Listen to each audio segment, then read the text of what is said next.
All right, Michael, Bill, are we almost there?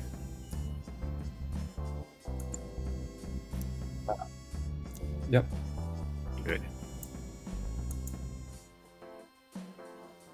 And I think we can get going. I mean, it's 8:02. Might as well. Okay, should I start now?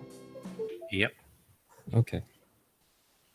Welcome everyone to the Carbon Copies Foundation 2020 Summer Workshop event, covering the topic of updating the roadmap to whole brain emulation, part 5, scale separation.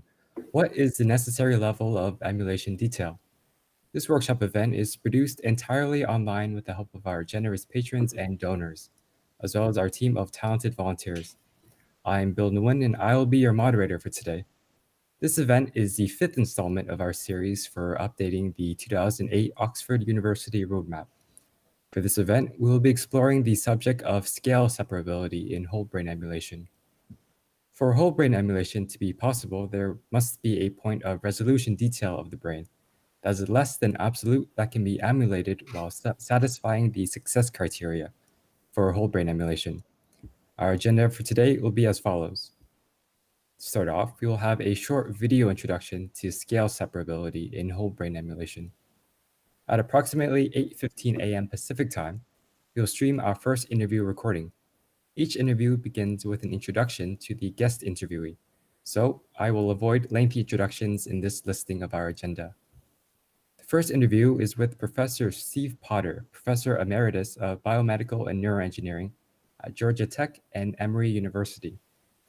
Then, at 9:15 a.m. Pacific time, we will begin the interview with Dr. Charles Linson, staff scientist at the Institute for Advanced Simulation at the Helmholtz Research Center for Grand Challenges.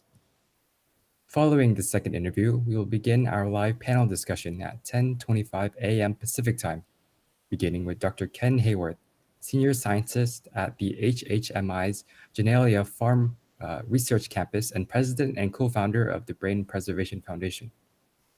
At 12 p.m. Pacific time, Dr. Randall Kuna will give the final closing remarks. Our workshop is participatory and is open to all of our international attendees and viewers.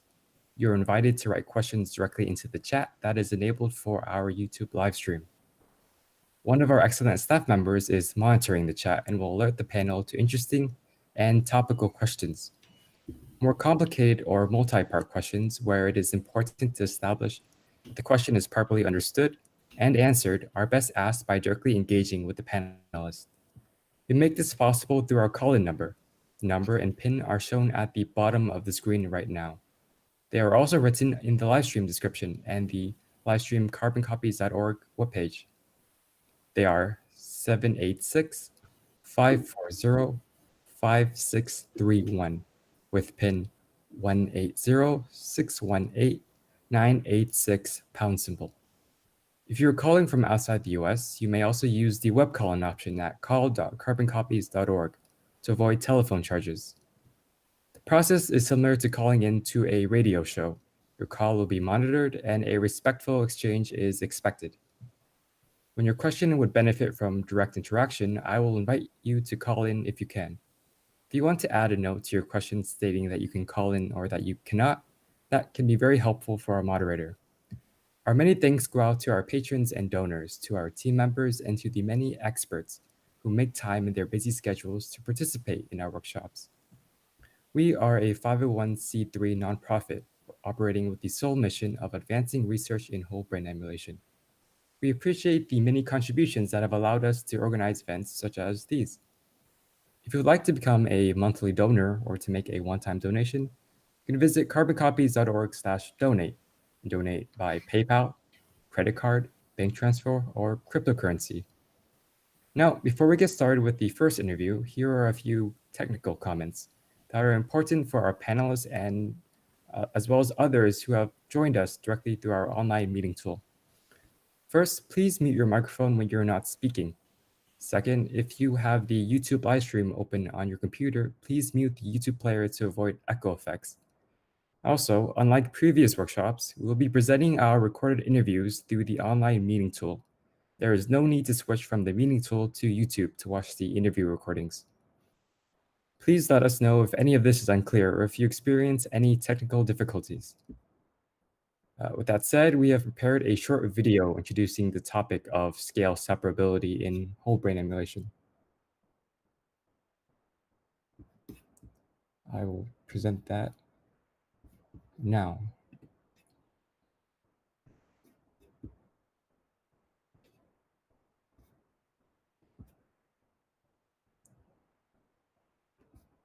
Here it is. Okay.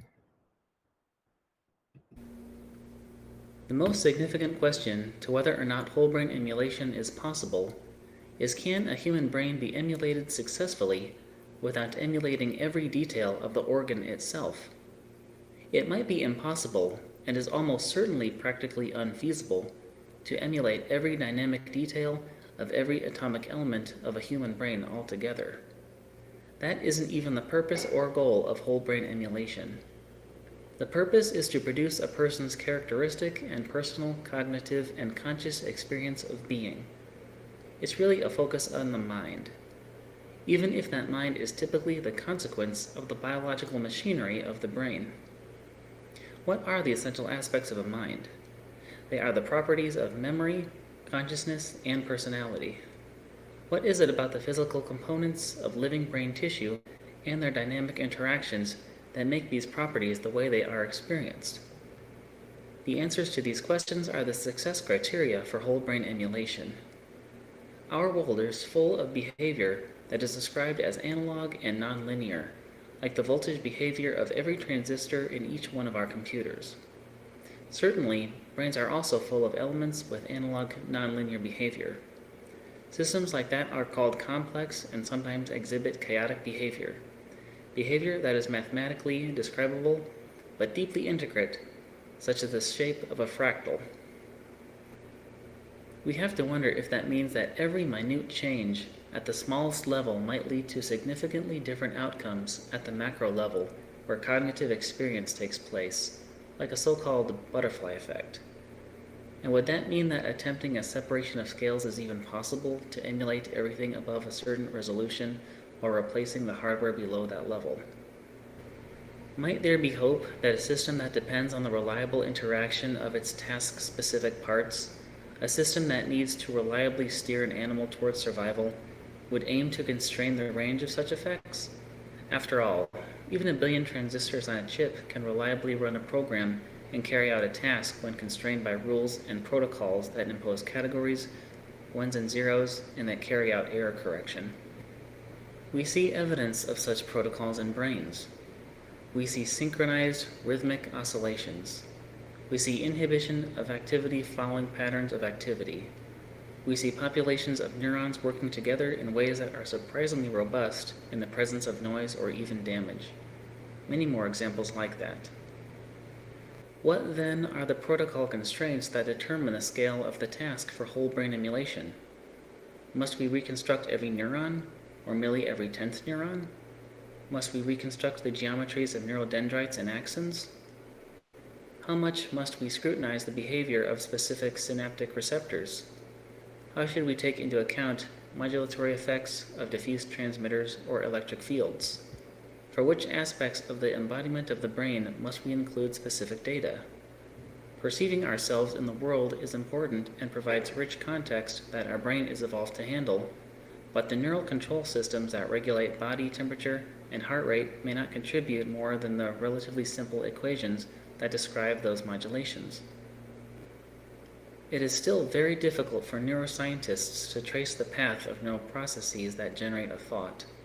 While neuroscience does not yet know enough, we do know some things, and we may be ready to propose a useful version of the principles that are essential and that whole brain emulation must address. At this time, we present Professor Steve Potter in an interview with Dr. Randall Kuna. Professor Steve Potter is Professor Emeritus of Biomedical and Neuroengineering at Georgia Tech and Emory University of Medicine. A neurobiologist by training, he's a leading expert on the dynamics of neuronal networks in slice and cell culture. Professor Potter has pioneered dendritic spine measurements, multi-electrode and 2-photon microscopy in neural tissue slice, neural imaging technology, including imaging of GFP-expressing cells, and has built neural probes for neuroprosthesis as well as electro-optical probes.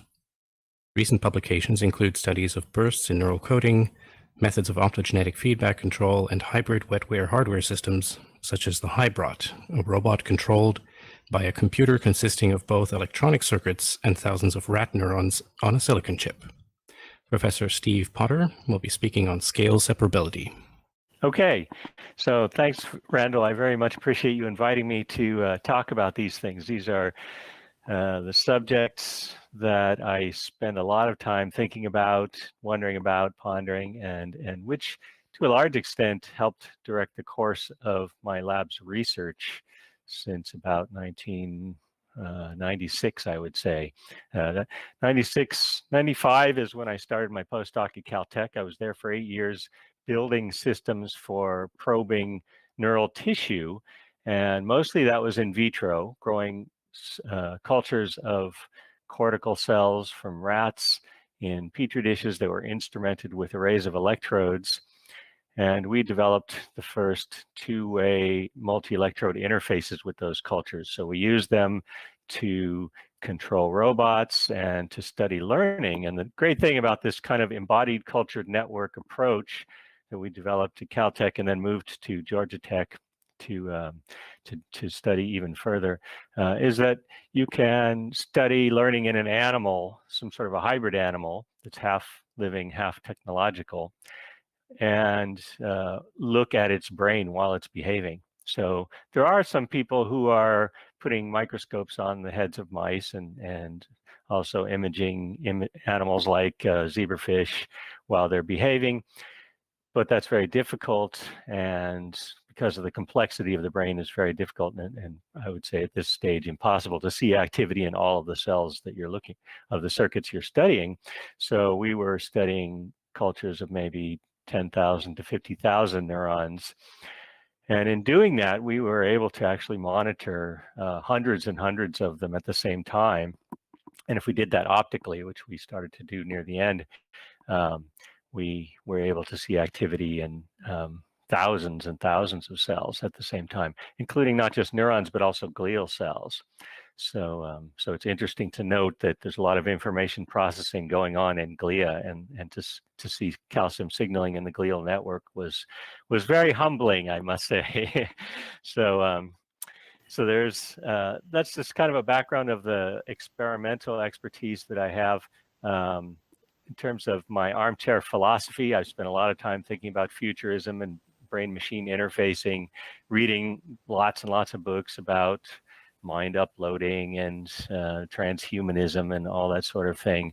I generally am sympathetic to those ideas, and however, I think a lot of people that are writing about them don't know much neurobiology. So one of the points that I tried to make in my 2007 paper about what AI can get from neuroscience is that the computer scientists and others who are working on artificial intelligence would probably be served well by learning more about the actual brain and neuroscientific terms so that they can somehow marry these two things together.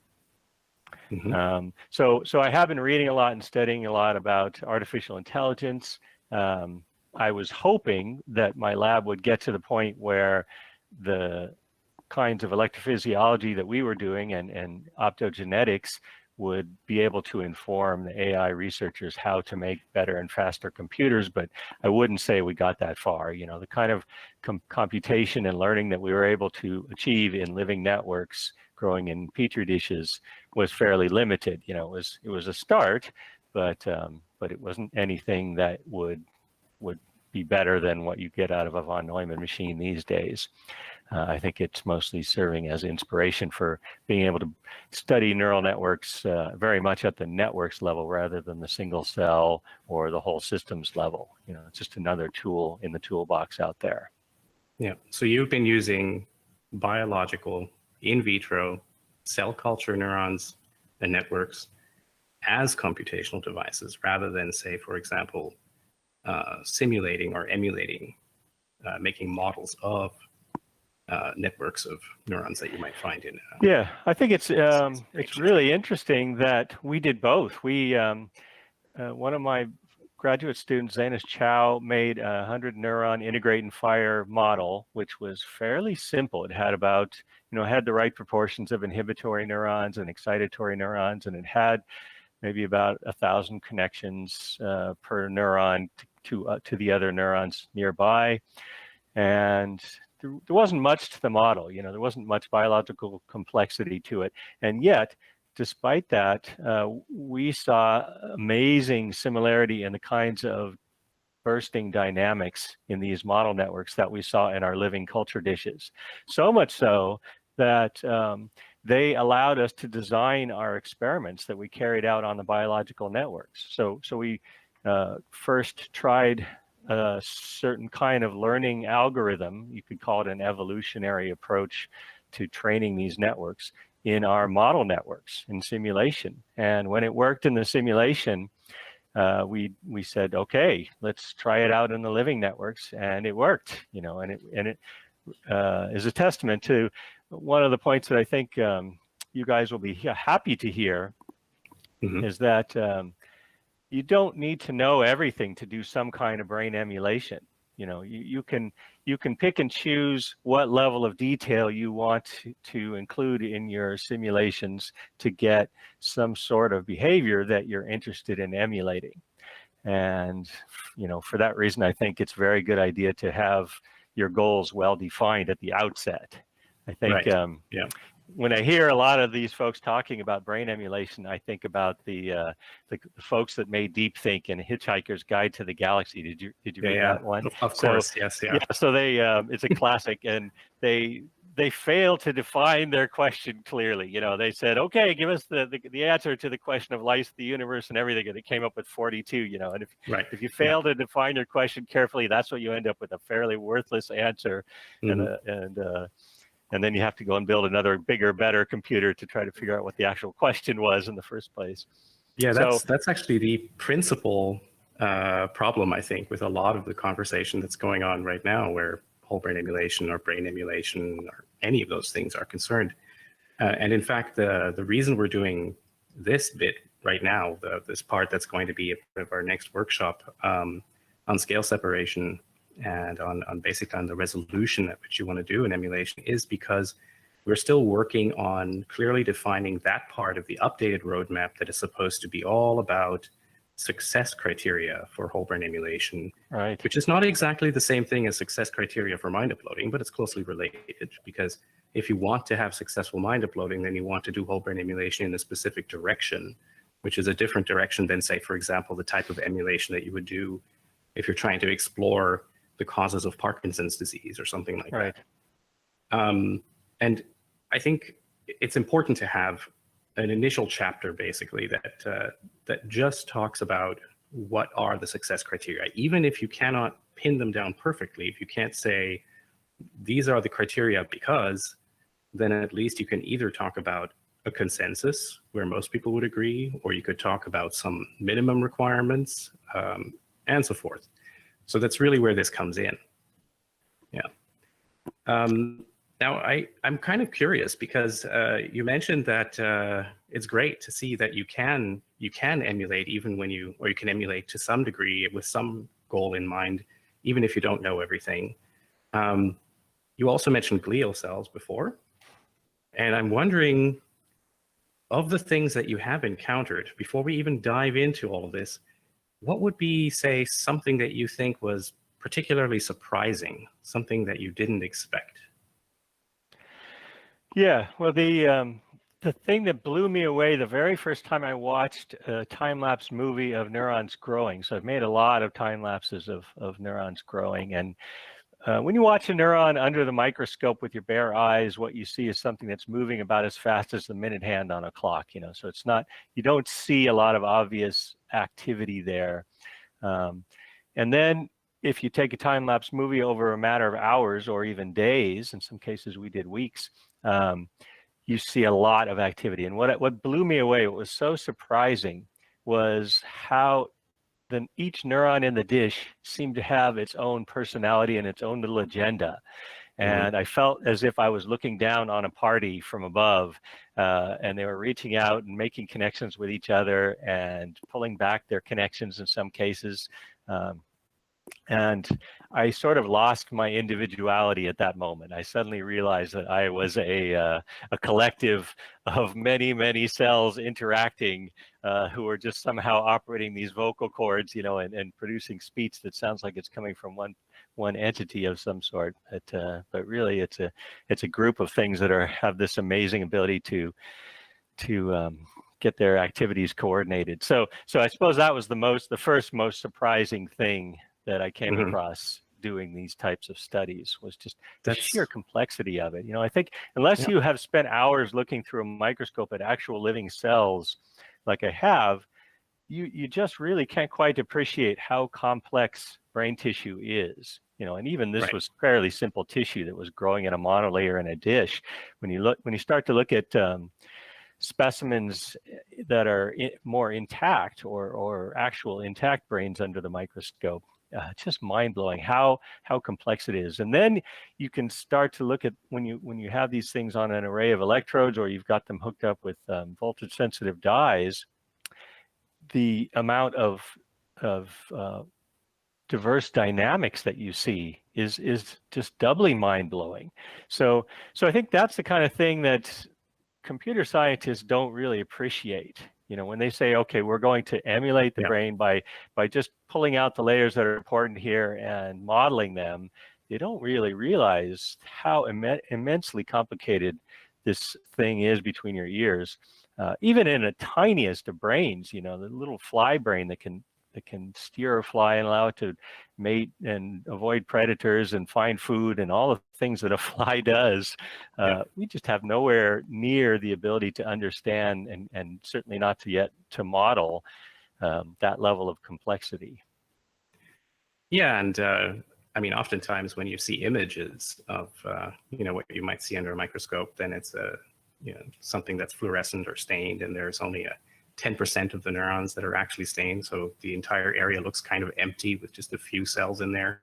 Right. But that's not the reality either. When you see those serial EM sections of the retina or something, that just every little nook and cranny is filled with another neuron doing its own thing. Yeah, and I was also, it's interesting that you mentioned as a surprise, seeing what was happening when you watched the cells grow under the microscope, because I would say that was probably also something that I found surprising back in, say, 2004, when I was working with Van Pelt and Raumakers and others there who'd like to, you know, work on trying to model the growth of cells. And it was amazing to me to see just how much of the blueprint of how the brain evolves or how the brain grows is just something that the cells do without any specific input whatsoever. That they just connect in a particular way, and then you'll start to see typical rhythms emerge from spontaneous activity that haven't been put in there through any learning or anything. And that's something that when you think about artificial neural networks, that maybe there isn't a lot of attention being paid to the importance of the blueprint of the human brain, and that blueprint makes us already more capable in some ways of understanding things that are in the world that we evolved into. So obviously the genes that the neurons are carrying and glial cells, we must try to continually not forgetting the glial cells. The genes they're carrying are telling them something about what to do, but it's also very much based on the environment. You know, we actually were able to observe cells switching from being excitatory to inhibitory early in their life, based on the kinds of inputs that we delivered to them. So it's not all cast in stone, at least at the late-term embryo stage that we got our cells from. And what that tells me is that when we finally do understand even what this word blueprint means, it's going to be more complicated than just, oh, we can read the gene sequence And we now know how this network is supposed to hook up and how these particular cells are supposed to behave by expressing these genes. It's going to be a complex interaction between those genes and the local environment the cells find themselves in. And because neurons are unusual, they also get influenced a lot by non-local environments. You know, they have axons that can reach, you know, in some cases many meters across a long animal. And they can be influenced by signals traveling those great distances. Indeed. So tell me something about glia. So, well, again, with a recurring theme here is that there are many different types of glia. You can see if you have a stain that is selectively taken up by glial cells, I think Flow5 or something like that, one of these flow dyes was selectively absorbed in glial cells. You can see a lot of different morphologies, and in some cases you have these very, very branchy cells that you might think they're astrocytes, which is one kind of glial cell. And then you do something that stresses the culture. Maybe you forget to feed it for a couple of days, and those things transform into reactive astrocytes. And they pull in most of their processes, and they become very motile, and they roam around, becoming the garbage collectors of the network. And so in some cases, we saw these networks go from a fairly comfortable, stable state with the glial cells all interspersed in between the neurons, and then they just sort of mobilized into action and started to do something completely different. So it's a lesson for those who like to do EM, you know, and fix tissue and slice it up and look at it in detail under the microscope. You're only getting one tiny little snapshot of what that tissue was like at that moment that you threw in the formaldehyde. Those things are dynamic and changing all the time, and they might be changing rather dramatically into something completely different, and you might not have caught it in the act of changing. Scott Fraser used to say, he was one of my postdoc mentors, used to say that it's a lot like, you know, trying to learn the rules of a football game from just looking at a few photographs of a football game. You know, you'd be much better. It would be pretty confusing, and you'd be better off taking a video. You might have some hope of actually learning the rules by watching a video of a few games rather than just some snapshots from football games. Okay, so that still sounds like glia are doing these somewhat non-specific things, or am I interpreting that wrong? As in, it sounds like they're still doing a mostly support function. Yeah, so those reactive adapting. microglia probably are, but the ones when they're in that sessile branchy state, I suspect they're doing localized computation. And the reason why I believe that is because we've made some of these calcium imaging movies of signals going through glial networks after the neurons either had died off or there were very few neurons in the dish. The glia keep on going. They're much heartier than neurons because they can divide. And what we saw was just very diverse, complex dynamics in the calcium signals that these cells were producing spontaneously. You know, we weren't stimulating them or anything. And the trouble is that electrodes don't pick up these signals. So neuroscientists, by and large, thought that glia were uninteresting because when they poked an electrode into a brain, they hear the neurons, you know, and the glia are signaling. They're doing lots of signaling, and they just don't make action potentials.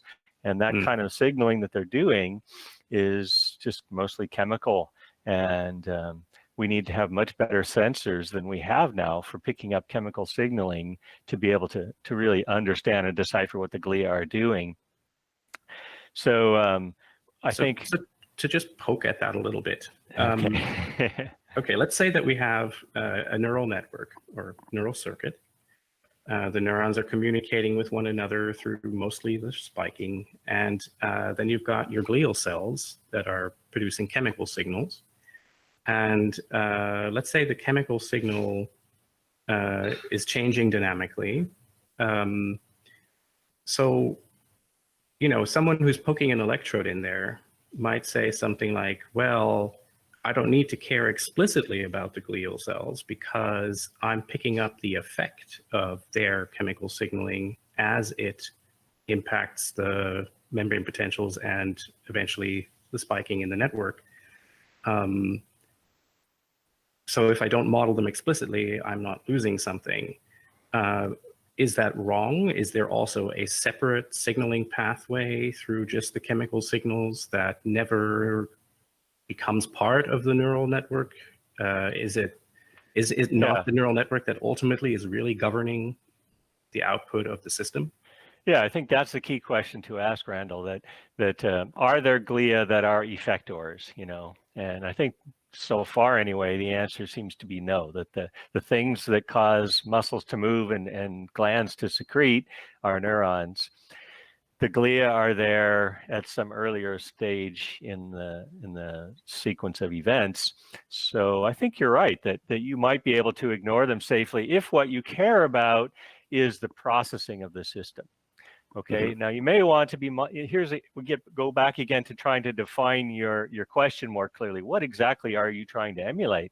If you're trying to emulate plasticity and how learning happens, which is what we were very interested in studying, I think you do need to study the glia.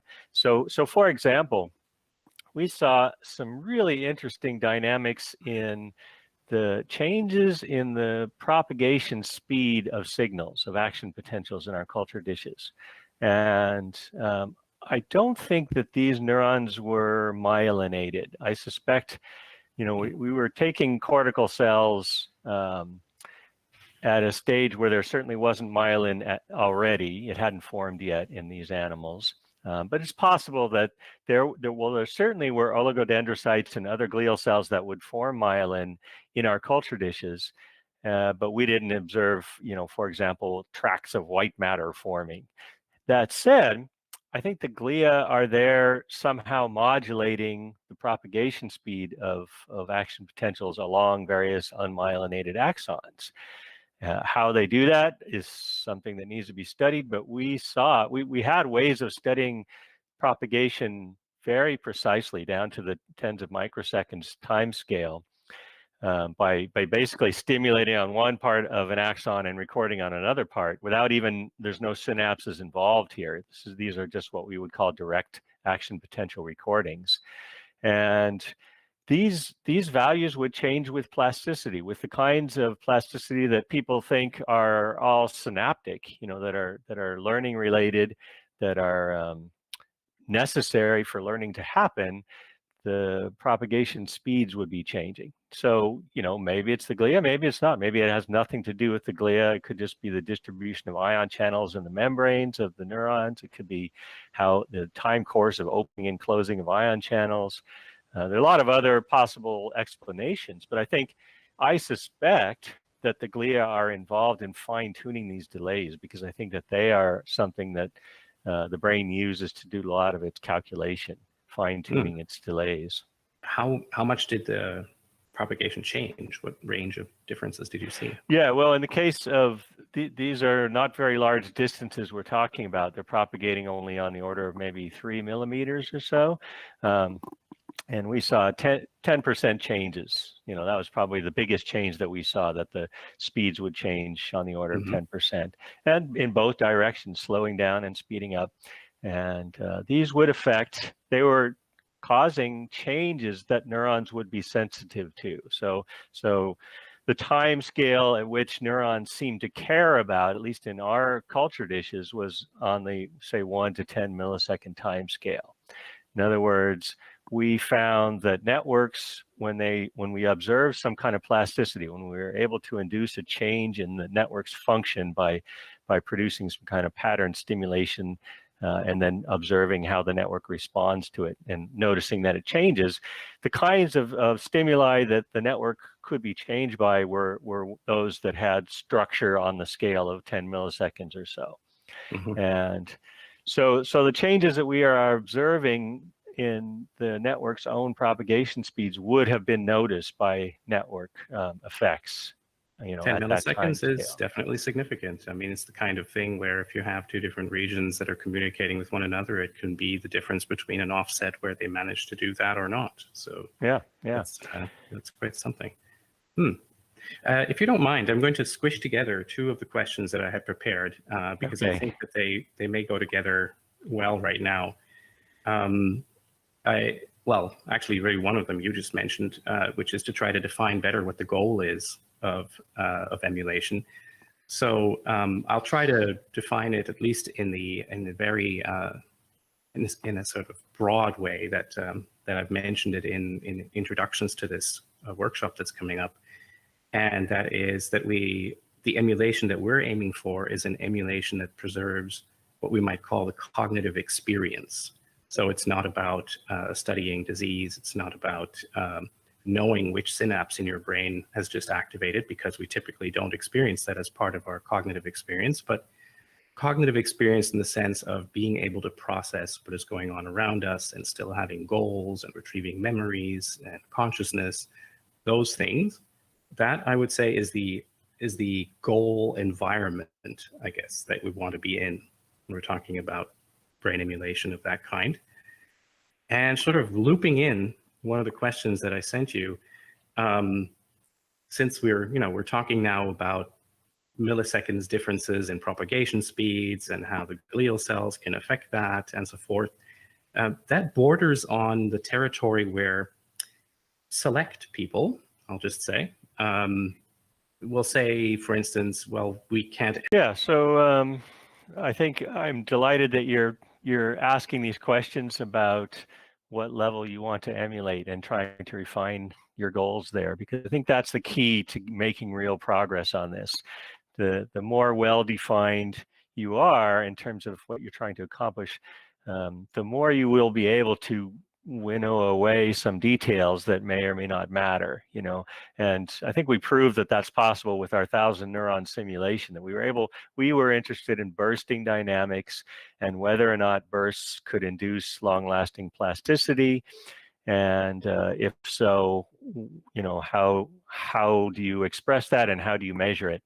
And our model network worked with very few details, very few biological details. So I'm very hopeful that we don't have to be defeatist and say that because of the rich dynamics that brain circuits produce, we'll never learn anything and we'll never be able to emulate anything. I think the key is just keep trying to work your way up from something fairly simple. Now, there's what I would call the Eve Marder effect. She's somebody who has studied lobster circuits for her career and the stomatogastric ganglion, I believe.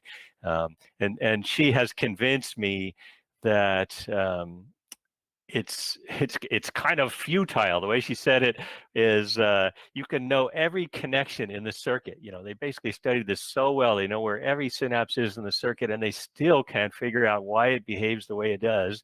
And they concluded that it was all down to neuromodulators, that when you sprinkle on different types of neuromodulators on these circuits, they have completely different dynamics. They behave in a different regime of their dynamic landscape. And so I think that the way forward, the thing that I see, there are people obviously who are working on this, but not enough of them. The way forward is people need to develop new tools for studying those complex dynamics, like basically building a microscope that sees neural dynamics in a network level. It's one thing to stick an electrode in one cell and say, aha, I see it oscillating, but the kinds of dynamics, even in a lobster stomatogastric ganglion, were immense and very rich and amazing. Even in C. elegans, we've had the circuit diagram for C. elegans since the 80s, I believe. They sliced it under the EM, and they've measured where every single synapse is in this 300 neuron animal. It's a millimeter-sized worm. And they still don't understand how it learns, behaves, and responds, and does all the amazing things that this worm does. So you could be defeatist and say, I'm going to give up. It's hopeless. But I don't think that's what we should do. I think what we should do instead is develop more tools for looking at networks. For example, voltage imaging. If you could look at C. elegans or a lobster, or preferably an animal or human that's a little more complicated brain, with voltage sensitive imaging that was good down to the millisecond timescale resolution, I think you could start to build a dynamics microscope that would be able to classify different types of dynamics, and how do circuits switch from one type to the other, how do they make discriminations, how do they make generalizations, how do they make different types of bifurcations in their behavior.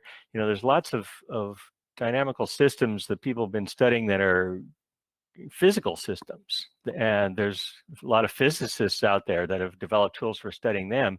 I think those guys need to up their game and say, okay, now we're ready to attack the brain and apply these tools to neural circuits. That's a really interesting direction that you just took there, because I think it's very important to understand that there's a difference between a complex system that simply is, like say the weather, and a complex system that is attempting to achieve a specific thing, like the brain, which is trying to keep us alive. Yeah.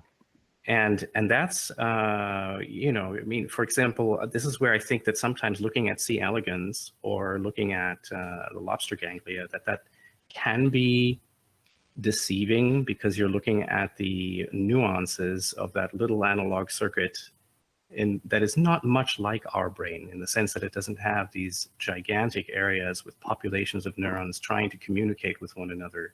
Right. You just mentioned bursts and bursting and its effect on learning. Not just on learning, of course, bursts are also very important for communication between areas in the brain. I think that's, so if I'm going to go out on a limb, I'll say that is something the brain does and has to do. It has to have certain principles, protocols of communication that provide for it something that is more reliable, more repeatable than, say, the individual spike at a synapse or at a neuron. And that is, I think, one of the things that really has to be cataloged, be developed in the way that, we took certain principles and moved them into artificial neural networks. We said, okay, populations of neurons that have attractor properties or something, that's a great thing to have. But there is still a lot in there that hasn't really been sort of written up as, okay, these are the principles of how the brain makes itself predictable enough so that this region can talk to that region. Yeah, so population coding, I would say, is a field that is we're still in its infancy. If you think about Galileo looking at other planets, looking at Jupiter, say, that's about where we're at right now. We're looking through a refracting telescope at Jupiter. That we need to be able to send Pioneer or Voyager out there past Jupiter and take close-up photographs to really appreciate just how amazing the planet is. And we'll see all sorts of new things when we develop those new tools, like a spacecraft. So what would be a spacecraft for dynamics in neural circuits? That's a good question. I think that we need to, one of the biggest stumbling blocks here is the terminology and the language. That the neuroscientists are not used to thinking in terms of these dynamics. The physicists are not used to thinking of neural circuits and how complex they are. And we just need to do a little bit of cross-pollination, which you guys are doing. Getting people talking in both sides there. I wanted to mention something about population coding. Think about a bat catching a moth as it's flying with echolocation. These animals and lots of animals can do sound localization amazingly well in the dark. And they're measuring interaural time differences, the time that sounds take to come to their ears, on the scale of a few microseconds. And there's no neurons that can fire at those frequencies. So they're obviously using populations of neurons to do this very amazing discrimination job. So there are a few circuits where population coding has been at least proven, if not understood. So certainly we can point to quite a few circuits. Like, I think Georgopoulos in the monkey motor cortex was the first one that I heard of, where that you record from an individual cell. It doesn't tell you much, but when you have 100 cells, you go, oh, wow, I can tell exactly where that monkey is going to point because it's population code. So So just develop tools to be able to focus in on a circuit well enough and record as many neurons as you need to say, here's what the population code is and here's what it's encoding. I think that's an example of the kinds of things that I would say are like a Pioneer or a Voyager spacecraft to fly by Jupiter there. Mm-hmm. Yeah, there's also, in addition to those tools for recording and observing, which you want to be able to do that in detail, but you also want to be able to see entire populations. In addition to that, there's also this problem of modeling, where most computational neuroscientists work with what are clearly toy networks, in the sense that either they're designed entirely by hand to do a specific thing, or they are trained to try to work like something they found in the data. It might even just be a GLM or some other very standard learning trainable model. And in those cases, they're usually constrained to working with a very small number of data, or let's say number of dimensions that they can use, because the problems tend to explode very quickly when you're trying to. Yeah, you're smiling. I was just going to ask you about your experience there and how you try to control for that. How do you try to keep that manageable? Well, I'm not any good at modeling. Our simulations that we did in our lab were able to be run on a single laptop computer. So we weren't pushing the bounds of what we could do with modeling. We had servers in the Neurolab at Georgia Tech that I always imagined we would be using for that purpose, but honestly, we never got that far. We didn't make modeling a priority in our lab, or simulations, I should say. There are others who are really pushing the bounds, and I think for these things to blow up is a very common thing. And at that point, you just have to say, okay, what can we do without in our model here? And all you can do is just really focus your question and say, I really only want to study this one thing. I just want to study how do propagation delays vary when glial cells get thrown in the network. Or I just want to study how do bursts work together to make information transfer over large distances more reliable. If you have your questions very precisely defined like that, I think your model, you can make a model that doesn't blow up.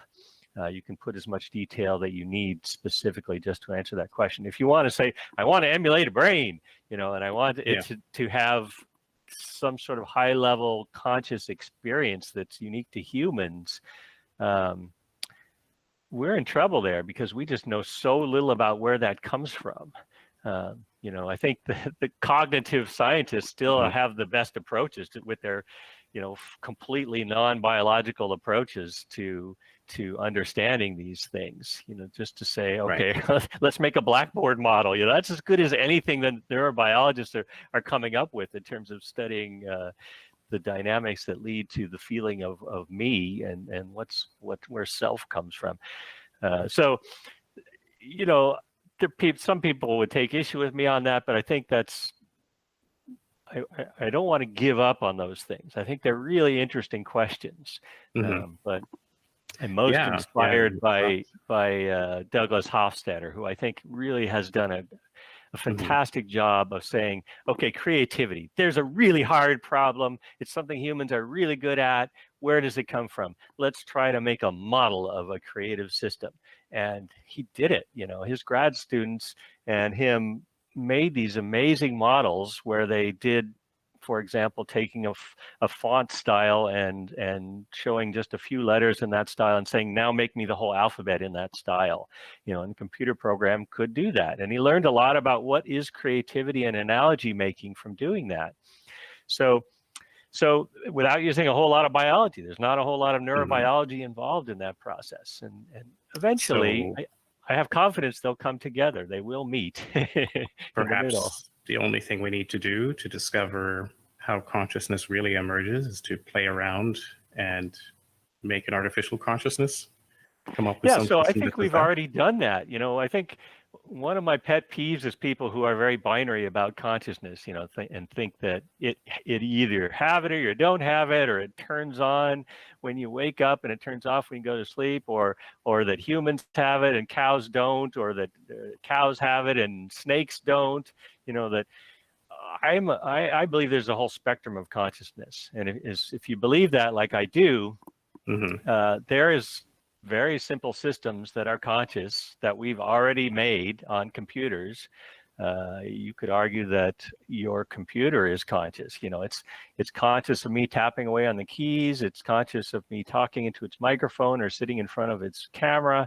It's conscious of a lot of things going on the internet. Whenever Microsoft decides there's a software update, it seems to get really anxious about it and want to remind me constantly about it.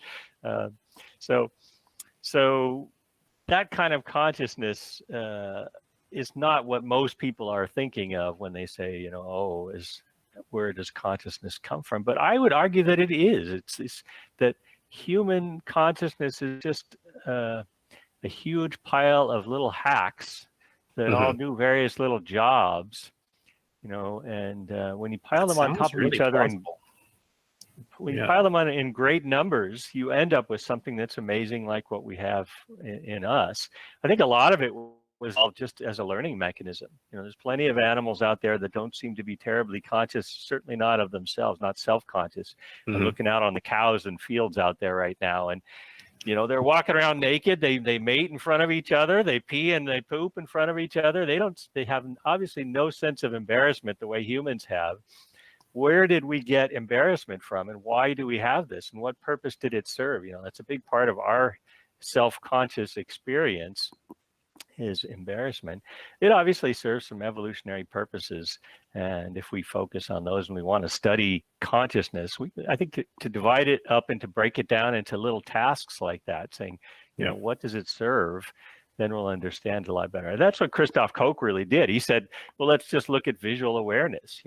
Stop talking about consciousness. Let's just say consciousness equals visual awareness. If you don't agree with me, go away. You obviously don't care about what we're studying here, and I'll talk to the rest of you who do care. And he was able to make great progress by doing that, and saying we're studying the visual system. Where does it get these ideas for what things are out there in the world through its retinas? Yeah, so I guess since we're talking about consciousness already, this means I can again combine two questions I had. One of them was really to try to figure out if you felt that consciousness was any different than, say, some other part of our cognitive experience, like, say, visual processing or something of that nature, in the sense that it would require something different from the underlying neural mechanism, from the neural correlates, let's just say.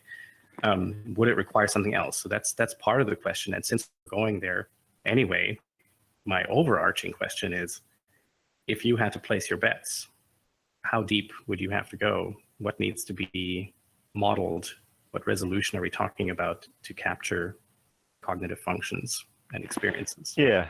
So with all the caveats that I said already about, looking at consciousness as a spectrum and studying it in a very defined way, the kind that people seem to care the most about, this kind of feeling of how it feels to be me and that sort of thing. I think that, first of all, I'm a materialist. I think everything that the brain does is thanks to the physics of brain cells. There's no magical substance in there. I even go so far as to say I highly doubt that there's any quantum effects that are important. As I say, the jury is still out on that, but there may be something that's subtle that we're totally overlooking, like ephaptic signals. This is how do electric fields affect the dynamics of neural circuits? Because neural circuits make their own electric fields. You can obviously record electric fields through the scalp and the skin in the skull. And so the neural circuits are producing electric fields. And we also know from, putting electrodes on people's heads and doing TDCS that you can influence neural circuits with electric fields. So it makes sense that they probably evolved capacity to influence themselves with their own electric fields. This is something that very few people have studied at all. other than just to say, yeah, I think there is a phaptic signaling that doesn't happen through synapses, it doesn't happen through gap junctions, it doesn't happen through hormonal modulators, it's too fast, it's definitely electric field signals. So there might be some layers like that that we're just missing in our thinking about consciousness and what makes brains do what they do. That said, I suspect that if we wanted to make a model that was conscious, we might not need to include that stuff, that we probably have the tools and the understanding right now to model something that is conscious to some level and has some sense of self and some sense of what it feels like to be me. The big trouble is, how do we know it does?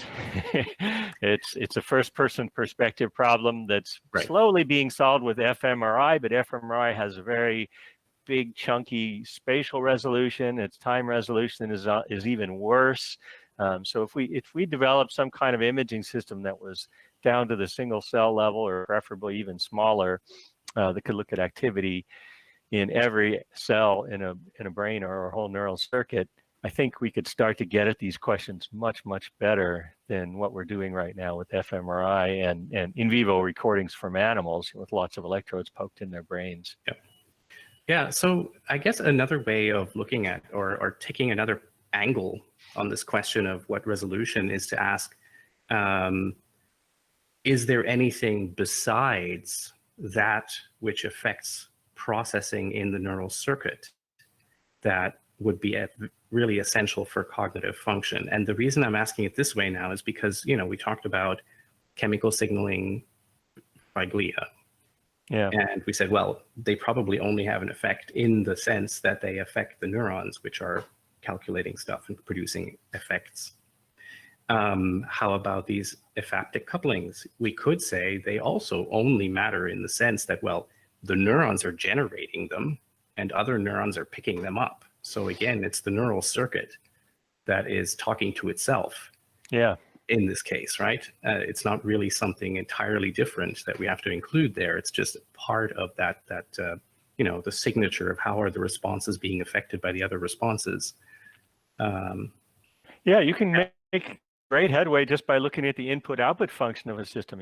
Call it a black box like Ted Berger has done with, small chunk of the hippocampus. You can probe what its input and outputs are without really understanding a whole lot about what's going on in between there, and emulate its function that way. I think the thing that's missing, you asked, is there something else that we need to include? And I think that is the environment. I think that you stick a neural circuit in isolation, sensory deprivation, and it ceases to function very quickly. We observed this with our culture dishes. And when we embodied them, when we gave them a sensory system, an artificial sensory system, and the ability to express their activity as behavior in a closed loop fashion, their dynamics changed dramatically.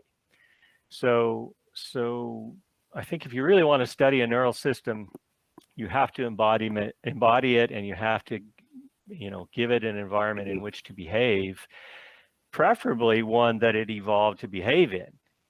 I think, who are those folks? There's some folks that, Bill Bialik maybe, who study blowflies and information processing in their visual circuits. And the bit rate that they were measuring in their visual system was immensely much greater when they went out to the forest and measured them in the forest where the flies live than it was in the lab when they just showed them, they waved their hands in front of a fly.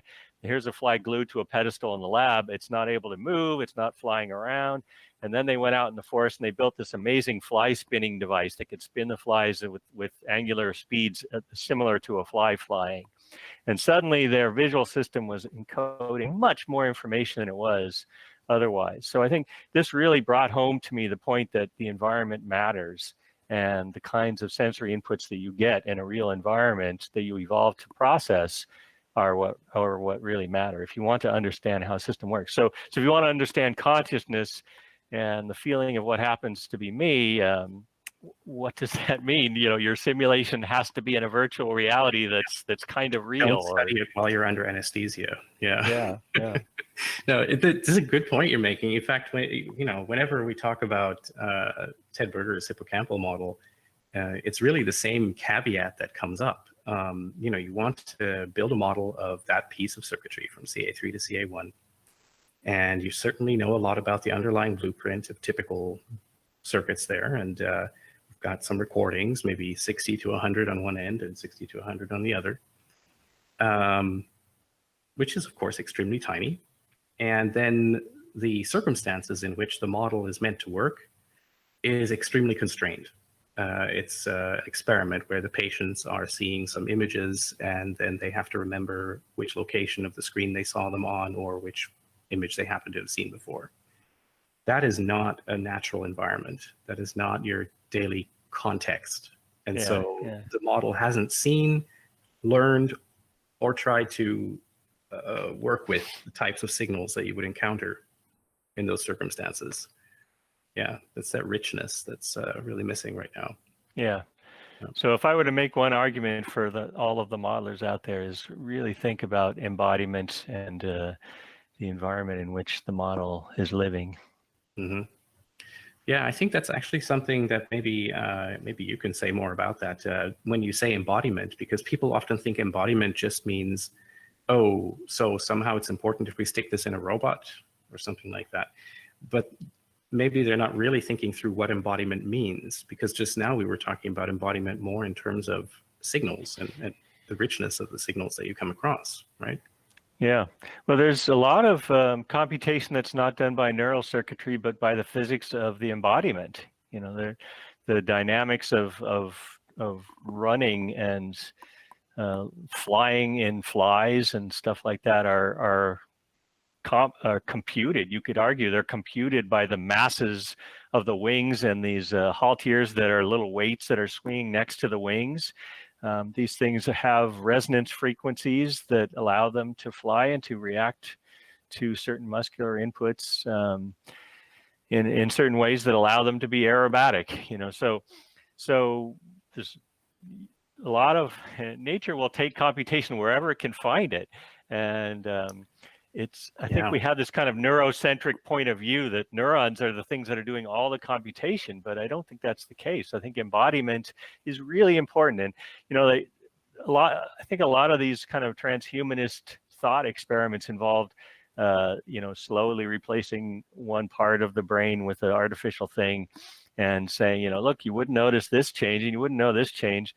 But I would argue that, yes, you would notice every little change. If I have a Band-Aid on my finger for a day, my somatosensory cortex is probably changing, because at the end of the day, when I take it off, it feels weird. There's something weird going on there. So the embodiment is constantly interacting with the neural circuitry to optimize whatever computation it needs to do, and we need to take that into account. Indeed. Yeah. So is there anything else before we finish up that you think that we didn't touch upon that we should have? Something that you think is important? Let's see, I suppose that the thing that, so I packed up my lab in 2015 for a variety of reasons, but it wasn't because our research wasn't going well. We were doing very well, and we actually had a grant that was only halfway finished. We basically finished the goals of the grant in the first year, and those were to make a closed-loop optogenetic system for interacting with culture dishes for studying homeostatic plasticity. And this was the work of Ming-Fei Feng and John Newman. And they did some fantastic studies of how networks change their synaptic weights if they're not getting enough input, or if they're getting too much input, they're constantly dialing up and down their sensitivity. And this is a model system for studying all sorts of homeostatic mechanisms, like the reasons why we develop epileptic seizures, the reasons why we have tinnitus or chronic pain. And homeostasis is also a good thing in a lot of cases. It helps you in many ways. So So anyway, the thing that we haven't really touched on is how important and exciting optogenetics is. That nowadays we can stick genes into neurons that allow them to be light sensitive. And the reason why that's really cool is because, number one, we can use different wavelengths of light to do different things. We can stimulate neurons with one wavelength and inhibit them with another. We can label certain subpopulations of neurons with one construct that's sensitive to one color of light. So we can just excite, you know, the basket cells and the chandelier cells with one wavelength, and we can excite the pyramidal neurons with another wavelength.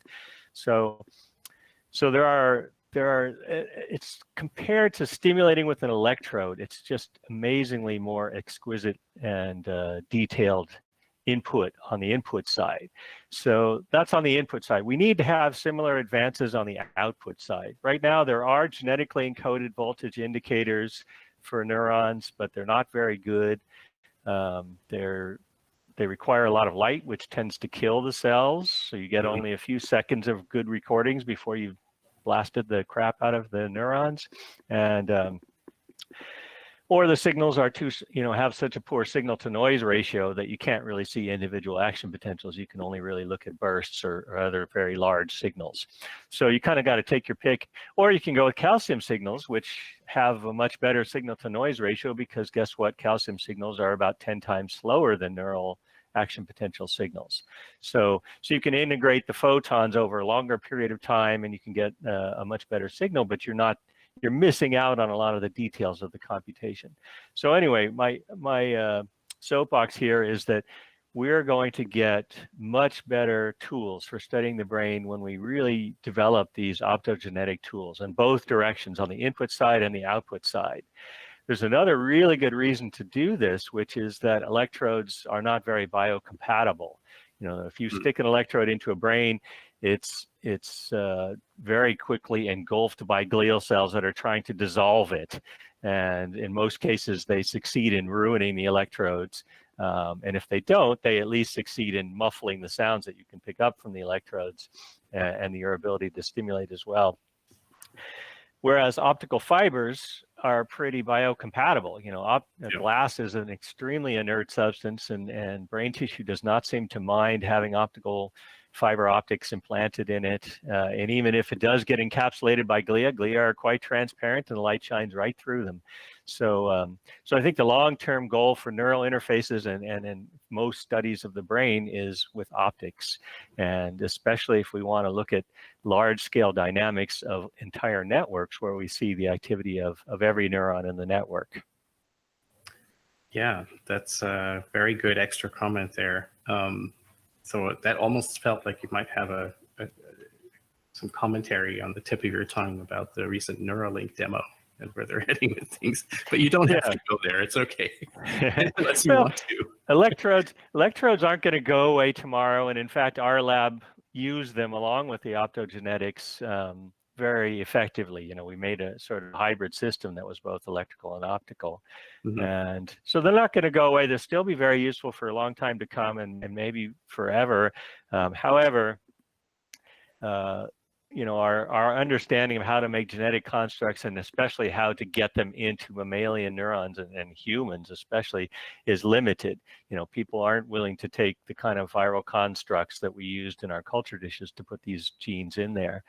Gene therapy is moving along, and there are many other incentives for making gene therapy happen. So I have confidence that eventually that thing, you know, everything will be worked out, and all of us will have some kind of genetic constructs in our brain cells that make them light sensitive, at which point we're going to have to all wear foil hats to make sure that the sunlight does not affect us too much. Maybe, but that would be so wonderful, though, for all of us who want to connect with the brain. Yeah. But in the meantime, I think what Neuralink is doing is probably a very good idea. And in fact, they're upping the number of electrodes by at least a factor of 10, if not 100. To compare to what's been done in big animals.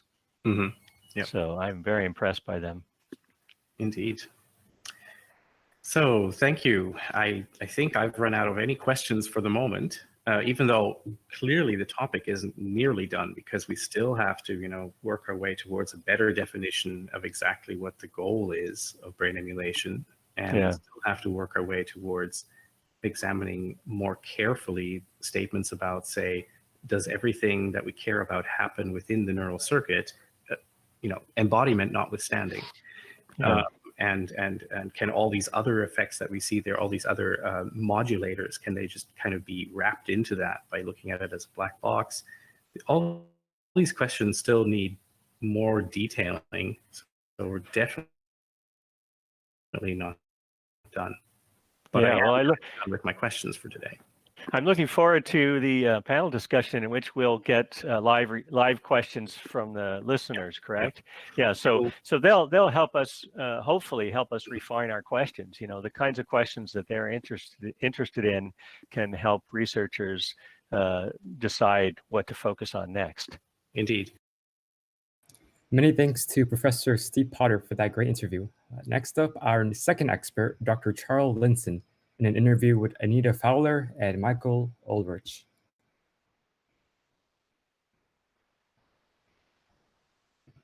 Dr. Charles Linson is a staff scientist at the Institute for Advanced Simulation at the Helmholtz Research Center for Grand Challenges in the town of Jülich, right where Germany, the Netherlands, and Belgium meet.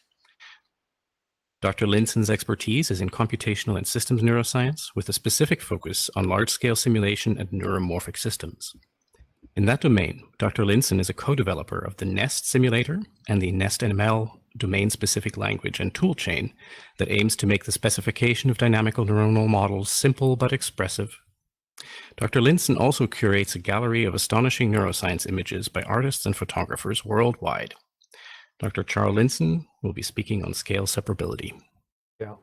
So yeah, maybe as a segue then, I guess we're looking for some theories to give us some explanations. So to come to this question of level of detail, I guess the main question is, what is the level at which we want to understand the brain? Mm-hmm. And yeah, we've had obviously much progress in deep learning and a lot of tricks associated with that, like the dropouts and things like that. A lot of interesting stuff, reinforcement learning in recent time. And I think maybe many of us are hoping that will be the level at which we can decompose the brain. That we have some functional modules, maybe many functional modules, that we can somehow wire up. I mean, I've seen some really magnificent graphical user interfaces for designing deep nets and connectivity patterns between them, and then to and different learning. The whole parameter space of deep learning. I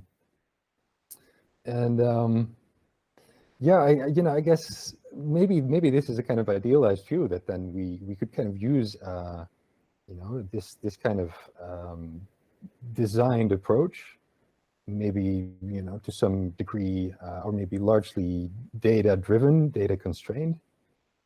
We have to relate to the actual real brain, which is giving us a very good working example of what it is we're trying to do, except in biological matter.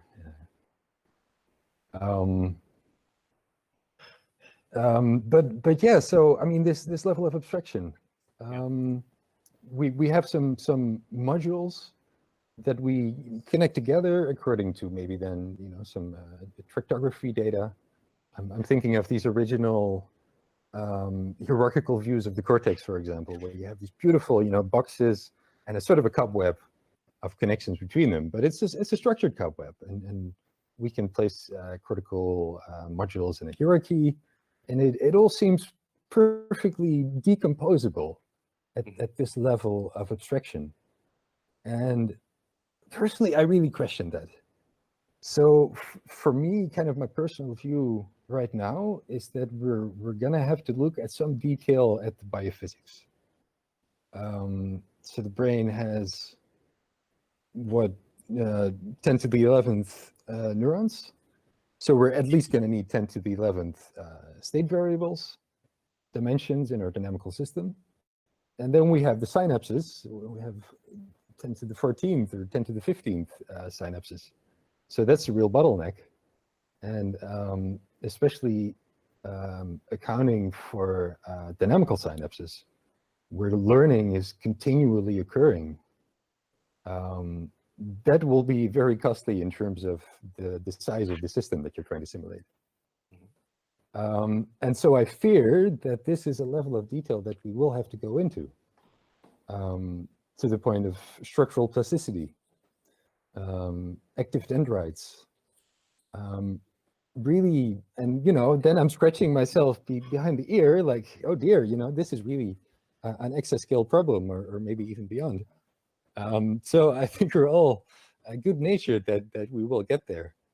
But I think that the real interesting point will be when we get to that level of detail. Okay. I think that the conversation you're starting right now is exactly the one that we want to have in this discussion. Absolutely. But also an additional part that may not matter to you because you're already convinced, or may not matter to most of us. Well, I said at this point in time, so there is room no, for. Sure, but there are the others still. There are plenty of others out there who will say this is fundamentally impossible, and then they'll come up with some reason. And maybe they happen to have a first name that goes by Miguel, and they'll say it's because everything's analog.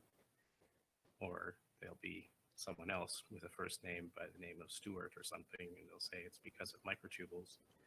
And you have other first names out there who we can also mention their name completely. I'm just being silly.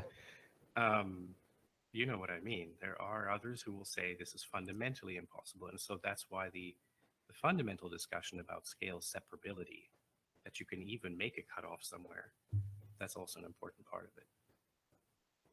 Yeah, Maybe I'm not also as really important excited as to engage how in to the solve the practical discussion. problem. I did want to ask if you could maybe define a little bit more about what you meant by modules, and those modules connected by that interweb.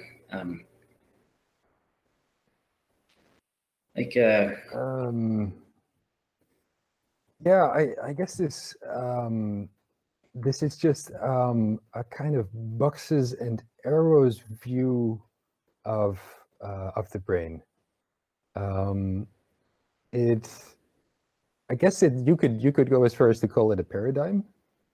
I mean, when I think of the brain, the really living biological thing, there is just this incredible, intricate complexity. And I mean, I remember some papers from studies in mice where it turned out that the visual cortex was actually more active when the mouse was doing a motor function than when it was doing a vision task. And so this idealized picture of there is a retina and an LGN and a primary visual cortex and a kind of perfect visual hierarchy, and each of these components performs their certain task, and they can be composed into larger circuits, almost analogous to electrical circuits.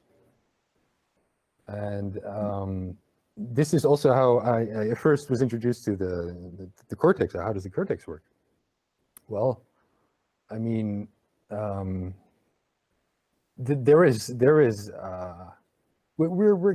coming to a better understanding gradually. I mean, it's clear that we're also getting a high level view of what these neural circuits are doing. And so maybe that's an interesting point to go into a little bit deeper. Let's say we have a hypothetical robot being. So let's say we want to make a smart home assistant, quite Android-like. Let's say quite similar physique to a human. And could we use this kind of modular approach that I was just describing to make an intelligent agent that will help me do the dishes? I'm sure we could do that.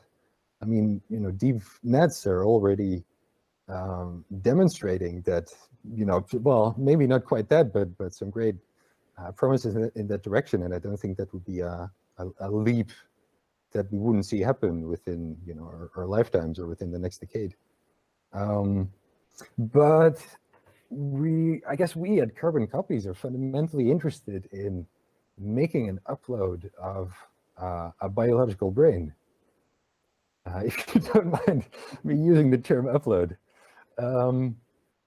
So it's not that we have the luxury of being able to describe an intelligent agent from scratch and design it from scratch. We are constrained by what we find in this biological organ. And so that implies that we would first have to reduce this intricate complexity that we see in nature to this kind of idealized modular picture. And that is a step that I question. Thank you. And do you think that the modular approach, I guess we're giving an example of like a home assistant robot, and where it's you're talking about like motor control and interpretation of its sensory perception of the environment. Do you think that kind of modular approach can also be worked for aspects such as like consciousness, things that are right now just solely understood from the first-person perspective? Sure. So yeah, Randall was kind enough to point out this theory that I hadn't heard about consciousness. So I'm always a little bit wary of the word, but I was very thrilled to read these articles about attention schema theory. And so this is a kind of mechanistic way, if you will, to describe what we typically mean when we say consciousness. In a nutshell, it implies that we as intelligent agents we are constantly building models of the world inside our brain. So we're, if we're playing tennis, then my brain is kind of computing the future trajectory of the tennis ball in order so that I can, swing my arm in the right way and hit it back. And attention schema theory basically takes this one step further and says that we also observe our own actions. And so we also build a model of how we respond in situations. And we build a model of ourselves, essentially, of our responses. And this model, this is accessible in our access consciousness, if you will.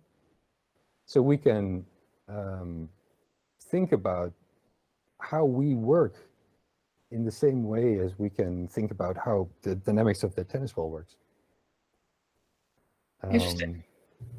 Yeah, so I think this is really a beautiful mechanistic way to describe consciousness.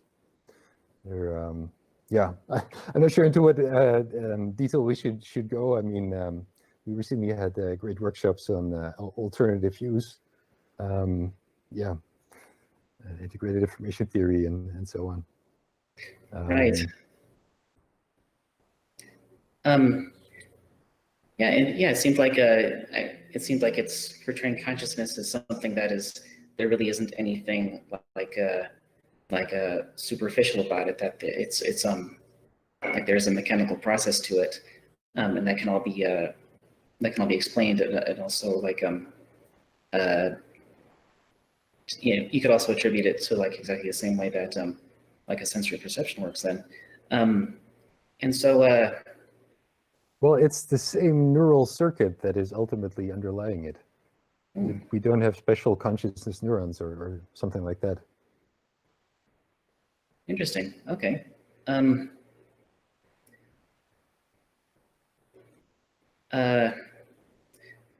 not to go too far into the like the underlying question, but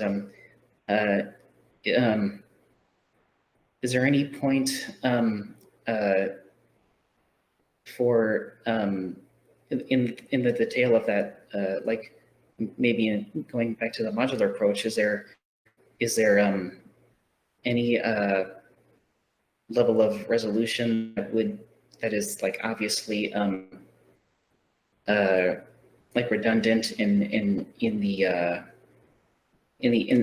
instance of like what is required to emulate as far as achieving the success criteria for, like, let's just say, for example, well, like, let's just say the cortex, for example, for everything that we want to emulate in the cortex, that would be for the success criteria for an emulation of that, for what we want from it. Like, given all of the detail resolution that you mentioned before, is there anything that would be considered, or that you would consider to be a level of detail or level of detail smaller than that, but that would probably not be required to emulate in order to achieve the success criteria that we want? And we'll use the cortex again, for example. Yeah, so, something that is definitely not necessary. Correct, yeah. It's a really interesting question, and I guess that the best answer to give is no definitive answer. We're homing in. I have the feeling we're homing in on the right level of detail. I mean, I remember a time before my next door neighbor knew what epigenetics meant. Now it's in the common vocabulary. That's not such an old invention or discovery, if you will. But epigenetic regulation is, I imagine it's something that would be crucial to simulate the processes that we find in typical neurons in the brain. If you don't mind my jumping in, I'm very curious. I like the question that Michael just posed, and I was wondering if I can poke you to take it a little bit further. You're thinking about depth or things to include in terms of a higher resolution into the biology. And so you're talking about epigenetics, and you might talk about molecular processes of some kind. But there are other sorts of resolution as well. So there is temporal resolution, for example.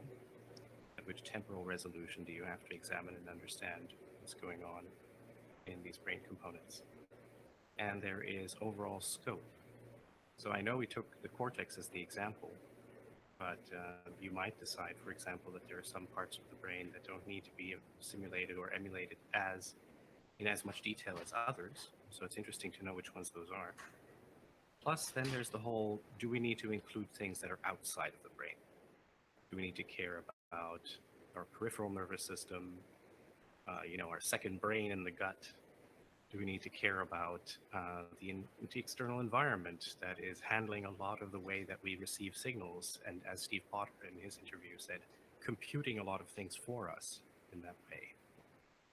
Do we need to care about those, or is that just getting a little crazy?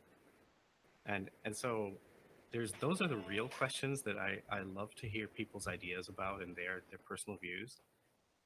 And also, I think there's this sort of overarching thing where real neuroscientists, such as yourself, always have a tendency to want to be super careful because nobody likes to be wrong, even though being wrong is perfectly normal for us because we get peer-reviewed all the time. So we should be completely comfortable being wrong, but we're not. So we always say things like, the safe thing to do is to assume that we know nothing. But isn't that just a bit of a cop-out? Do we really, at this point, still know nothing about the brain? No, we know a lot. But it seems like as we have discovered more at this lowest level of detail, at the molecular level, that this has opened up such a world that was not visible before, that maybe we have to revise our assumptions. Can you give an example Yes, and core level detail that has had a big impact on how we understand cognitive processing? well, in my master's thesis, I was working on simulating the flow of ions on the neuronal membranes. And so there were some interesting effects that happened because of the space between neurons. It's very active. I mean, there are a lot of neurotransmitters and messengers and things floating around, essentially. Because the space between neurons is very narrow, on the order of nanometers, this results in some very interesting dynamics, some odd diffusion behavior, and it was during this time that I also read about affective coupling.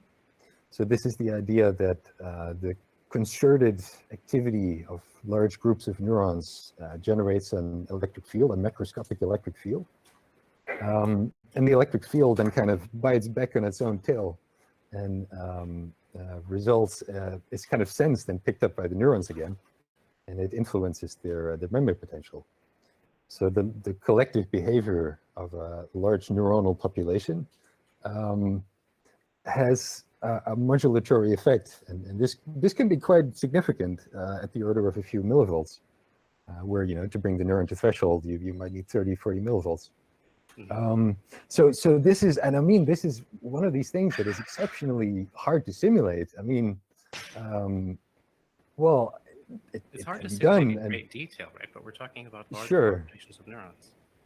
This was Sure. actually, not surprisingly, also a topic that came up in the conversation with Steve Potter, affective coupling, as well as chemical signaling by glial cells and that sort of thing. And the conversation, if I can just clue you into where that was, since he's going to be on the panel workshop as well.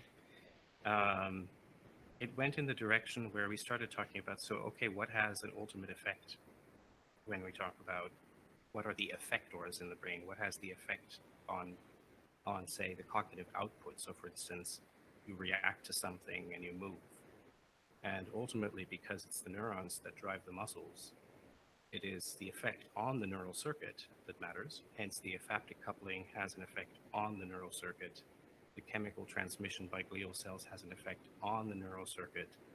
So yes, it does add extra signaling pathways and types of signaling and ways in which you would simulate that. But it is still an effect that you then translate into I/O for neural circuits, in a sense. Certainly, yeah. We have tools right now where that allow us to simulate exactly this, and this allowed us to get the estimates of, you know, 1 to 2 millivolts in a typical situation. So yeah, this absolutely. I mean, this is no showstopper. This can be done. But then there is an accumulating list of tiny details that have some functional consequence on the operation of the circuit and the output of the circuit. And so I'm actually very open-minded in that we will be able to build intelligent agents with basically almost the tools that we already have today, and maybe not that much more, but that this is somehow fundamentally different from trying to capture what is going on in the biological brain. Now, an interesting question then pops up. Maybe, I mean, you know, let us maybe take the hypothetical case that we had a perfect brain simulation of a human being. Let's assume we know all the mechanisms. We have a computer the size of the moon, and it's simulating every protein and every little thing. Now let's say that we take the same simulation, but we take away affective coupling.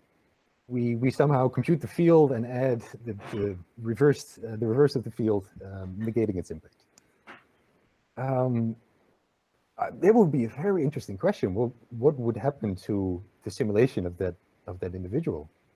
Would they have a subjective experience? Would there be an objectively measurable experience? Would it be worse in NBEC? Is there any And way to test that before emulating? Can you test this in actual subjects? I suppose you could train networks to perform certain tasks and then handicap them in some way and see how their performance might degrade or not. I mean, you can even do that with rats, for instance. Ouch. Yeah, sure. Simulation, right? Yeah. I'm just curious to know, because this is like a fundamental thing that I would give to anyone who says, so there are the ones who have very specific claims, like Stuart Hameroff, who will say, without microtubules, you have no consciousness. Can't work without it. So then I want him to show me in the chain of things that he believes creates consciousness, where does it fit in and why is it essential? Yeah. And can you demonstrate that? And you know, the same question goes to the people who are more general and say, I don't know what's really necessary, but there are a ton of little details. Then I always want to know, can you please show me a detail where we've actually tested that difference? Because it's not, Oh, I'm sure, not saying that yeah. there is no difference. It's just that by seeing what the difference is, what a difference it makes, you can often discover what it would take to replace that if you wanted to do a simulation, or how you would go about, say, doing what you did, take the effect decoupling away, but then perhaps somehow incorporate it still in the equations through some other way. Yeah, have a functional equivalent Yeah, that is maybe computationally less intensive. right. When you said that we have the tools in order to model all these things, I just for clarity, are we still just talking about things like writing a code for part of a simulation, or are we talking about like actually replicating that electromagnetic field, like as an example? I think that was specifically about the ephemetic field. Yeah, there was some great work done on this. I think it was one of Christoph Koch's PhD students around the year 2000. I'm really bad with names. I'm also thinking in terms of code, I'm thinking of the neuron simulator and a tool called LFPy, which work in tandem to have just this interaction of the field with the neurons. Okay. It's actually, there are also, of course, those who claim that you cannot do this through simulation, that you have to build things. I had a long conversation with an Australian researcher who, a long time ago, many years ago, who claimed that because simulated fire doesn't burn, you cannot ever produce thinking minds and consciousness if you're just using software. He didn't even go to IIT, he was just straight up like that. That reminds me of my old neurophilosophy professor with whom I had a debate about whether simulated pain can be real. So needless to say, we were on different sides of the debate. You brought up an interesting subject earlier. I had to think of the knockout mouse. So as you know, there are genetic tools that we can use to knock out specific genes coding for specific, let's say, parts of a receptor. We can knock in to make, let's say, a receptor with different subunits and suddenly different behavior. And then typically what is done is then these mice are put through some behavioral test paradigm. They have to run through a maze and then find some hidden food, or they have to find a hidden platform underwater. And it is then typically in these papers you then see some mild but statistically significant effect on behavior. Behavior is typically worse if you mess something up. So I guess that's kind of good news for there at some local optimum at least. But one of the things I wonder. So I mean, brains are pretty robust, and typically we can, you know, wreak some pretty serious havoc, and the animal will still be pretty okay and be, you know, able to find food and somehow produce offspring. But they might do a little bit worse on these behavioral tasks. And so this then is maybe, yeah, is this related to the level of detail question? Because I'm wondering, we will have a lot of details that we can simulate or not and make that decision, which might have very subtle effects on the individual subjective perception, or somehow objectively on simple or complex behavioral tasks. Hopefully we'll not put the humans through the Morris water maze. We should actually try So, yeah, sure.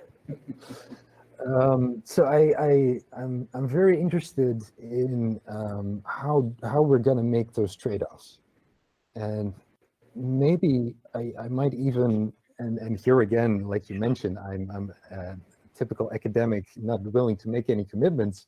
So I'm hoping that maybe we can even leave some of these decisions to the individuals who are being simulated, so that some people might make different trade-offs for If the themselves. tools are available to try to go up and down the scale, yes, then you could do that. The tools and of course the dollar prize next to but it. if you had the tools to go to the highest possible resolution that you could possibly imagine was possible or necessary, then wouldn't it be more ethically correct to simply emulate the person at the absolute highest level, and then to start testing by keeping their very high level backup, and then doing lower level versions and seeing if it feels any different, comparing reports, doing little, you know, just going lower level on this part of the brain and then that part of the brain, and that sort of thing.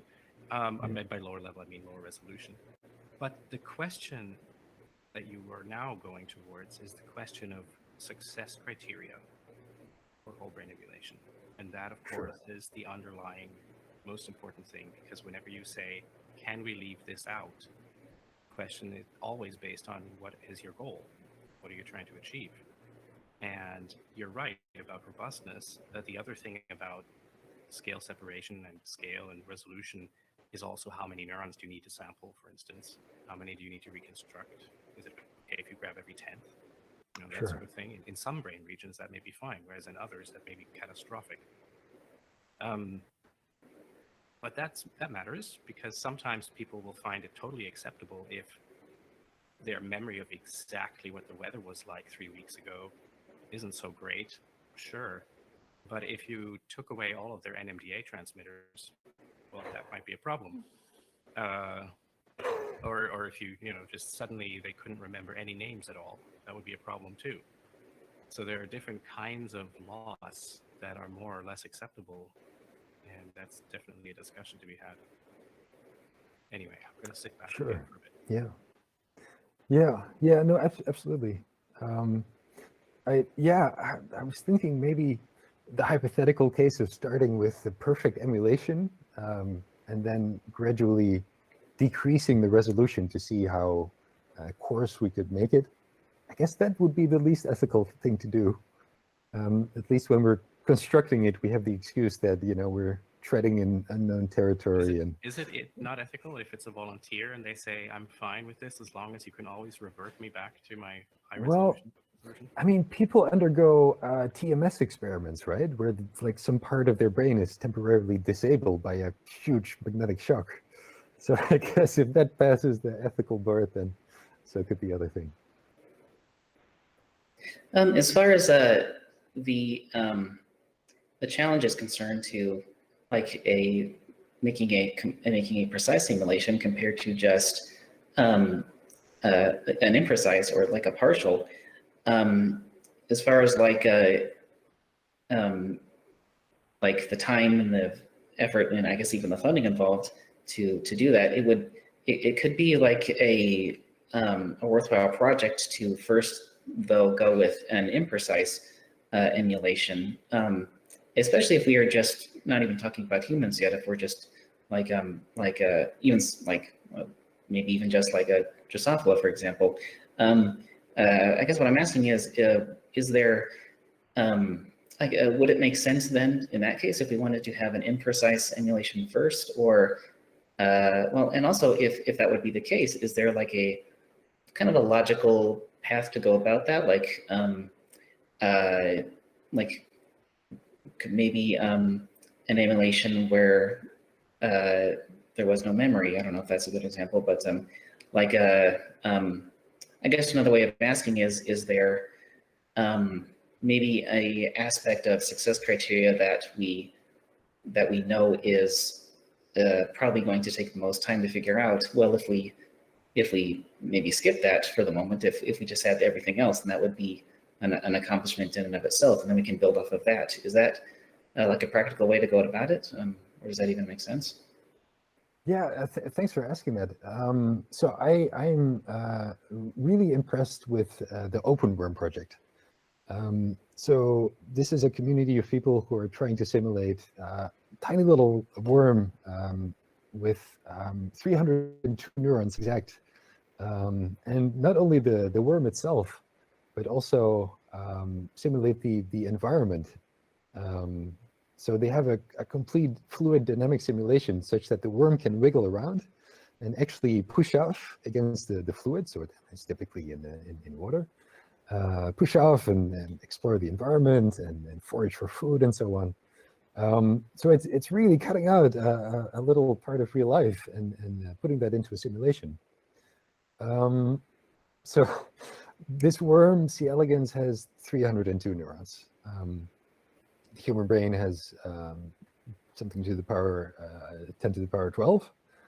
And you know, it's not easy to simulate a worm. This is hard enough as it is. C. elegans neurons have some special properties. I think most of them are not typical spiking neurons as we see in most of the cortex, but they kind of communicate with a whole barrage of neurotransmitters, also mostly subthreshold, so without emitting any action potentials. And I think so. It's hard enough, but they're making really impressive progress, and they are pioneers in some way. It seems like it's not going to be like in that science fiction book. So the first uploaded creatures will probably be worms.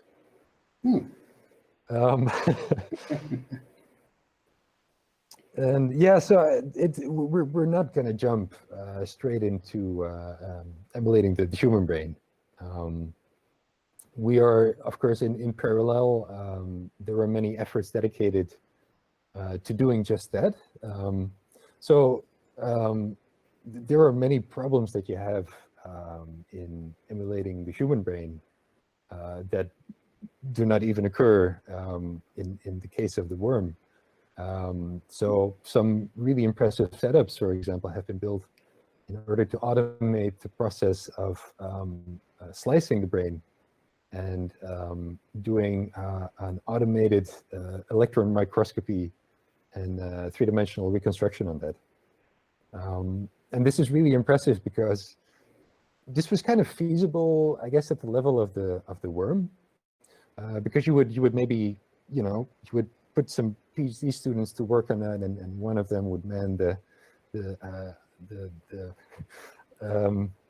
slicing, and one would man the EM, and this is at a scale where we could do this manually, but this would never scale. I mean, there aren't enough PhD students in the world to do that for the human brain. So something fundamentally different is needed there. So this is being done in parallel, fortunately, and it's looking really good. But in terms of actually, and okay, this is maybe an interesting point. So an interesting part of the OpenWorm project is that they're putting a lot of emphasis also on the simulated environment. So they place a lot of emphasis on this notion of embodiment and embodied cognition. In humans, there are also many discussions about this. So the notion that our body is really doing a lot of computation by itself, even in a kind of pre-brain kind of way. The body is its own dynamical system. So it will be absolutely essential that we simulate some kind of body. We cannot be disembodied brains in a vet. I mean, our brains can be in a vet somewhere, but they will have to be hooked up to an interface that will give us the perception of walking in a world or flying in a world or You've seen RoboCop, some more right? exotic things. Sorry, Rendell? Brain in a vat makes me think of, I mean, some people think of The Simpsons, but I think of RoboCop because they just put brains inside robots. I was thinking of Daniel Dennett.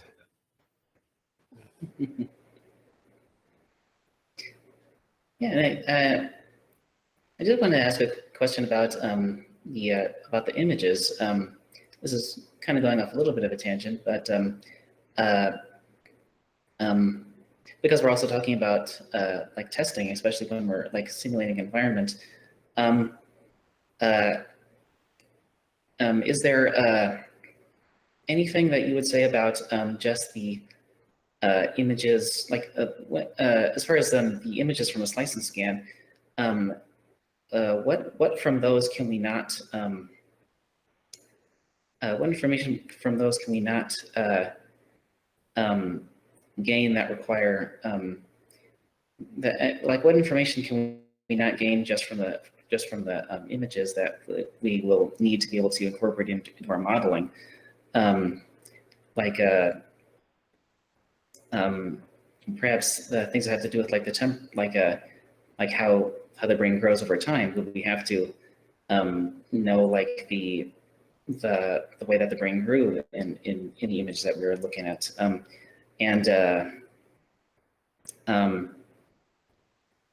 I guess also is there yeah, well, let me stop that question there. So when you say image, then you mean, for example, the image stack that we might get from our electron microscopy setup? Yes. Yeah.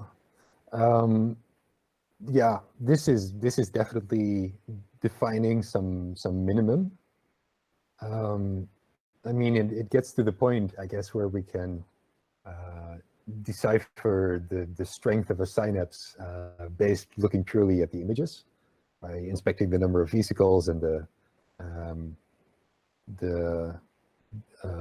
density of the postsynaptic density. So we could infer a great degree of the connectivity from this data. But then, yeah, is that enough? It's a snapshot in time. So we talked earlier about epigenetics. So epigenetics would definitely require some reading out of the epigenome. But yeah, and so now it really shows that I'm by no means an expert in microbiology. But maybe so if there are any microbiologists in the audience, then please fill me in. But I could imagine that there would be combined approaches where this EM approach would remain in place. There would be our method for determining the whole brain connectivity. But in addition, we would definitely need some extra procedures to maybe sample the epigenome in different parts of the brain. And then the thing I'm not sure about is how representative that would be for the neighboring area. So what would be the density at which we would have to sample the epigenome or other, I don't know, phosphorylation states in synapses. Receptor densities, how distribution of receptors on dendrites and ion channels on dendrites. So these are complementary things. And yeah, I'm very interested in the discussion with people who are experts in microbiology, who can maybe fill me in a bit more there. Thank you. Okay.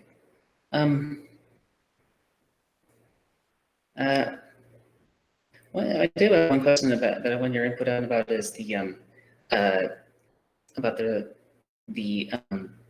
temporal question again about like we're talking about getting we're talking about emulating the precision of the timing of say like a train of as I understand it, like the like for example, showing a neuron spike sequence. Like if you would give it, for example, if you're just talking about one specific cognitive process, the as I understand it in the brain, the spike timing determines, or at least factors into the ordering of the neuron spike sequences, and in turn generates that process of the information.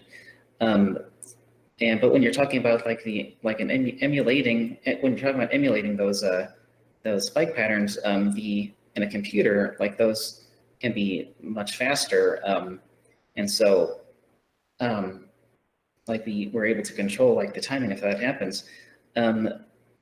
But is it possible that when you're emulating the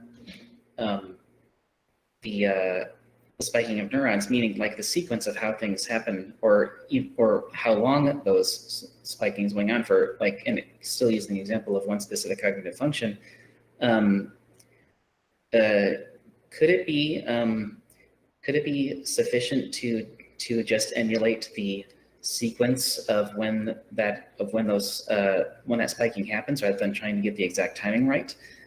So in other words, what I'm trying to say is, when you're talking about the resolution of the timing for a sequence of neuron spikes, if you just want to emulate if what your criteria is emulating the information that was processed in that one cognitive, in that like specific cognitive function, how important is getting the timing right for every neuron spike, or is it just a simple matter of getting the sequence correct? Like this spike happens before this one, and this one has to happen before this one finishes, kind of like with parallel computing, where you just have to simply get the order correct. If we're simulating the spikes coming out of one axon, don't they always come in the same order? Or are we talking about the spikes from different neurons? The spikes from different neurons. Okay.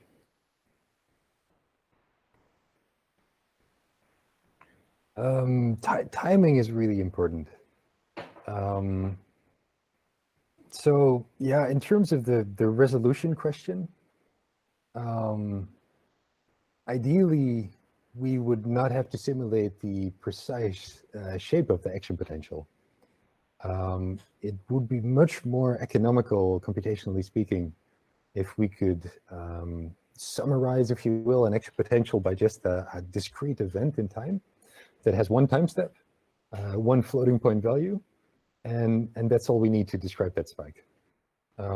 If you have a full Hodgkin-Huxley model running for your neuron, then whenever it produces a spike, it's going to actually exhibit very precisely that action potential in the dynamics of its membrane potential. And well, I guess we're lucky in the sense that neurons are comparatively slow to computers. So our networking gear that connects the different nodes of our parallel distribution simulation together can have maybe, you know, a few dozens of microseconds of lag, maybe even a few hundred of microseconds.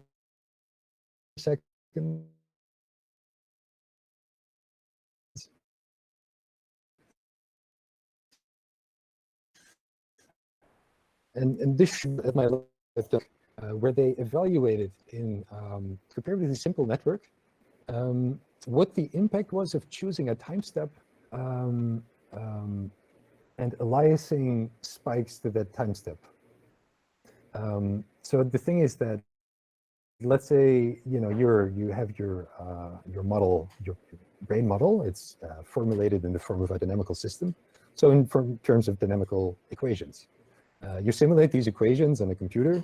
It's kind of, you know, there's an analog dynamical system. You're simulating it on a digital computer. So you have to discretize things, and you have to choose a finite resolution, a finite time resolution for your simulation. So you kind of, you know, make jumps in time with a discrete step. And typically you would choose something on the order of maybe 1 millisecond or 0.1 millisecond. And now the trouble is that it does seem that timing is really important with neurons. You know that there's one of the plasticity models that is exhibited in the cortex is spike timing dependent plasticity. So this is the phenomenon where you have a synapse connecting two neurons, and the presynaptic neuron could fire a spike, and the postsynaptic neuron can fire a spike. And if the presynaptic neuron fires a spike before the postsynaptic neuron, then it seems there was some causal connection. The presynaptic neuron fired, contributed to the firing of the postsynaptic neuron, and so that should then result in a change in the weight at the synapse, a change in the strength of the synapse. But the trouble is that if I pop up an image of STTP. Yes, please. Is it going to be the STTP curve? Possible image, but it's nice. It's nice to be able to do something like that since we're in this medium. So it's going to pick a window here. I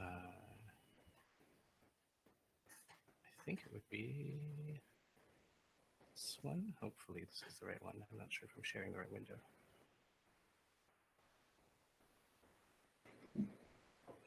Ah, fantastic. Is it there? Okay. Good. So now you can talk about it while it's there. Yeah, that's really good. So we're exploring more possibilities of the medium.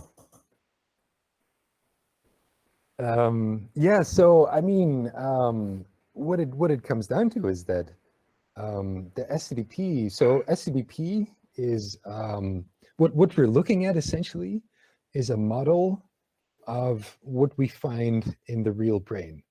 So we have particular combinations of presynaptic neurons that are connected via synapse to a postsynaptic neuron. We stimulate them with certain patterns, pre before post before pre, in all manner of different combinations. And we look at how that affects the strength of the synapse, which is what you see at the vertical axis. Now, there are different kinds of SCDP, and they're defined by these different rules, if you will. So what you see in these particular instances of SCDP is that there is this inversion that happens around t equals 0. So when the presynaptic spike is happening almost at the same time as the postsynaptic spike, we're kind of in an uncertain region, whether we get a very strong depression, so a weakening of the synapse, or a facilitation, a strengthening of the synapse. So this phenomenon is really sensitive to the precise time of the spikes that arrive and that are generated. So a consequence then that my colleagues found is when you choose your time step too big in your simulation, then spikes can only happen at increments of this resolution, because this is like the resolution of your universe that you're simulating. There's no smaller time than the time step that you're simulating it. And what happens then is that a spike that might, in the real universe, which is analog, would have happened between two time steps, is actually aliased. It's rounded off, so to speak, to the edge of a time step. And this induces an artificial synchronization mechanism.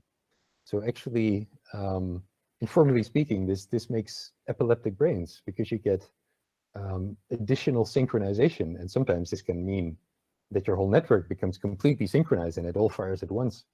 And then you have simulated epilepsy.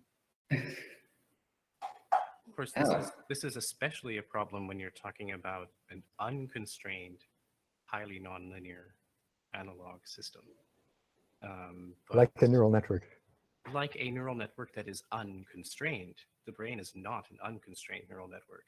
I mean, this is all very different when you're applying these same rules within a network that, for example, is giving itself a theta rhythm, that is giving itself recurrent inhibition to produce gamma rhythms that will make sure you don't get a whole bunch of other spikes occurring right after your pattern fired.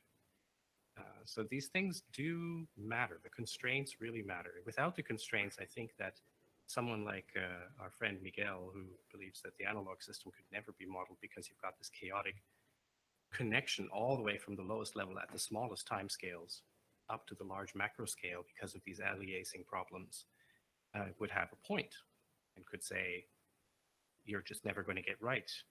But then when you look at practical implementations, such as the hippocampal prosthesis and how they're modeling it, you'll see that they can get away with an awful lot of abstraction and still have a positive effect, at least in a support role for that brain region.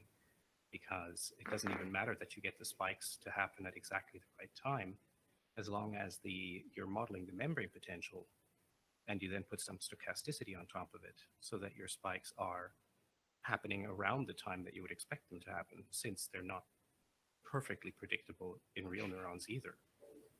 Could ask, I was curious, as far as what you thought, like with the modeling experience that you've had, if there is any redundancy that you've noticed that wouldn't necessarily have to be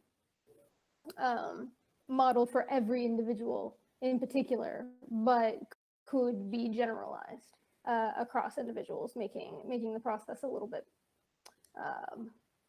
quicker, I suppose, like neural types or even whole regions of the brain. If it's possible to even have a database of these things that we wouldn't have to have that detail for every single individual because everybody shares it. Yeah, so again, I'm not a biologist, but I suppose there has to be a huge variation in brains. I mean, I guess we've all seen the case of the person whose ventricles were blocked at an early age and who then had a head filled with mostly water and was getting by apparently fine in their life. So yeah, the question is really related to the level of detail question. Because if we can understand the brain at a high level of abstraction, where we can have a V1 module representing occipital cortex and so on, and these could be shared in a database. Man, we're pretty close to the matrix at that point, aren't we? Yeah, I mean, that would be really great, but right now, I guess from my conservative neuroscientist point of view, the most reliable prediction would be that we would have a fairly data-driven pipeline, which would begin at this sectioning and scanning of individual brains, and then to use a generic infrastructure to simulate them. So we wouldn't have to reinvent the simulator and the way that we analyze the data and so on to construct the model from the data. This, I imagine, could be shared to a very large degree. But the individual brains, well, I guess that's the really cool part that we would, yeah, tricky and cool.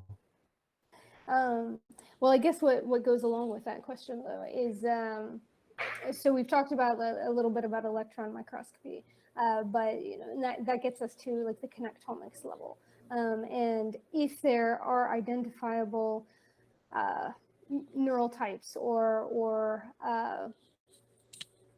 maybe a better way to put it, if there are things that we observe perhaps at a greater resolution but can then match to what we can learn at a connectomics level. Like, do you think that that's going to be possible, that there's enough redundancy there that we can identify what's necessary from a connectome to be able to then create an emulation?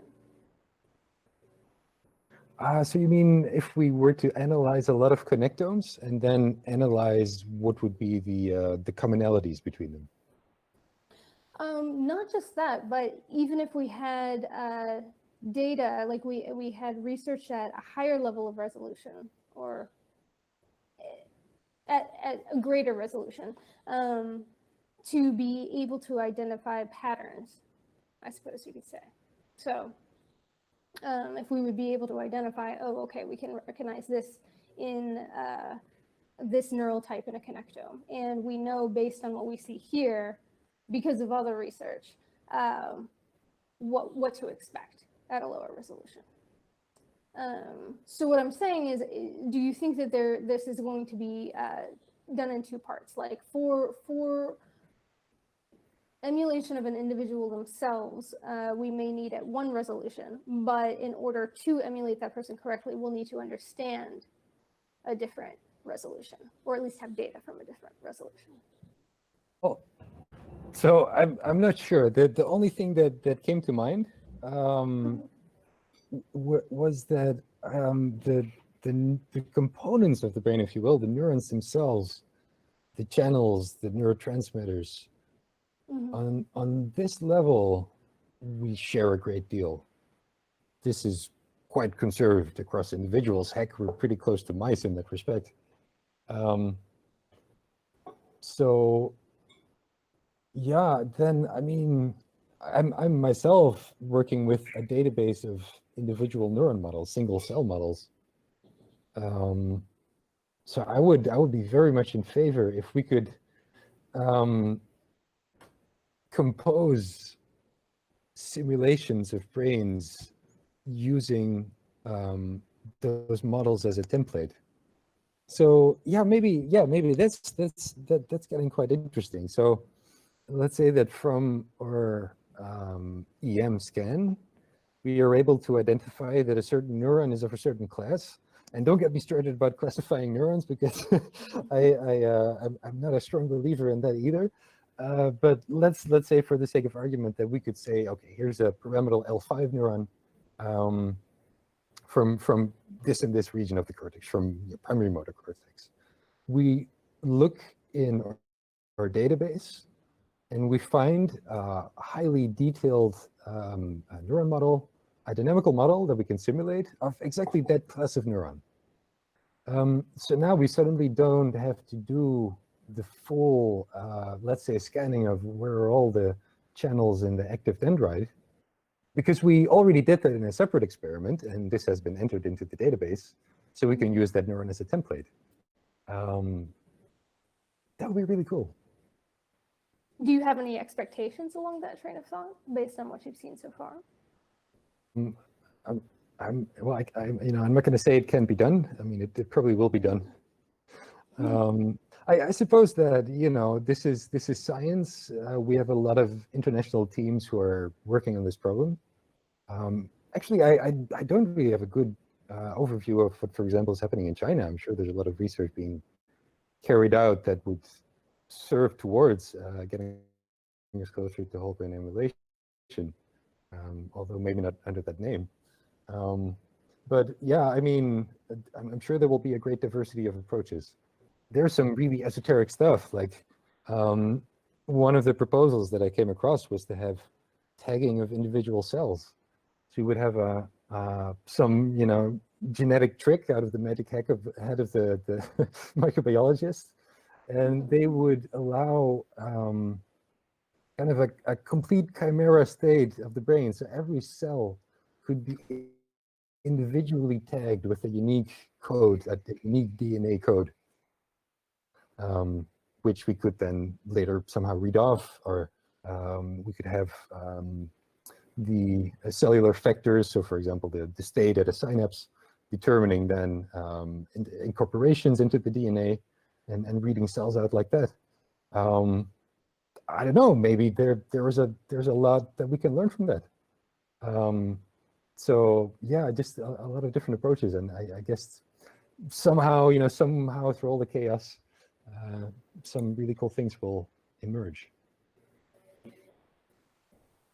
I guess going back to you mentioned about epigenetics, and if you're looking at the epigenetic or some genetic level of an individual neuron or a group of neurons, are there certain predictable behaviors? Sure.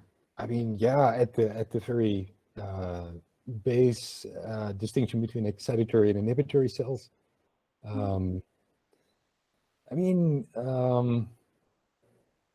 So maybe this is actually getting into the discussion of, can we classify neurons? And maybe, again, this is a cop-out, because at some levels, we certainly can, like the excitatory inhibitory cells. There's a lot of conserved behavior, even from mice to men, looking at the same types of cells in the same position, same layer in the cortex. There are quite some similarities, and we also know about the differences, but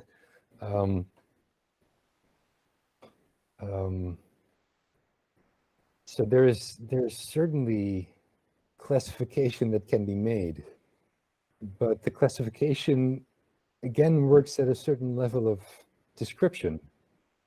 Excitatory and inhibitory are the broadest classes that you could imagine and cover an incredible diversity. So it's more like a hierarchy of classification than a final being able to put one neuron into one box and another into another. Okay. Interesting. But yeah, in a practical sense, I'm sure we can get a very long way by having your standard dentate gyrus neuron and so on, and putting that together. I did want to ask, is there anything that we did not cover that you would like to say to our audience about the topic, or anything that we covered in the questions?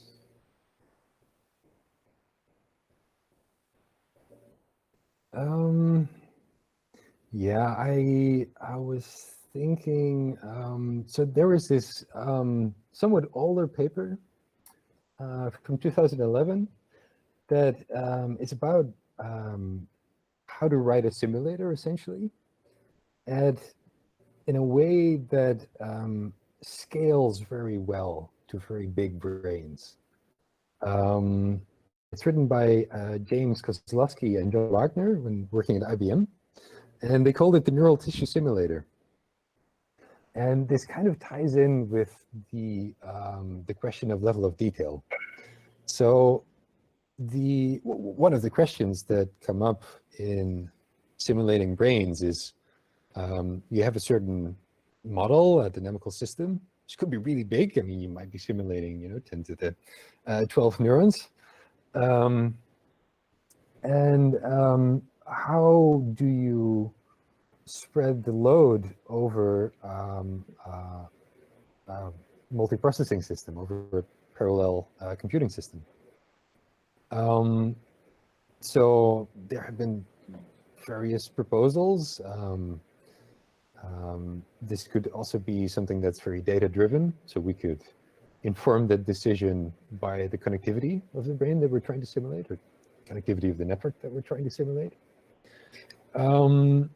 But the proposal by these two gentlemen here is that we really take into precise account the spatiality, if you will, of the brain. The brain is an object which has an extent. It's like 15 centimeters by 10 centimeters by something. And they propose to make this distribution along these Cartesian axes of the brain.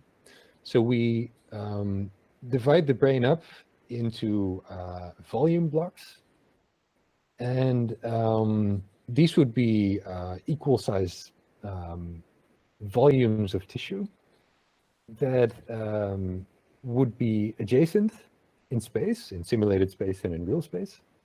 And this would inform then the network topology of the computer that we're simulating it on. So because any volume of space can only talk with adjacent volumes, this means that network connectivity is completely local. And this avoids a lot of the communication. So a lot of the problems in neural network simulation is not so much simulating the neurons, it's the communication. There's a lot of spikes that have to be transmitted over some kind of network connection. So I still find the approach this approach by the neural tissue simulator very elegant, and I think that will scale really well. So this might be a real good candidate Yeah, I was for the really long term. attracted to that model as well, actually. I went out in, I think it was 2013 or 14. I went to New York and I visited James Kozlowski at IBM, Oh, wonderful. talked with him about the model. And it was really fascinating. I do think it's a very interesting approach, at least to the problem of how would you run an emulation like that once you have it. Unfortunately, I haven't heard very much from him since. I think the last time we were communicating was around the time when the that Global Futures Congress was being organized. I haven't heard much from him since, and I think he hasn't continued on the same project because for IBM this was sort of a sidetrack. Yeah, but yeah, that's super interesting. I have to actually go, so I just wanted to thank you before I rush off and they can finish. One topic that I often also like to bring in as far as making things more difficult is that it's not even just what do you need from the brain and how do you build a simulator that can handle simulating the brain, but the fact that even bigger issue than, say, communication between neurons is tuning parameters, because machine learning always explodes into infinite numbers. Absolutely. So that's the big one. Anyway, I have to run, so I'm very sorry about that. Thanks very much. It was very nice chatting with you. So I will now log off. Hope to follow up soon. Thank you, Randall, and thank you, Charles. I think with that, you can call it an end for the interview. So thank you very much. Yeah, thank you so much for putting this together. I'm really looking forward to the workshop. I'm very excited about it. Thank you. This is Okay. great. Thank you so much.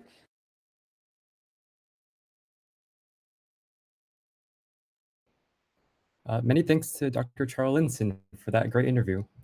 We transition now to our live panel discussion, which is introduced through a keynote lecture by Dr. Ken Hayworth. Here are just a few reminders regarding how the discussion will go. Our workshop is participatory and is open to all of our international attendees and viewers. You can write questions directly into the chat that is enabled for our YouTube live stream chat. One of our excellent staff members is monitoring the chat and will alert the panel to interesting and topical questions. More complicated or multi-part questions, where it is important to establish that the question is both properly understood and answered, are best asked by directly engaging with the panelists. We make this possible through our call-in number. The number and PIN are shown at the bottom of the screen right now. They're also written in the live stream description and on the livestream.carboncopies.org webpage. They are as follows: 786-540-5631 with PIN 180-618-986 £. If you're calling from outside the US, you may also use the web call-in option at call.carboncopies.org to avoid telephone charges. The process is similar to calling into a radio show.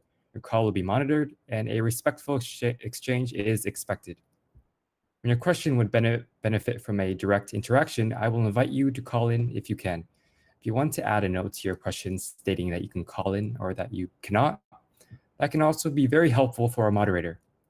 First, we will play a short clip introducing Dr. Ken Hayworth.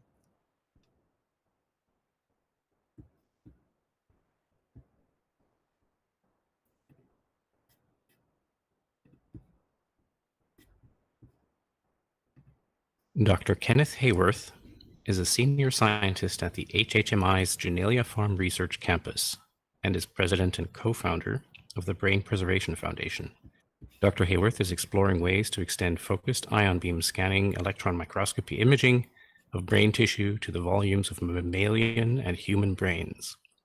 While a postdoctoral researcher at Harvard University, Dr. Hayworth co-invented the tape-to-SEM process for high-throughput volume imaging of neural circuits at the nanometer scale. Dr. Hayworth is at the forefront of efforts towards brain preservation and whole brain emulation. Dr. Kenneth Hayworth will be speaking on scale separability.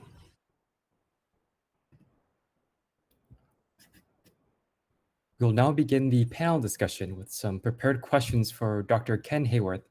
Dr. Kuna, would you like to give the first question to Dr. Hayworth? Oh, is that how we're starting? I wasn't sure if I was going to ask with a question first or if Ken was just going to start talking. Oh, so he would have the lecture first.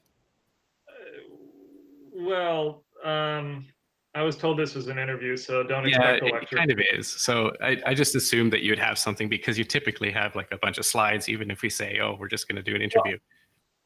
I mean, I will say I listened to the first two speakers, and I completely agree with them. I think there is something that is a level that neuroscience is assuming is the correct level for emulating the brain for asking these questions. And that level is, for want of a better term, spikes. Is the electrophysiology. Let me give a little. I was thinking about these questions a little bit, and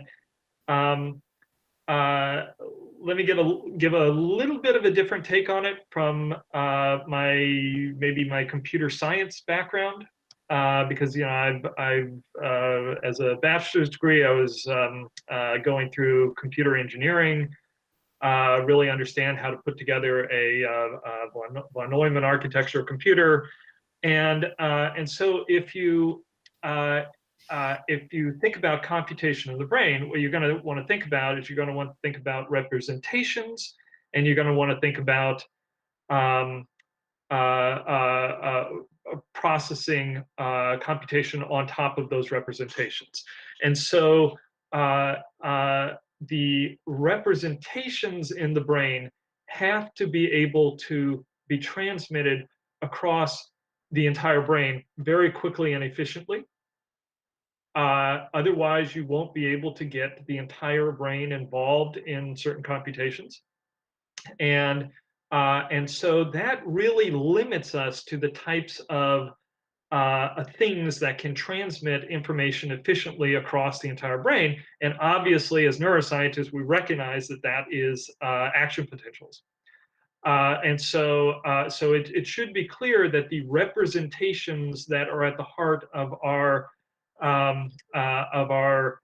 all of our cognitive processes are going to be groups of neurons shouting action potentials to other groups of neurons way across the brain. Now, that just talks about the representations themselves, but now what about the processing? Well, the processing could be any order of things, but it has to quickly assimilate the spike trains that are coming from different areas of the brain and do whatever it's going to do with those, and then spit them out again as spike trains. Otherwise, it wouldn't be useful. So, so if you're talking about, let's say, a chemical process that might change messenger RNA expression, et cetera, that is going to simply take too long, I would suggest, to interface with the spike trains coming in and to give spike trains going out. So what we have is the processing. We've identified this as neurosciences, I suppose, as being involved with ion channels, receptor proteins, things that can immediately take in these action potentials that are releasing, let's say, glutamate across the synaptic cleft. That glutamate is almost immediately, within a fraction of a millisecond, turned into another voltage that is sensed by voltage sensing ion channels, and that is making it very efficient to accumulate those and either put out a spike or not put out a spike. I'm saying stuff that any neuroscience textbook would have in like the first chapter, but there's a reason that this level of computation is the one that stands out as the one for whole brain emulation, because it is efficient in transmitting things across the brain, and it's efficient in it's essentially that it's a representation that is efficient in transmitting things across the brain, which allows many areas of the brain, many variables to interact collectively. Right. Yeah. So that addresses the question of the forms of communication, the kinds of channels that we need to care about, because we could say as long as we can translate them into the effect on a membrane potential, and therefore when a spike is going to happen, then you've got your bases covered. That still leaves other dynamics such as memory, memory formation. And yeah, I'm not going to put words in your mouth, so I'll just ask you, what's your take on that and on, say, the factors or the level, the resolution at which we should care about contributors to that memory process, all these different stages from short term to LTP to long term and so forth? Yeah, well, I mean, let me first say that unlike the first two speakers, I have very little expertise in simulating neurons. I've written a couple little papers that hardly anybody reads that have something to do with neural simulation, but very little. Where I'm coming from this really is, I think the overall question of this, which is what is the level of separability? That level of separability is very important from a brain preservation point of view, because if we don't know what that level of separability is, if we don't know what the level that is that the mind is running at, then we cannot say what would be necessary to preserve in a brain. And so I think deeply about these questions because mainly from that perspective. And from that perspective, you come up with things like you're going to want to preserve all the neuronal connectivity. You're going to want to preserve the ultrastructure of dendritic spines, for example, so that you can get their volumes, their area of postsynaptic density and number of vesicles and things like that. You're going to want to preserve, in the best case, you would want to preserve all the ion channels, all the receptor proteins. You would want to preserve potentially their phosphorylation states, et cetera, et cetera.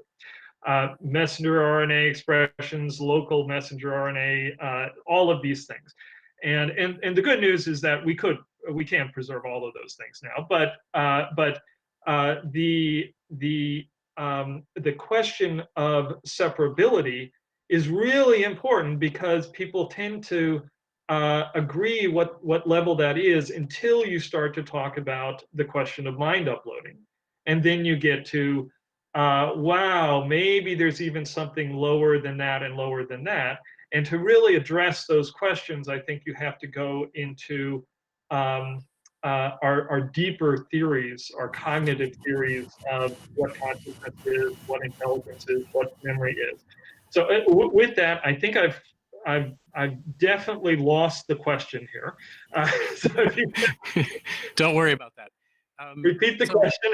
Yeah, but don't worry, we're going to get back to it anyway. In fact, I think that this is a great time to also open up the floor to everyone else who's here, because I really don't want to leave the other guests who joined us, like Dong Song and Yoon Suk Cho, and of course Steve Potter and Charles and others from, they want to have their say too. But I think that for all of us, because we haven't really, most of us don't go out there and debate whole brain emulation with other neuroscientists, which is something that you have done. And I don't want to put you on the spot, so I don't want to say name any names unless you feel like it, because hey, I'm open to it. But if you could give us some idea, since you already kind of pointed to it, what it's like to talk to a neuroscientist about whole brain emulation and where they kind of look for, I would almost call it the excuse as to why it would be impractical. Maybe impractical is even too soft a word. Maybe they say impossible. Could you say a little bit about that? Yeah, I mean, that's a great question. Let me give you a very recent Kenneth Miller He was interviewed for something that I was in for CNET cryonics something something something. And he was giving his opinion on why mind uploading will not occur in, it will take, I think he said thousands of years. I think that was Wow. the thousands of years. That's fine. Okay, but he offered up his explanation of why, right? And his explanation of why was that there was and I very much appreciate that neuroscientists like him and other neuroscientists that really know what they're doing engage in this conversation. So, I would recommend you getting him as on an interview to really get the guts, because I've had debates with him that are I've learned a lot. Right. It's a great idea. Yeah. In any case, he stressed that there is level after level after level after level after level that you have to go down to really encompass all of the computation that is going on. And it was directly this levels of separability. He was essentially saying, no, there is no electrophysiology level that you could draw a line at and then say you model everything else with some local differential equations, which is essentially what we're talking about, right? I mean, we're talking about obviously it requires proteins to do the work of the Hodgkin-Huxley equations. But do you need to model the protein conformation in order to get the level that you need, right? And I think we would say that that's as silly as saying if you wanted to emulate a computer, that you would have to know the exact locations of every dopant atom in the silicon crystal of the transistors. Obviously, you have to have transistors and you have to have dopant atoms in those transistors, but you don't care where they are. In fact, there are many, many, many levels of abstraction that you can go to before you really hit the level of computation.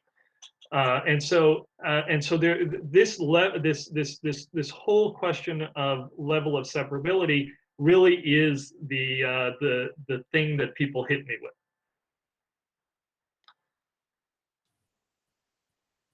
Actually, Yunsuk, you could just jump right in right now. I think it's a great time to start talking directly between all of us.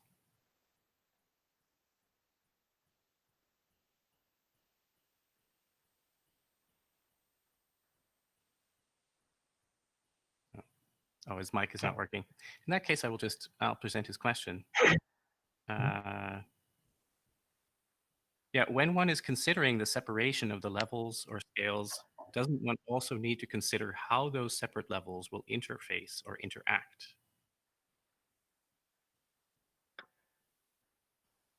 I don't think so. Can you give me a more of a idea of what two levels you're talking about? So I can, instead Okay, of imagining two levels, if I'll you wait can for give me. Yunsuk to put in his answer to that. And in the meantime, I'll give my version of your answer, which is the whole point of scale separation, of saying there is scale separation, that you're separating scales, is to say that you have determined that for the context, for the goal that you're emulating towards, let's say we're not trying to emulate to understand how Parkinson's disease works. We're trying to emulate how it is that a memory pops into my mind. If you have your goal set and you determine you've found a level where you can separate scales, it means that above that scale, at those resolutions, that's what you have to care about. That's what you're emulating. It's like the code of the program that you need to emulate how it's being run on your emulated Macintosh. Below that level, you don't need to care. We don't need to care about how the Macintosh implements its chipset. That's the idea. So the answer to, would you need to care about how they interface then? would be no, as long as you believe that scale separation is possible.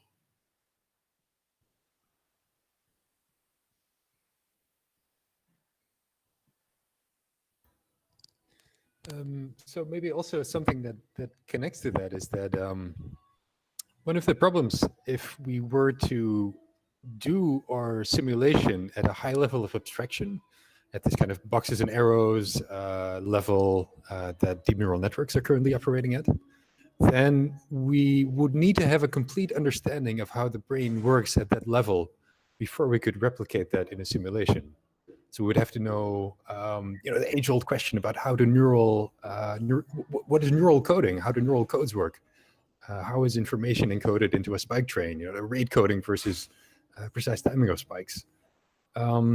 If we were to address the problem at a smaller level of detail, so looking more towards the individual neurons and individual proteins, then we kind of sidestep this question. We just simulate the system in a data-driven way. We kind of take what's given to us, and we don't have to understand exactly what is then encoded in a spike train.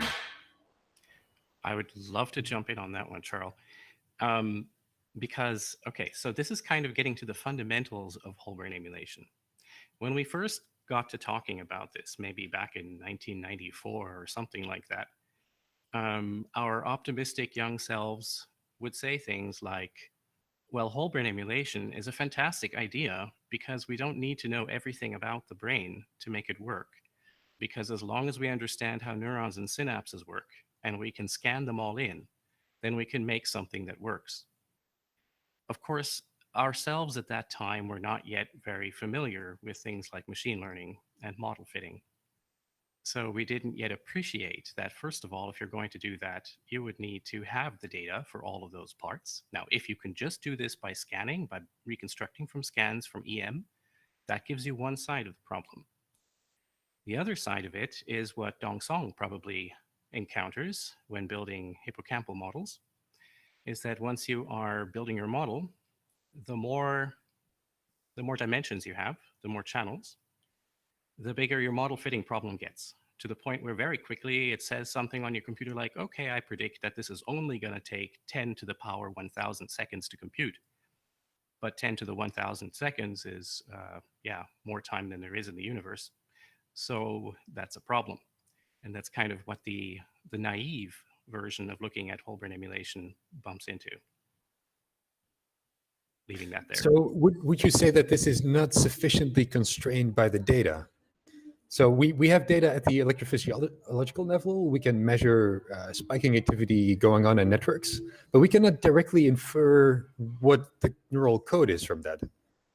But if we look at a smaller scale, then maybe it's easier to replicate the behavior at that scale and validate that we're doing it right, without indeed developing a full understanding. Well, in principle, what you're saying is true. The smaller the system that you're trying to do, that you're trying to model, the more feasible your problem is. So if we know enough about the brain that we can say, we have a blueprint here that tells us that prefrontal cortex does this, and it should be exhibiting these kinds of rhythms, etc. And in the prefrontal cortex, we have a column structure that looks like this, and it's got these types of neurons, and typically they operate like this. And then you have your actual recorded data from a patient, whether it's electrophysiology or it's EM. And you're mapping this to the blueprint that you've got. Then perhaps you only need to look at and examine what's going on in a small circuit that is a part of a mini column in the prefrontal cortex. And you're trying to tune that. And Dongsong, you can correct me if I'm wrong, but in a sense, this is what's going on in your hippocampal model, right? You know a lot about the underlying blueprint of CA3 to CA1. You know a lot about the responses that you normally see from those neurons. Mm-hmm. You have a very constrained experiment Right. in which this is taking place. So it's not a very rich context. And within that, you can then make a model that will actually come to some kind of conclusion within, 72 hours while the patient's recovering. Is that right? Yeah, I mean, when you look at the model, right? You know, although the model I'm developing, I call that also a data-driven model, but there's a lot of assumptions and knowledge already embedded in that model structure. So that's already reduced the dimensionality of the problem. And also there's advanced model estimation method like like the dropout estimation, like regularized estimation, that further reduce the complexity of the problem. So you can use limited data to solve a complex system, right? That's very common in machine learning now, right? Some machine learning algorithm, they have like millions of open parameters, but they didn't use over a million images to train those model, right? When I was a graduate student, I didn't even think this is possible because obviously, right, you cannot have the, my understanding at the time is that the number of unknown parameters has to be right smaller than the number of the samples, right? Because you have otherwise you have a ill-conditioned problem will never give you a unique solution, right? But now our understanding changed because there's a lot of constraints in the model structure. There's a lot of constraints embedded in the estimation procedure. So you are not looking for arbitrary solution for given that data, right? So in the end, those problems actually it's tractable in reality, right? And another thing, I agree with you. It's when you think about problem, right? Like input-output model, you try to map input from output, but you are not really trying to estimate the input-output mapping for arbitrary input, because in reality, the input pattern is also limited, right? Because I'll give you one example, trivial example, that if you only want to simulate one spike, right? Obviously, all the skill separability problem is already solved because you send one spike of your input, right? You only try to simulate the, for example, like EPSP as your output. You can easily just copy that EPSP waveform and pass to the next neuron, right? But this in practice this is not very useful because we are interested in spatial temporal pattern spikes. We are interested in cognitive process, right? We are interested in behavior. Usually involves a lot of neurons, a lot of spikes, a lot of EPSP, right? But in reality, you also don't have to solve all the problems at once, right? If you can find some scenario that make your input-output prediction useful, then that's by definition is useful, right? My favorite example in, it's really hard to talk about this in terms of memory prosthesis because it's more subtle and it involves more complicated behavioral tasks. But my favorite example is like in retinal prosthesis, right? So if you read about retinal prosthesis, the current system is extremely crude, right? I remember 20 years ago we talked about 4-to-4 array of electrodes. So basically, you are representing the whole world with 16 pixels. And now the state of art is probably 1,000, 2,000, right? And without considering any complex dynamics of the neurons, in the visual cortex, right? But when you use this very simple approach, and when you look at what people can do with blind, in blind patients, right? So at least they can give the blind people the sense it's bright or it's dark, right? With multiple pixels, they can even, by moving their head, they can even detect edge. They can find out where the door is, right, in front of like a bright background. So that's something useful, right? Although nobody believes that already fully replicates the visual function, right? So. Thank you. Can Steve, you I want to jump say in? something? Yeah.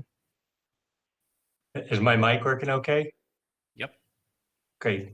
I wanted to, suggest that whole brain emulation might happen the soonest by taking the sort of Ted Berger approach that they did with just CA3 or some small part of the hippocampus for an entire person. Imagine if you could record all of the sensory inputs into every one of their sensory systems, and you could record from every one of their motor neurons or even just the muscles from soon after they were born. My guess is, if you had a system that was halfway decent, like AlphaGo, for example, it just looked at a lot of people playing Go and learned from them, and then played itself after that using what it had learned, and developed a very sophisticated ability to behave the way a very good Go player behaves. So that, as far as I know, didn't include any neuroscience at all, or modeling of ion channels or circuits or any of that stuff. It was just input-output functions. So I'm wondering what the other panelists think. Is this a feasible approach to brain emulation, to just put recording on all of the inputs and the outputs of a person and not worry too much about all the levels underneath? So I guess to follow up on that question, when you think that we can just have this black box and then put in the input and then get the accurate output, it assumes that nothing changes inside, right? So if there's some kind of internal dynamics going on based on some kind of memory from the past and all of these different factors, then given the same input, the output could be different depending on the internal state. So how could you account for something like that in this view? Yeah, well, you would, if you were following it across a lifetime, you would get a lot of memory effects. You would need to obviously pay attention to what happened in the distant past. That's the whole idea of recording for a very long time, getting a lifetime of input-output functions, some of which the input comes in and the output only comes out years and years later. Right. So in that case, the input that goes into this black box would not be just the present input at that precise moment, but all the entire history, right? Yeah. Yeah. So it's a non-Markov process. Yeah, well, it's a really long Markov process. Yeah. Sorry. I mean, there's also issue of non-stationarity, right? The system is changing. So now we are talking about input-output mapping that constantly changing, right? So even you have a very long recording, that theoretically won't guarantee you, to get the complete input-output mapping. Well, I would also be skeptical of that approach, although I've often thought that would be a wonderful experiment, and you could actually cook up ways of you could imagine doing something like that with a symbolic chess playing program being modeled by a neural network program and see what you get. But I think there is a crucial question that we're dancing around, which is what it feels like to be inside, the consciousness question. And I am a big believer that consciousness is a very particular form of self-modeling in the brain, that human beings have evolved to have these brain states that keep track of what it is like to be. And so when I'm often arguing with somebody about well, how do you know if you get somebody's entire connectome, or you get even more information from a scan and then emulate it? And yes, maybe they'll be able to act like the person, they'll act like they're conscious, but there might not be anybody home. I look at them and say, well, we're not talking about just the input-output. We're talking about the internal states as well being replicated. And so, if we believe that there's any insight that we have in our consciousness, where we can say, no, look, I'm really am in pain, and that really is connected to the fact that we're experiencing pain, then all of that has to be going through these same levels of spiky neurons. It's a computation like anything else. And so having the emulating it from the level of not just the external behavior, but from the internal representations as well, that I think is a solid argument that if it acts at the end of the day like it is conscious, then it is conscious.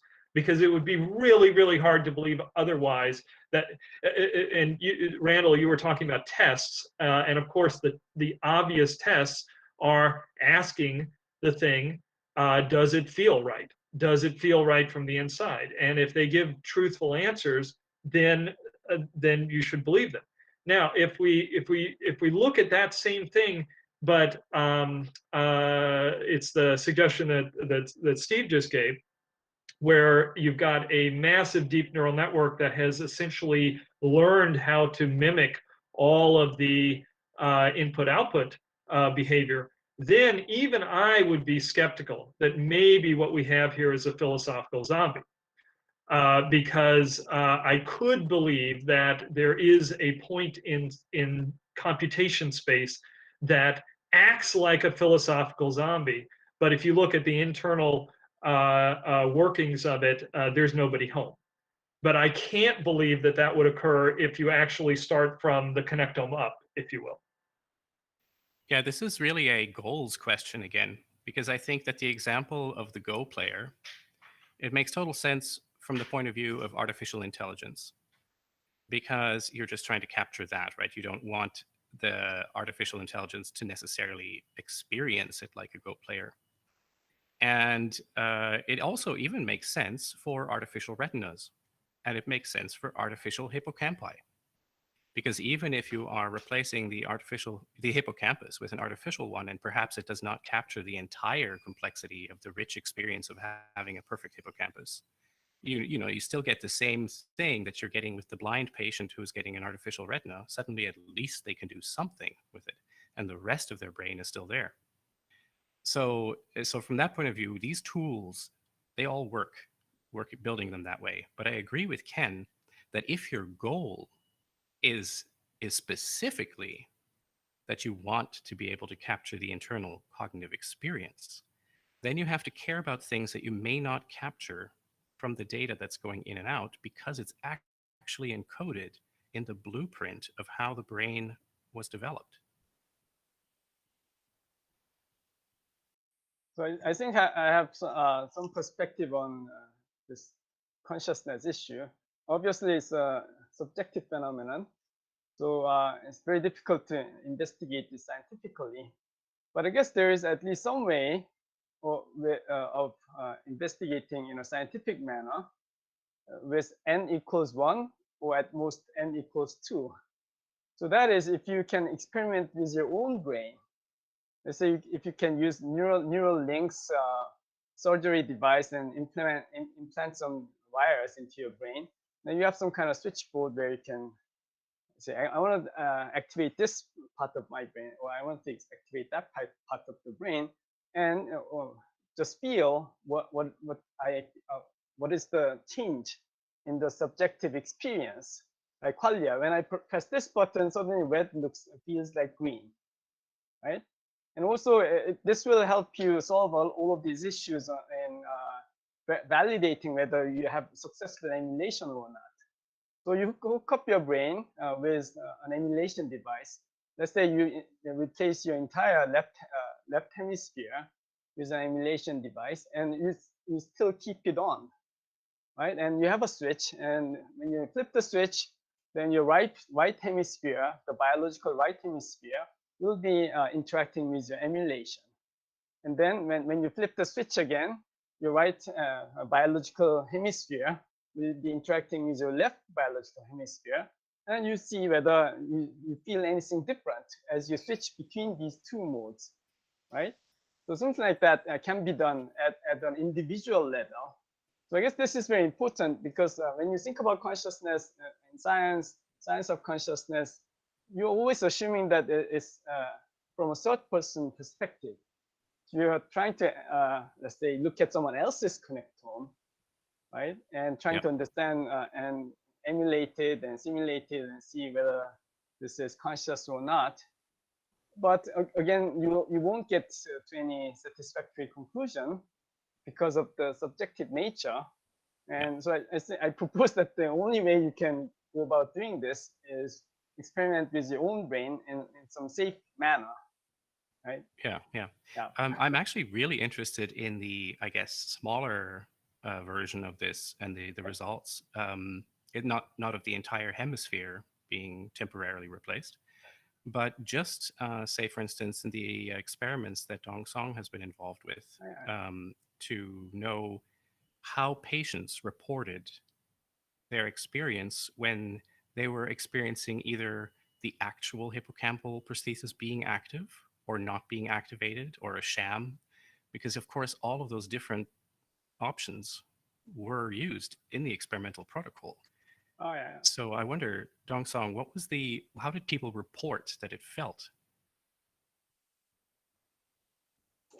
Yeah, they didn't report anything actually. They are not, they didn't get special feelings. So this is very different from some early DBS study, right? Like the one was done, I believe, in Toronto, right? So when they stimulate certain parts of the neural cortex, that evokes some kind of sensation of past memory. But what we did with the model-driven stimulation, we use very low intensity, and we stimulate, a smaller number of neurons. So of course we were curious about the patient's feeling, right? And we often always ask that question, but they seldom report there's any, specific feeling associated with those stimulation. Yeah, and by the way, actually, this is a very interesting question. I'm working with another person from University of Washington. We try to do this more formally. So we got a supplementary, grant underneath a study on neuroethics, right? So in future, we want to always include this kind of interview with patients, So what we did previously is just like when the patient take a break and after the experiment, we ask them, right, in a very informal way. But in the future, we want to do this, more systematically. But obviously, there are still a lot of issues, right? The main approach for doing this is basically interview. We ask questions, we get answers. Then there's also issue about like, how much you can trust those answers, right? So when a patient said like, I feel like a totally different person, right? Is that real, right? Can we have a like more subjective measure of whether he's the same person, right? Instead of just relying on like the personal report, right? So yeah. I know that you probably all have responses to that, and there are also still some questions from the audience, but I wanted to quickly just throw out there what I think is probably some of the main check boxes that we need to cross off in this this workshop. So it may be a problem that we're preaching to the choir here, and that we didn't invite enough naysayers, or any really. So you see, one of the checkboxes I wanted to go through is, does anyone believe that there is a real case to be made that scale separation is impossible for the purposes of brain emulation? And I'll say the other one as well right away, which is there anyone here who is not satisfied with the level that we're talking at right now? Because we're talking about spikes. We're talking about experiences based on spike patterns. Does anybody here feel that we're not capturing something because we're not going deep enough? So those two questions, the depth and the separability. Yes, Steve. Yeah, so I would remind some people who, I started out as a biochemist and moved my way sort of up the size scale and also, I suppose, in terms of neural processing scale. I would remind people who aren't too familiar with biochemistry that all of those little molecules that you see beautiful computer rendering graphics of are actually jiggling around and moving extremely fast. They're oscillating in the sort of terahertz range. And ion channels are opening and closing in a stochastic way extremely fast, much faster than we can even measure probably. So I think it's possible. I wouldn't say, I don't really have a definite opinion whether it's likely or not, but it's quite possible that all of that very fast movement, you could just say it's Brownian random motion, is actually a really important part of the computation that the neural system is doing. In which case it's going to be a bitch to emulate all of that stuff. We're talking about a lot more details that we have to worry about. Think about just how difficult it has been to figure out how a protein folds, when it comes out of a ribosome. It's being battered around by all those forces that I was just talking about. It's moving around in this very same way. When we see protein structures, they were made in a crystal, in a very static way. That's the only way we can take a picture of them and figure out what their structure is to crystallize them. When you actually look at them in their liquid state, in the transmembrane state or floating through the cytosol or whatever, they're moving around and changing constantly. So that, getting back to the temporal dynamics, maybe the scales that we have to worry about are actually much, much faster than this firing of action potentials that most computer scientists think, oh, well, neurons are only firing at 100 hertz or so, so you only have to model them at 100 hertz or so. Let's not worry too much about anything faster than that. But this, I would argue that action potentials are not a binary thing. There's a lot of subtlety in every single action potential in terms of its shape and the timing of between action potentials has a lot of analog variation to it. It may all depend on those really, really fine scale, very fast movements of all the important molecules there. But by definition, when you use Brownian motion as an example, if our model and assumption of what brains actually do is process information, then any effect which is essentially by definition random is not contributing to the sort of aggregation of informational dynamics. It may be having the effect of introducing noise and randomness into a system, which has its own sort of dynamic effects. The fact that bird flocking is subjected to the sort of random noise of the system imparts these sort of emergent. The reason the flock sweeps to the left or sweeps to the right might be some aggregated sort of bubbling up of the noise, but it's not easily argued that there's information in the noise that is actually having a whatever we would want to call a meaningful difference. I mean, I'm saying practically by definition, if we're talking about random noise, what possible good can it be? If our assumption of what the brain's doing is processing information. Yeah, my take on it is that random noise, stochasticity, has a clear purpose when it's happening within a set of rules. And that's pretty much what you see in fractals, for instance. But that it can't intrinsically add information to the system. It can only perturb the system, but the system's rules, how the system is set up, is then what determines what might happen, the range of things that might happen. I think Steve is saying something much more deep than random noise, and you're echoing some stuff that I've heard from other quarters that talk about we shouldn't look to synapses as storing memories because you've got all of this extra biochemistry that could be storing memories inside of a single cell.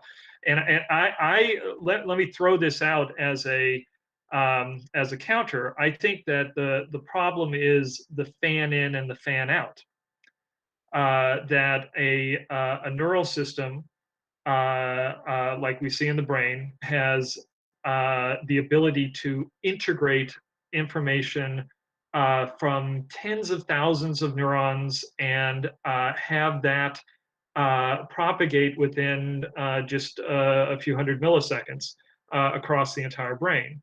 And so do these molecular interactions have the fan in and fan out necessary to compete at all with the level of computation that we're talking about?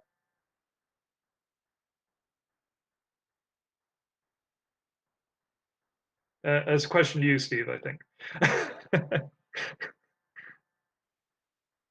Okay, I don't think I think that it's an overwhelming problem to get it all down, to figure out what what are the fan ins, what um, which level of information we really need to care about is overwhelming. And I've said before, you just need to focus your question. What are you trying to emulate?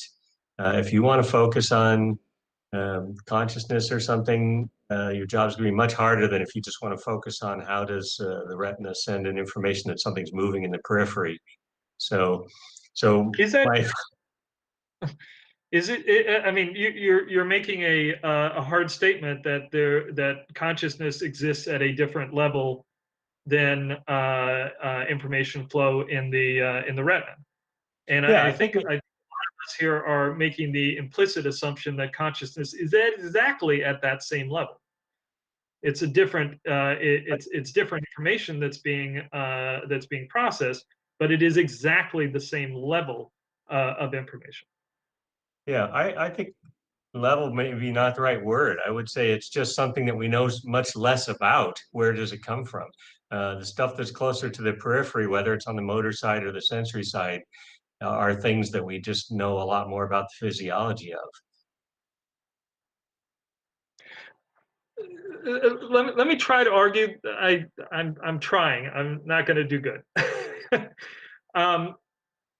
Everything that we know about our consciousness is to some extent us looking back at our previous consciousness using our memory.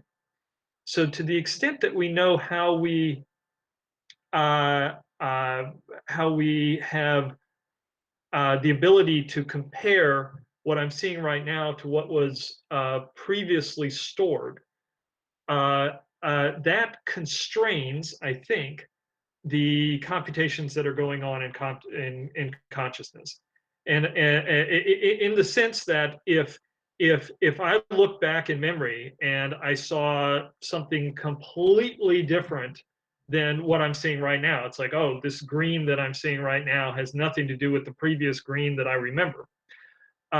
Then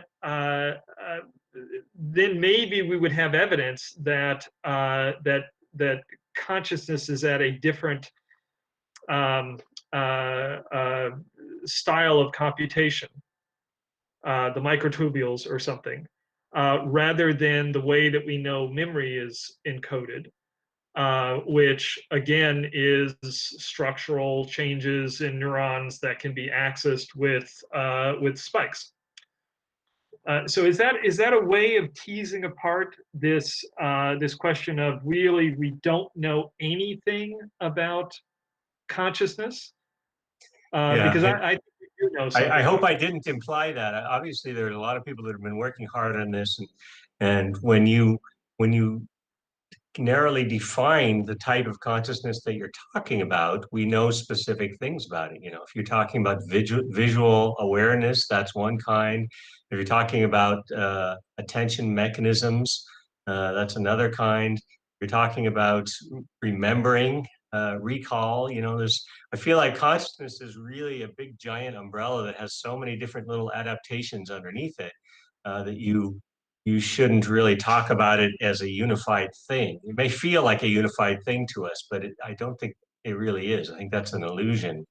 And, we know specific things about certain of those adaptations and those circuits, but there's big concepts that we don't get. So to get at the thing about comparing what's stored with what's coming into the sensory system right now, okay, there's feedback from memory circuits in the cortex that go to the visual processing in V1 while you're perceiving.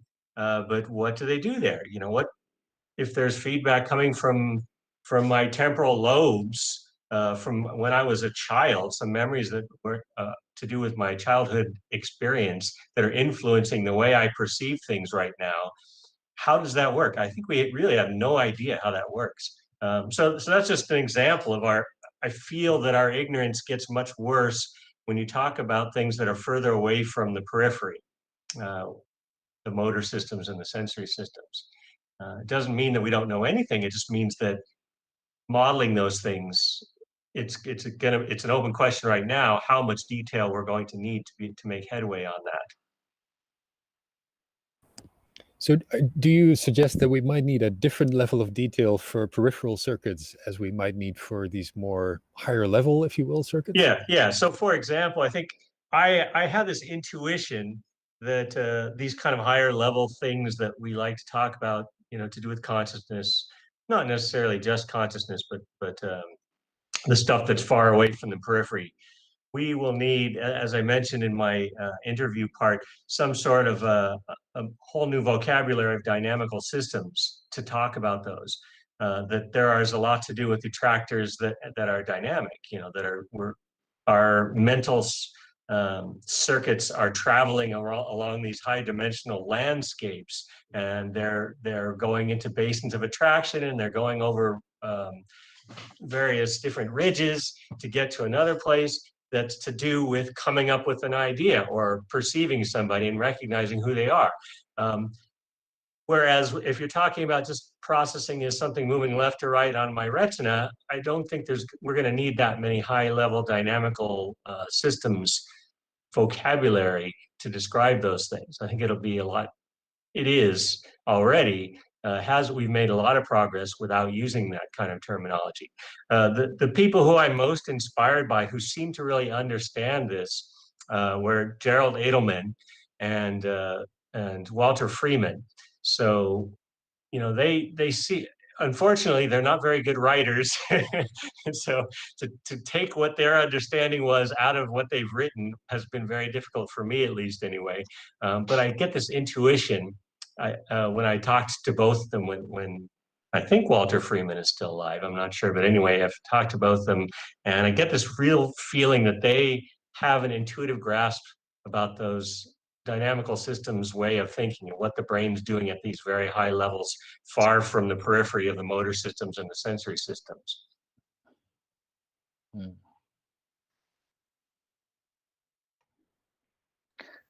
Oh, by the way, Walter Freeman passed away a few years ago. Oh, he did. But I also was very impressed by his theory, especially about the dynamics and the internal dynamics.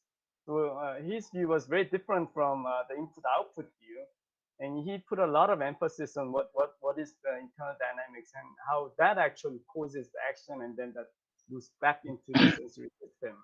So everything starts not from the input, but from inside the internal dynamics, and that was the important thing he, I guess, he proposed.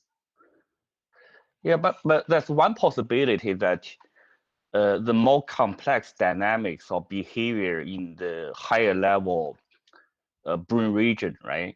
It's just a phenomenon, not the real underlying mechanism, right? But if you think about deep neural network, if you go to the higher level of the deep neural network, you also observe higher and higher level of complexity, dynamics, higher and higher level invariant representation, right? Like the first layer, you see like those Gabor filter, like reception field. And when you go to high level, you can even get some kind of like concept formation, like you see cat, you see human face, right? But yeah, that's obviously true, right? That's also very consistent with what you observe from human. But if you look at the neural network, every layer, they are all the same. And if you look at the input-output function, they are all the same. It's not like, right? It's not like it involves new mechanism or new dynamic representation, right? The input-output function remains the same. You just repeat that building block, right, with this kind of hierarchy. I'm saying this is what I believe, right? But that's a possibility. All the complex dynamics is just a byproduct of this repetition of the simple input-output functions. Yeah, exactly. So I guess that's a very important point. But the thing is that whether these things that are a byproduct of the underlying mechanism, are these byproducts causal in themselves? So is it just epiphenomenal, to use, I guess, a philosophical language? So epiphenomenal means it's some kind of phenomena, but doesn't have any causal effect.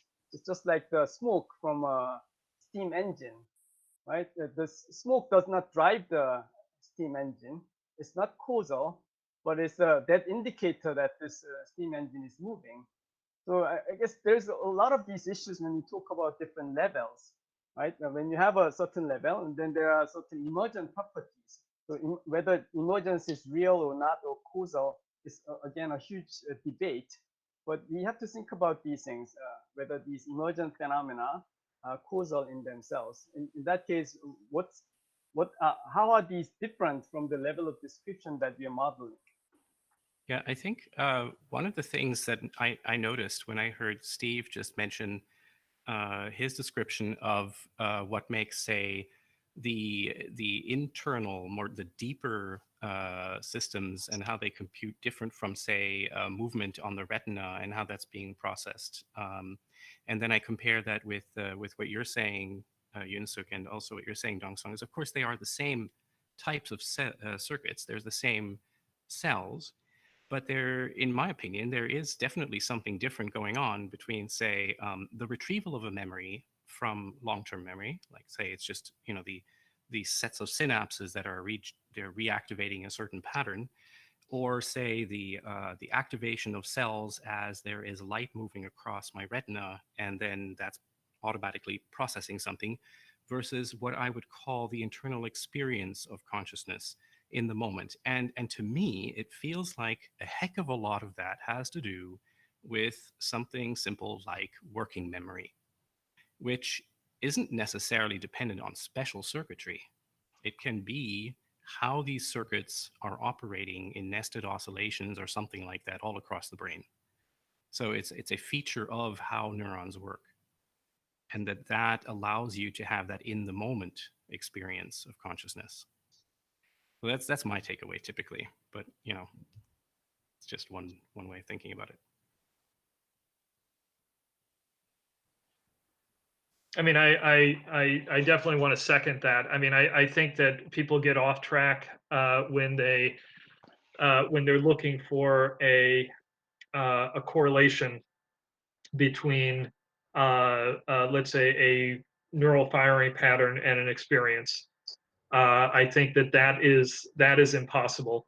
That what we actually can get to is a description of how something creates a self model and how it thinks that it is conscious and how it feels like it is conscious. But if you try to nail that down to some kind of this is the experience right now of red, divorced from all the other interactions with working memory and stuff like that, I think that you'll never get to it. And I think that this is where people may come down on this level issue, right? Because if we imagine, let me just throw a question out there. So let's say there was a molecular level terahertz jiggling of molecules that is really doing some incredibly important computation. Can we think of, can we expand that out in any way other than just saying that it's an epiphenomenon? Because if it's an epiphenomenon, it's like, oh, that jiggling of the this particular molecule just is the color red. Then it doesn't interact with memory. It doesn't interact with behavior. It's an epiphenomenon by definition. And I think that we can rule that out on the basis of my inner experience doesn't suggest that there are feelings that I have that I can never express in actions. Okay, so if we are assuming another level, let's just go down and assume another level, proof by contradiction, if you will. what would that other level look like? And could it be really, how complex would it be to essentially wrap a few differential equations around that and have it interact with the spiking level?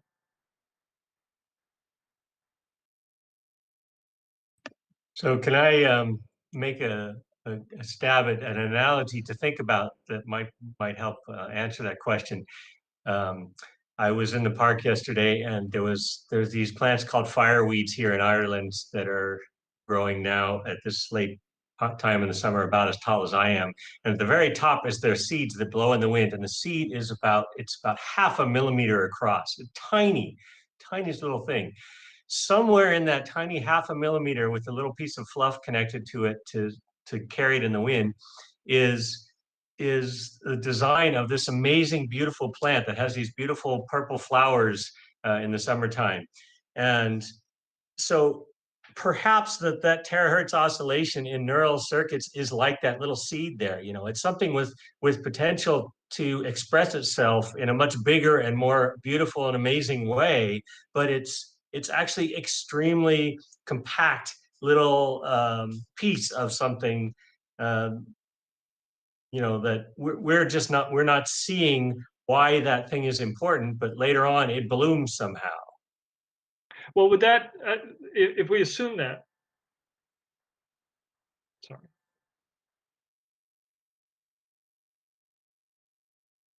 Yeah, I'm sorry. If we assume that, does that put a temporal constraint on it?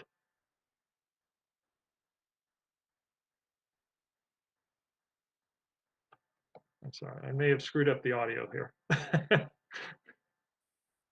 Yeah, we hear you.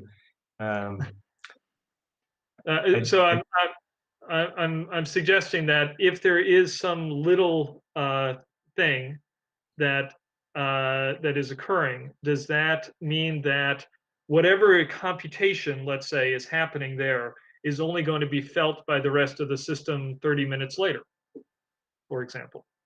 Yeah, I think you can look at how long it takes for that diffusion to happen, and I think you made a very good point earlier that you require action potentials to get information across large pieces of brain tissue, and to get them to react in milliseconds. So you can sort of rule out diffusion and say, okay, the slowness of diffusion and the time course that we're talking about for things that diffuse are not going to be too important for any phenomenon that takes a lot of different brain regions to work.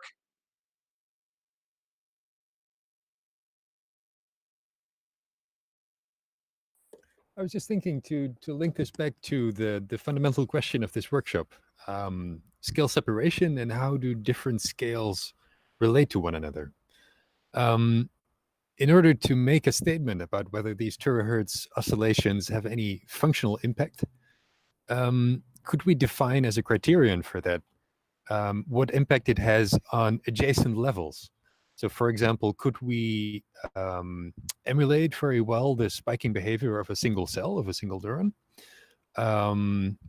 by just using a continuum approximation or somehow making a simplification that does not include these oscillations? Would the spiking behavior be invariant to that? And then, so just taking spiking here as an example of, let's say, one adjacent level, one level higher in abstraction.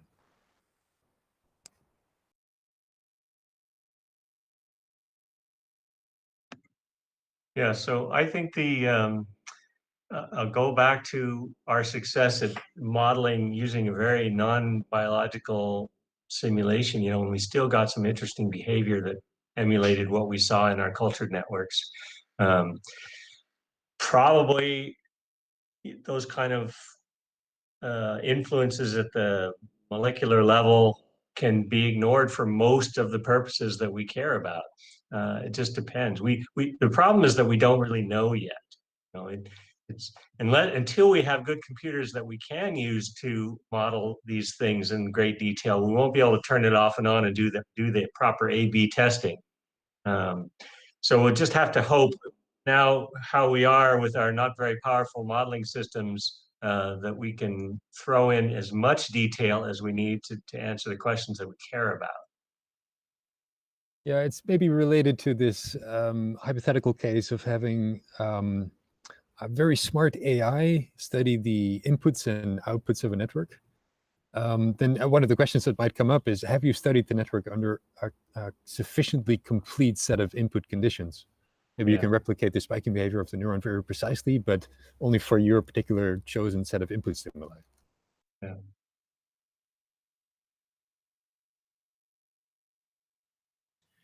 I think there's a connected question that I might as well bring up at this point. In the chat that's sort of going on alongside this conversation, Joe Strout, who of course could also chime in, pointed out that he thinks that compartmental models may be necessary, which, you know, when you start talking about that, then you're talking about, okay, the morphology of the neurons and exactly where spikes appear matters. So where on your dendrite are they coming in? And that seems like another way of looking at this question of which level should we be talking about, because, you know, if we care about the effect on the eventual postsynaptic spiking, then you can say, yes, these computations happening somewhere down there, they might matter. And I know that Dong Song has looked into that a bit, because in addition to your hippocampal model, you also deal with a much more complex, large model. Could you maybe point out what you've learned there?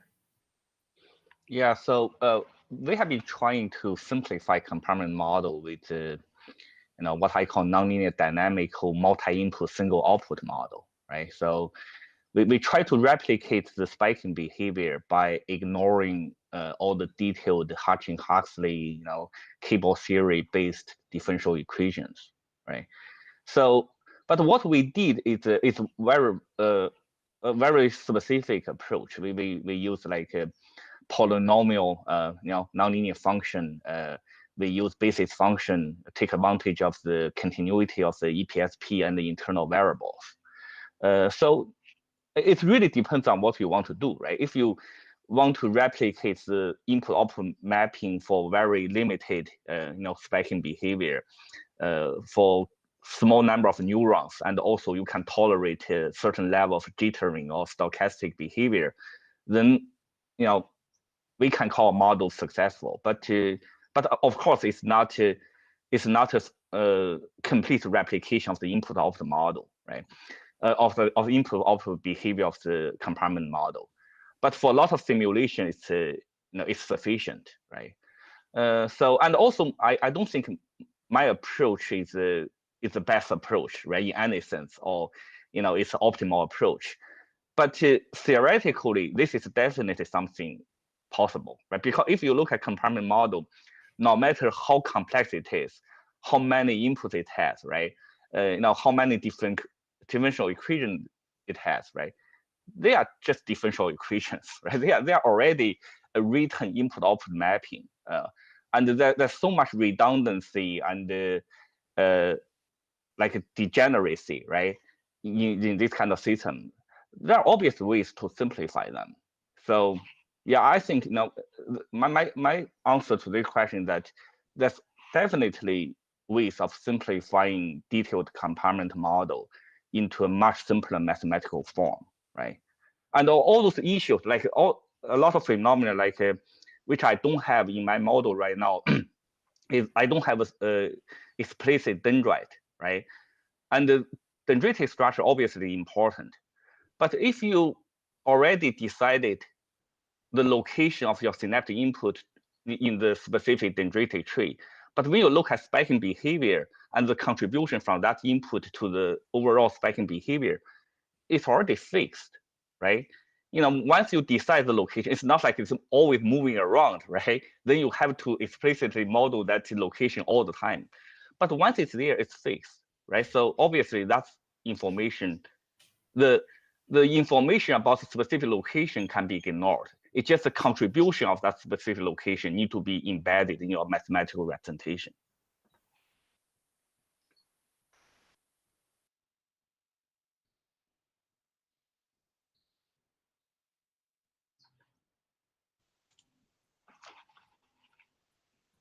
I'm not sure if Stratus, is he still here?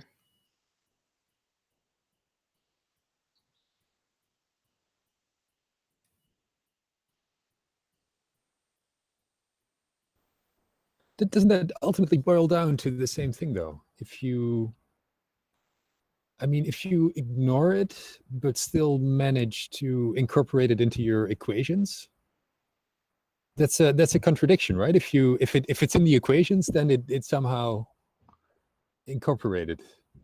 Yeah, but you can either explicitly incorporate it or implicitly incorporate, right? I guess the difference is whether you incorporate the functional contribution of that specific component to the overall input-output mapping, right? If you incorporate it functionally, then by definition, right, when you look at the input-output mapping, you don't see a difference. So, yeah.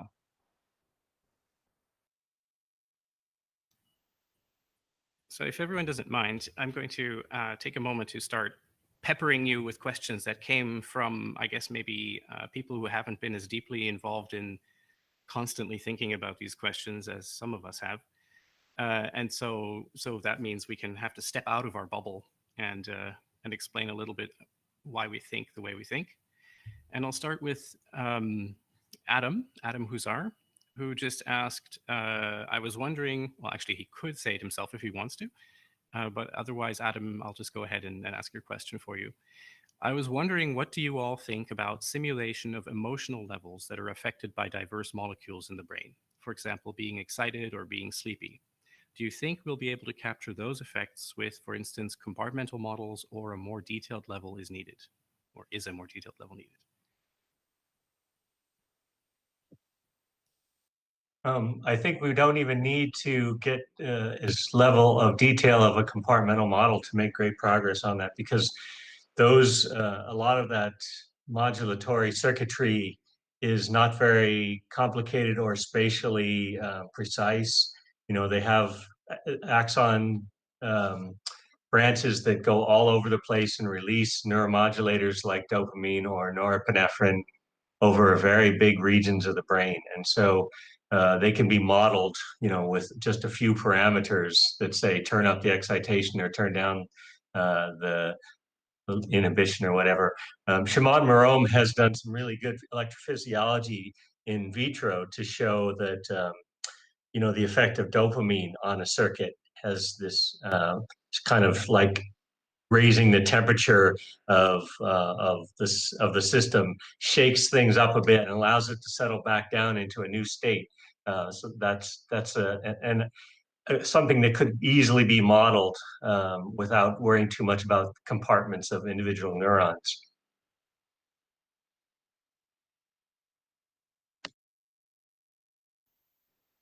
Thanks, Steve.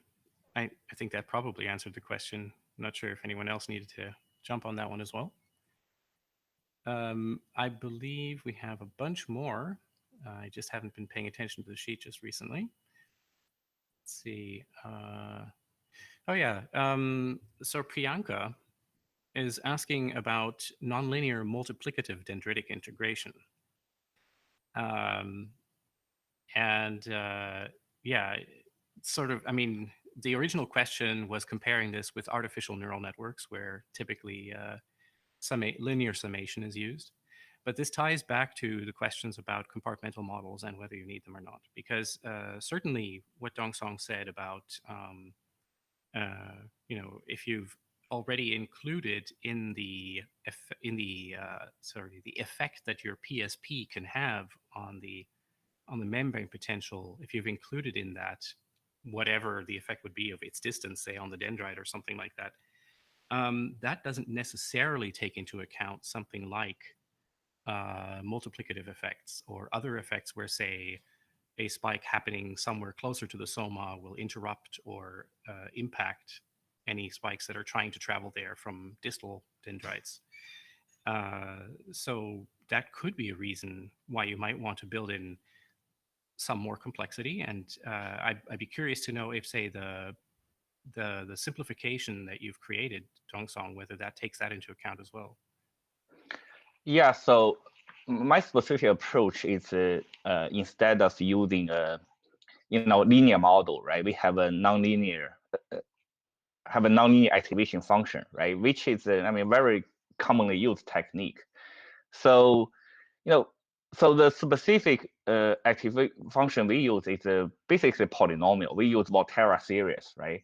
So when you look at the polynomial, that's a linear term. The second term is already a multiplicative, right? It's a multiplication between inputs. And then you have a cubic, then you have a quadratic, right? So yeah, that can be included in this kind of model. And also when you look at the more commonly used sigmoidal activation function, right? That can also be easily implemented in that. When you look at sigmoidal, that's a sublinear phase, right? That's a linear phase. Then that's a that's a superlinear phase. That's a linear phase. Then there's a sublinear phase. And the multiplication can be sort of approximated by that superlinear phase, right? And also, as we know, right, it's mathematically proved that if you have a sigmoidal activation function, and if you have more than 3 layers, you can approximate, or actually you can fully replicate any arbitrary input-output mapping, right? So, I think there's no reason that cannot be done mathematically, right? And also, I want to repeat what I just said about the location. So if the location of that spike, that synapse and the other synapse, they are activity dependent, then it will be really complicated. You have to explicitly include that location into your model. But once the location is decided, that interaction is just whatever the interaction is, right? There must be a simplified description of that effect is, even it's complicated, right? So in that sense, you don't really have to include that location information or the nonlinear interaction in that very small segment of the dendritic tree in your model. What you care about is what that location does to the output signal, right? If it's multiplicative, then you have multiplication in your model. If it's additive, you have linear term in your model. So you don't have to explain why that happened. What you need is to describe or capture what already happened.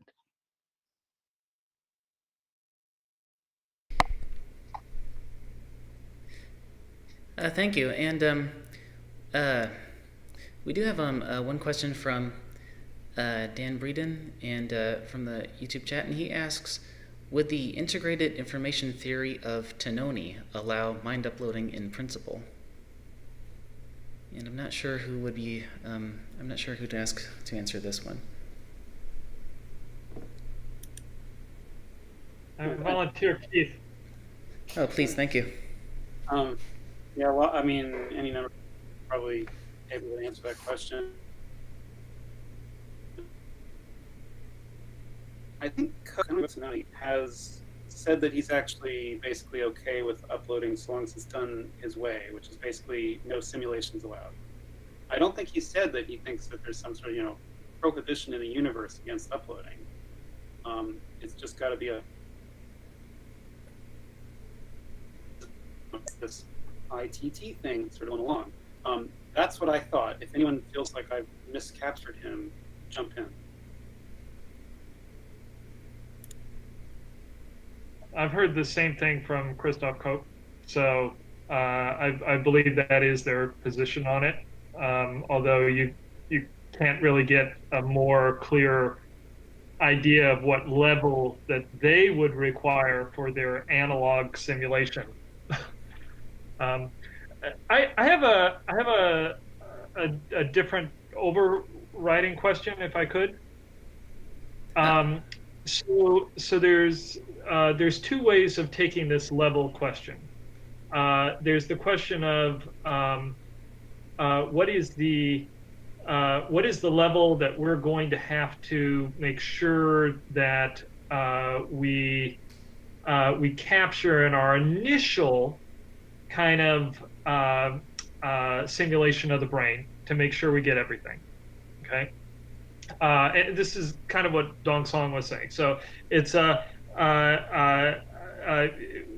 initially you might have to know where each synapse was on the dendritic branch, for example. But then there's a possibly much more interesting question of what is the minimum level that you will eventually get to once you start dragging out the redundancies and stuff. What is the minimal level that will capture human cognition and consciousness? So I think it's best to explicitly state both of those and kind of relate questions to those. Does that make sense, Randall? Yeah, that makes total sense. Sorry, Michael. Yeah, you can continue asking questions. I'm not going to. I think it's great for me to step back and let others be moderator for a while, just because then other types of questions get a turn. But I do agree with you completely, Ken. Of course, there is a huge difference between what is the simplest, most efficient system that I could possibly run this equation on, or something, or what I can transform this equation into that will be more efficient, right? And this is that completely makes sense. And at the same time, you may need to look to a much more detailed, more complex data set to get there, because the original biological system that you're getting it from was implementing it differently, right? And so you need to make that translation happen. And translations can be costly. And that's actually where my other big concern is about, the model fitting problem in machine learning, because that's basically about translations between equations from one set of data to a different set of data, namely your parameters.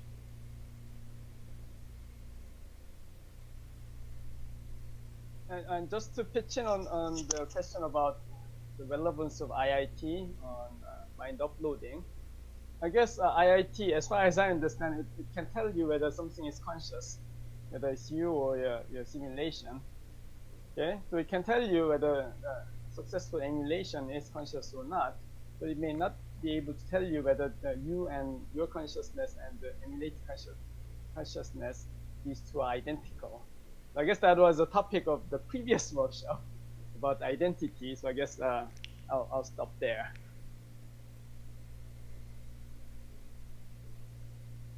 Yeah, along those lines, there's IIT is saying that there is, I guess, a computation. It's subtle, but there are people that don't think that that computation captures at all, and I guess they're not represented at this workshop.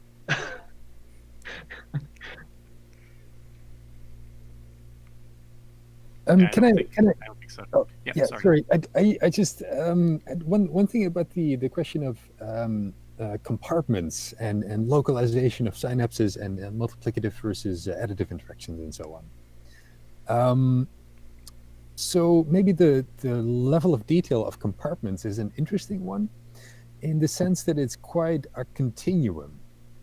So typically how we first get to a compartmental model is that it's based on a reconstruction that some poor PhD student did in a lab somewhere, spending hours bent over the microscope and adjusting the focal depth and clicking some points along the dendritic tree.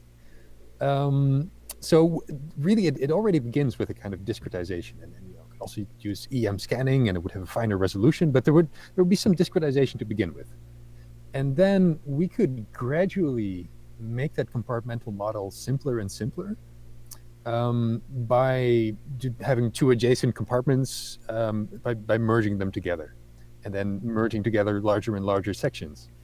And probably for a while, as we do this, the functional input-output behavior of the neuron will be relatively unchanged, again with the caveat we're looking at a certain subset of input patterns. But we have a knob that we can tune to bring the complexity down almost to a neuron with maybe even two compartments, one compartment representing the soma and one the apical dendrite, for example. So it might be, and so I thought this was interesting to contrast it with other levels of detail discussed at the workshop here, which seem more of a binary thing, like do we need the terahertz oscillations, do we need the microtubule, and so on. Here we have more of a continuum, it seems.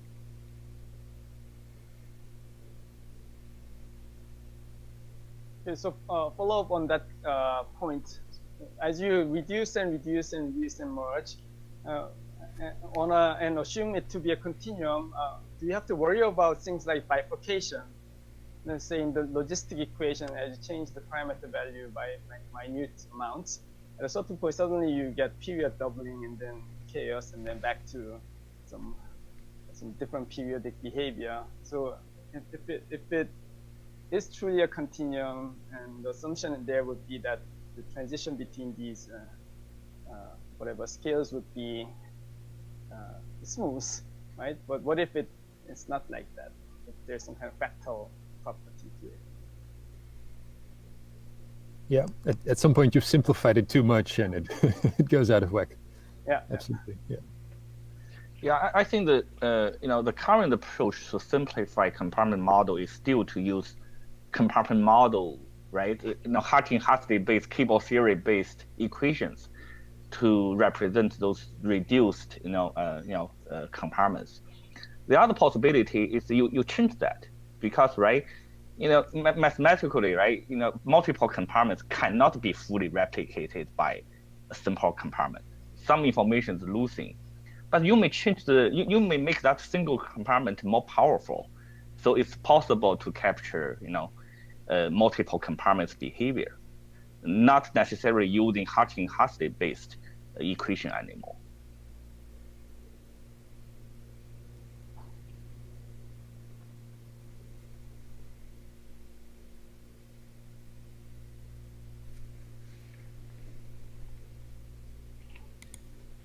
Yeah, I don't know if Michael or Bill are currently searching for other questions from the audience. That gives me one more chance to ask for the second time, because we didn't quite exactly get everyone's sort of buy-in or buy-out from this one. The separability question. So we've talked a lot about the level, but is there anyone, at least in this audience, who would like to make a case or at least propose a situation where we would not feel that scale separability is possible at all if you want to preserve the experience of cognitive function? So basically, this project is a failure from the start. Or maybe we all believe it is possible, that's why we're here, and we're, computational neuroscientists. Well, I'm not going to disagree, but that there's not level separability. But I would say that I often get this point where somebody says, even if you had an exact copy, that exact copy would start to change immediately, and therefore it wouldn't be the same. And so any of these questions have to come with a caveat that says good enough is good enough. If there is no good enough is good enough, then yes, there's no level of separability that can satisfy that. Yeah, I fully agree. I think the cost function of the matrix, right? The matrix for evaluating what's successful, that's really the key, right? If you care about every single detail, right, you want to fully replicate every behavior of a complex system, then I guess by definition you have to, right, use all the details. But it really depends on what you want to do. And my belief, right, I cannot prove it. It's I think the answer is definitely yes. And if we use human cognition, human behavior, or even human consciousness as that cost function, I even want to say, I believe that can all be achieved at the spiking neuron level. So maybe you can't insist that the two systems receive the same sensory input. So, right, I mean, for that reason alone, you can't say that they are, even if they were conceptually deterministically identical, they would diverge behavior because they're receiving some variation in input system. Like the whole notion is just off the table. So maybe a better way of asking this, Randall, is if you were dying of X and you could be uploaded at the level of spiking neurons, would you go for that today? And so I'll throw So out a if you're yes asking, for myself.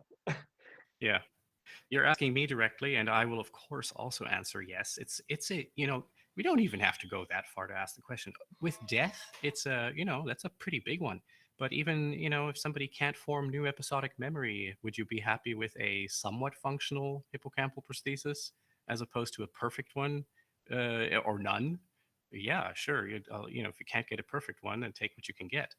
And I think it's the same sort of thing when it comes to even the entire brain. Let's just say, to me anyway, like even for the entire brain, even a, you know, unless it turned out to be a really bad situation where you made such a crappy model that it meant that I was constantly in pain or something, which I doubt very much because I could see how you could immediately solve that problem in an emulation.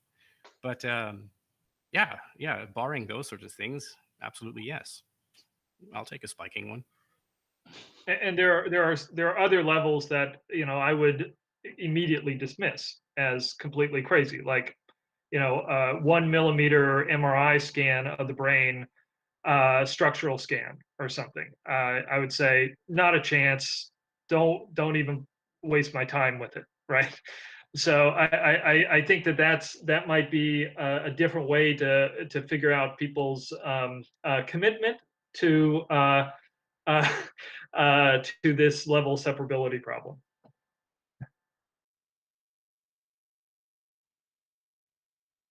Any other takers of Ken's question? Ken's version of my question? No one wants to go on the record? You are taking notes, right, Ken? And you're going to make it into a manifesto, and then you're going to put it out there, and it's going to be like, these are all the neuroscientists who say, and then blah blah blah. Right. Yeah, I think his point was that, you know, I agree with that. You have to define what it is that you're happy with, and once you define that, as long as it's not everything, you don't need to. You can do separation of levels. You can say, all right, I'm just going to do anything that's synapses and above, action potentials and above. You know, probably not cubic brain millimeters and above, but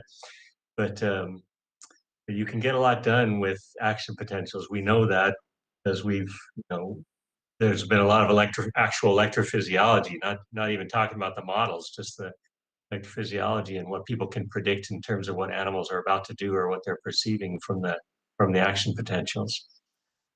Well, I mean, let me. It seems in this, it seems obvious, you know, again, that we're kind of all talking about the same level. But when I go back to my, you know, you know, I'm sorry, I shouldn't bring this into this discussion, but I think it may be relevant. You know, we have a brain preservation technique that can preserve the connectome, that can preserve the ultrastructures of synapses, that can preserve ion channel densities and receptor densities because it's glutaraldehyde based. We have it preserves messenger RNA expression levels, et cetera, et cetera. And yet, when I ask neuroscientists, is that sufficient for the possibility of future uploading?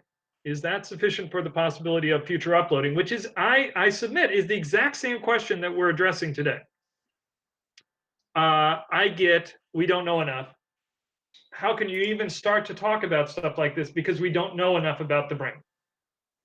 And so, so I can either assume that, number one, that there really is a debate within the neuroscience community, that there might be some really, really deeper levels that we're not even addressing, that even every ion channel would not hit. Or people are really uncomfortable about saying that computation has anything to do with consciousness. Or that people are just, when hit with the ramifications of this is not something that's going to happen 200 years from now, but this is something that we can start the first step on today. And their mind is blown, and then they have to search for a reason to argue against it. Well, Ken, here's one objection from a neuroscientist. You're missing the temporal dynamics when you fix something and study it under the EM. The current trajectory of what's going on in the brain might be important. But we know that that isn't important, though, because we know that you can do profound hypothermic circulatory arrest procedures on human beings where it shuts down essentially all pattern neural activity for 30 minutes. And we do that in surgery. So there is no possibility that you've got some dynamics, or am I missing something? That's a good argument. I would like to see somebody revived from having been actually frozen, to the point where everything was in a solid state like the way it is in the EM, and then revived and see if they still remember what happened 5 minutes before that. Well, okay, so we have to, again, it's about sort of deciding what we're all sort of in agreement is the critical sort of function that you can or cannot lose. To be, quote, frozen or sort of not frozen, but kind of cryonically, I've lost the word for freezing without shattering all the cell walls. But Ken's example is that in rapid frigid drowning and intentional, sort of hypothermic, thank you, intentional medical procedures, usually performed not for a brain emergency, but actually for a cardiac emergency. You just want to get everything cold so you have enough time to sort of put the heart back together, quote, quote. In these examples, yes, it's not freezing. I don't know who decided that, sort of the physical freezing point of water is somehow apropos to the discussion. It's just some arbitrary number picked from physics. But what we do know is that in these examples, by certain criteria, the brain is not doing certain things. And one thing it's definitely not doing is firing any action potentials. Okay, billions and billions of neurons, and there isn't a single action potential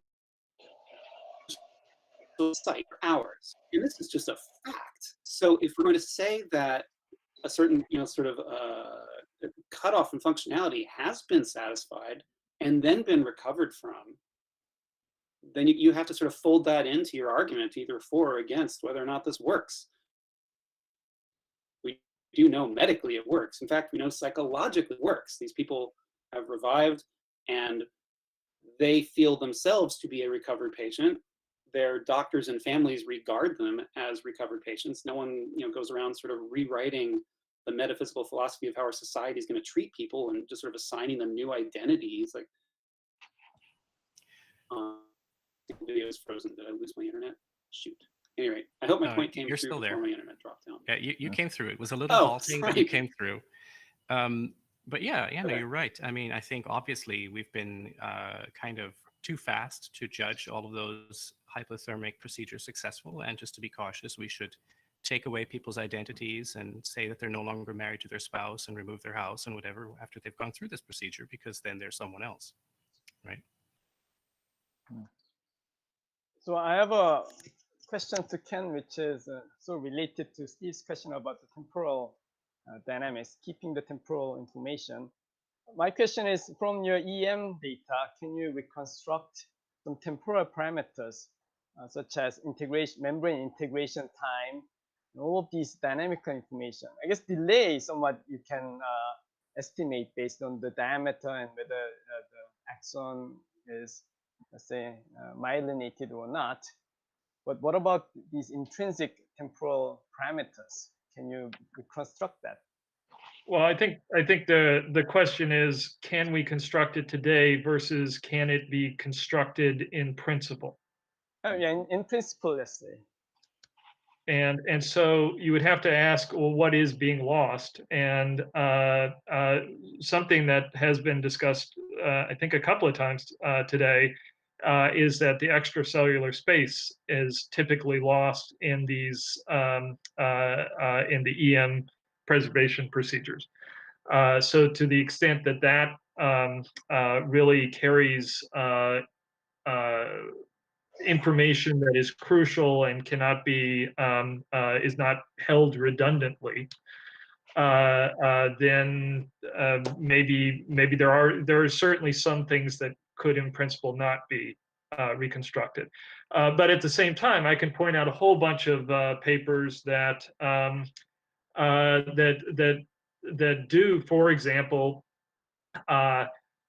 compare directly the correlation between synapse size, dendritic spine size and stuff, and the electrophysiology. They'll take two neurons, as a recent paper takes two neurons, does electrophysiology between them, finds the synapse that is between them, and then does EM. Did that for a whole bunch of them, and plotted the size in EM versus the electrophysiological response. So I think there are arguments that that say you can get a heck of a lot if you're imaging everything at 10 by 10 by 10 nanometers. Do you need to worry about the genetic makeup? For example, Henry Markram did a lot of work on this, right? So the neurons that look morphologically exactly the same would have different physiological properties dependent on the different kind of genes that they express. Absolutely, but they're going to express, they're going to have different genes turned on, which means that they're going to have different messenger RNA expressions, which means that they're going to have, more appropriately, they're going to have different ion channel distributions. And so I'm not saying that you would not, I think that you probably would be able from EM to get neuron type information, and that would be good enough. But at the same time, our preservation techniques today can certainly preserve ion channels. Can't image them today. I mean, we can't image with good EM and simultaneously all the different ion channel information, but our preservation techniques are certainly good enough to preserve these things.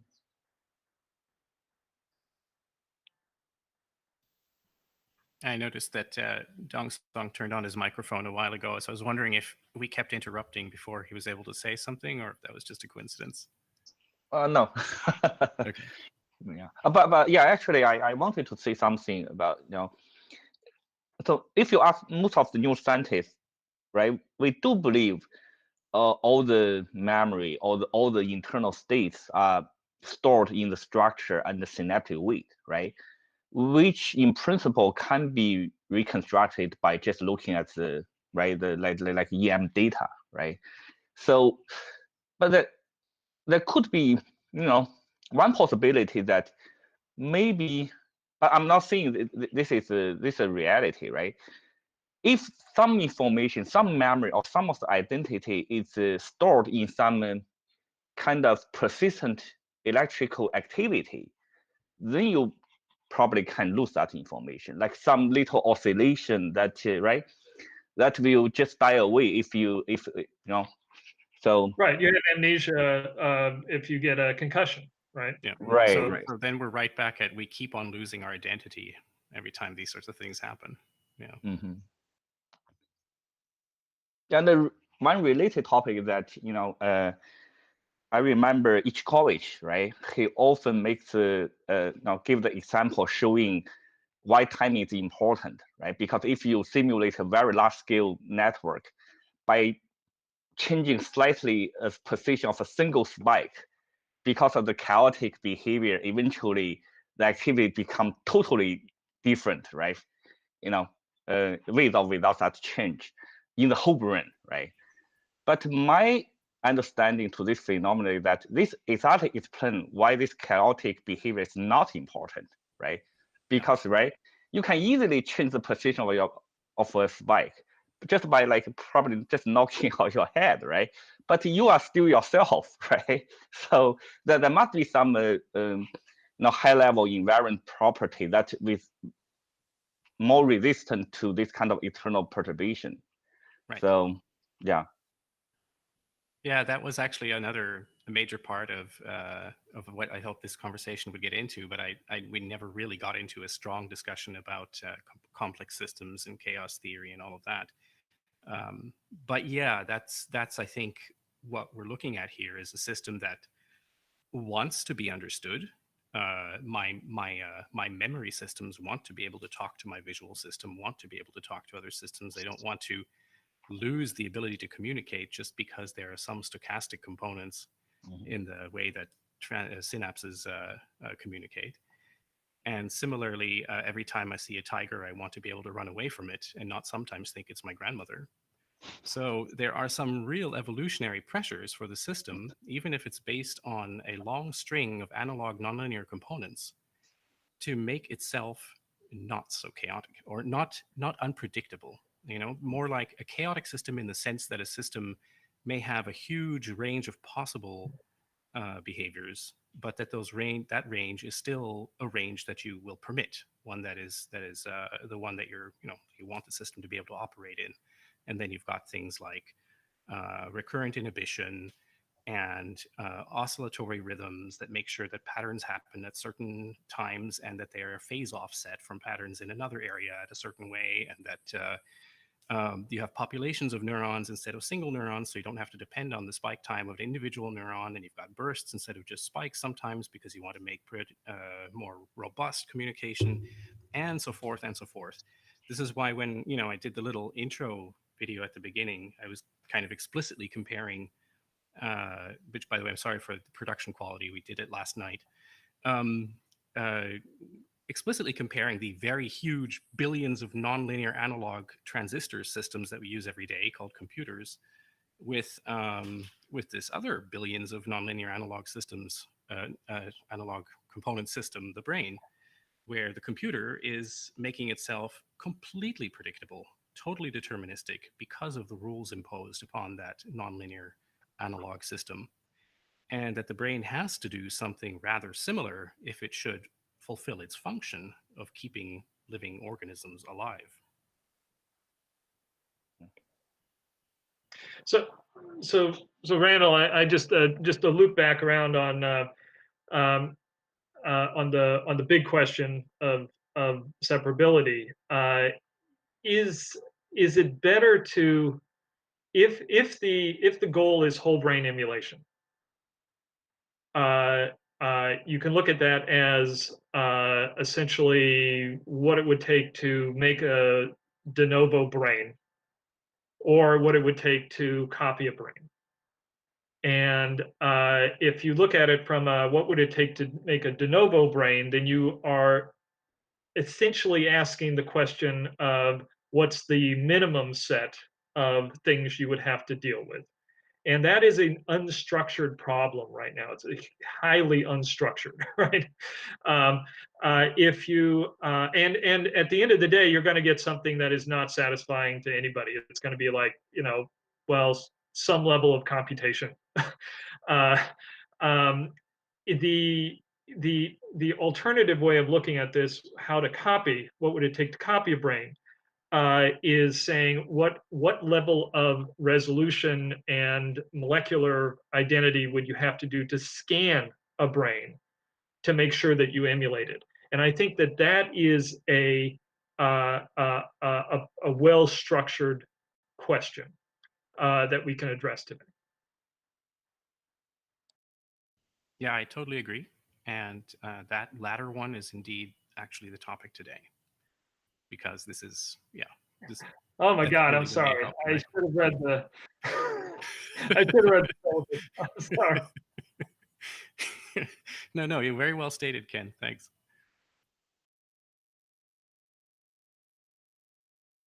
At this point, we can bring in a question from the YouTube live stream. Glenn Clayton asks, do we need to understand how the brain produces consciousness to emulate that consciousness? It would seem that understanding how a system works is not necessarily required to emulate the system. And I pasted it in the chat.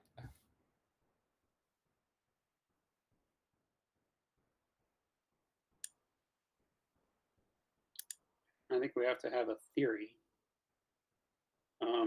One of the big problems here, and I'm not sure many people are really willing to admit this, is that it actually be, to some extent, unsolvable. it's possible that those of us who are sort of physicalists, functionalists, materialists, sort of believers in all of this, we may not be able to prove that we're right. Or, it may not be possible to prove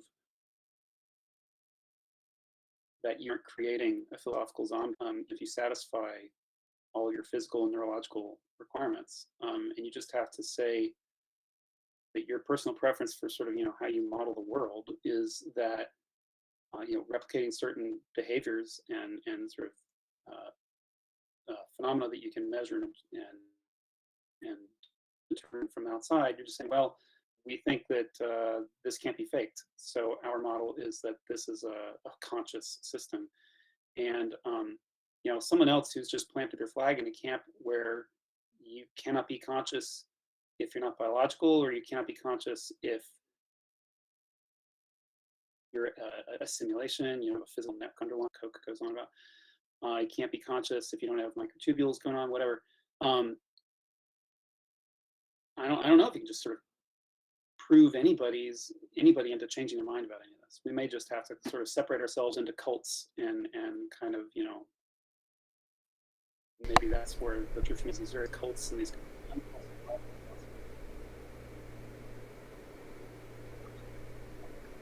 Okay, well, I want to weigh in on that by Something just happened to the audio. saying again something that I've tried to harp on before, that I feel consciousness comes in different degrees, and you can decide how much of it you want to emulate.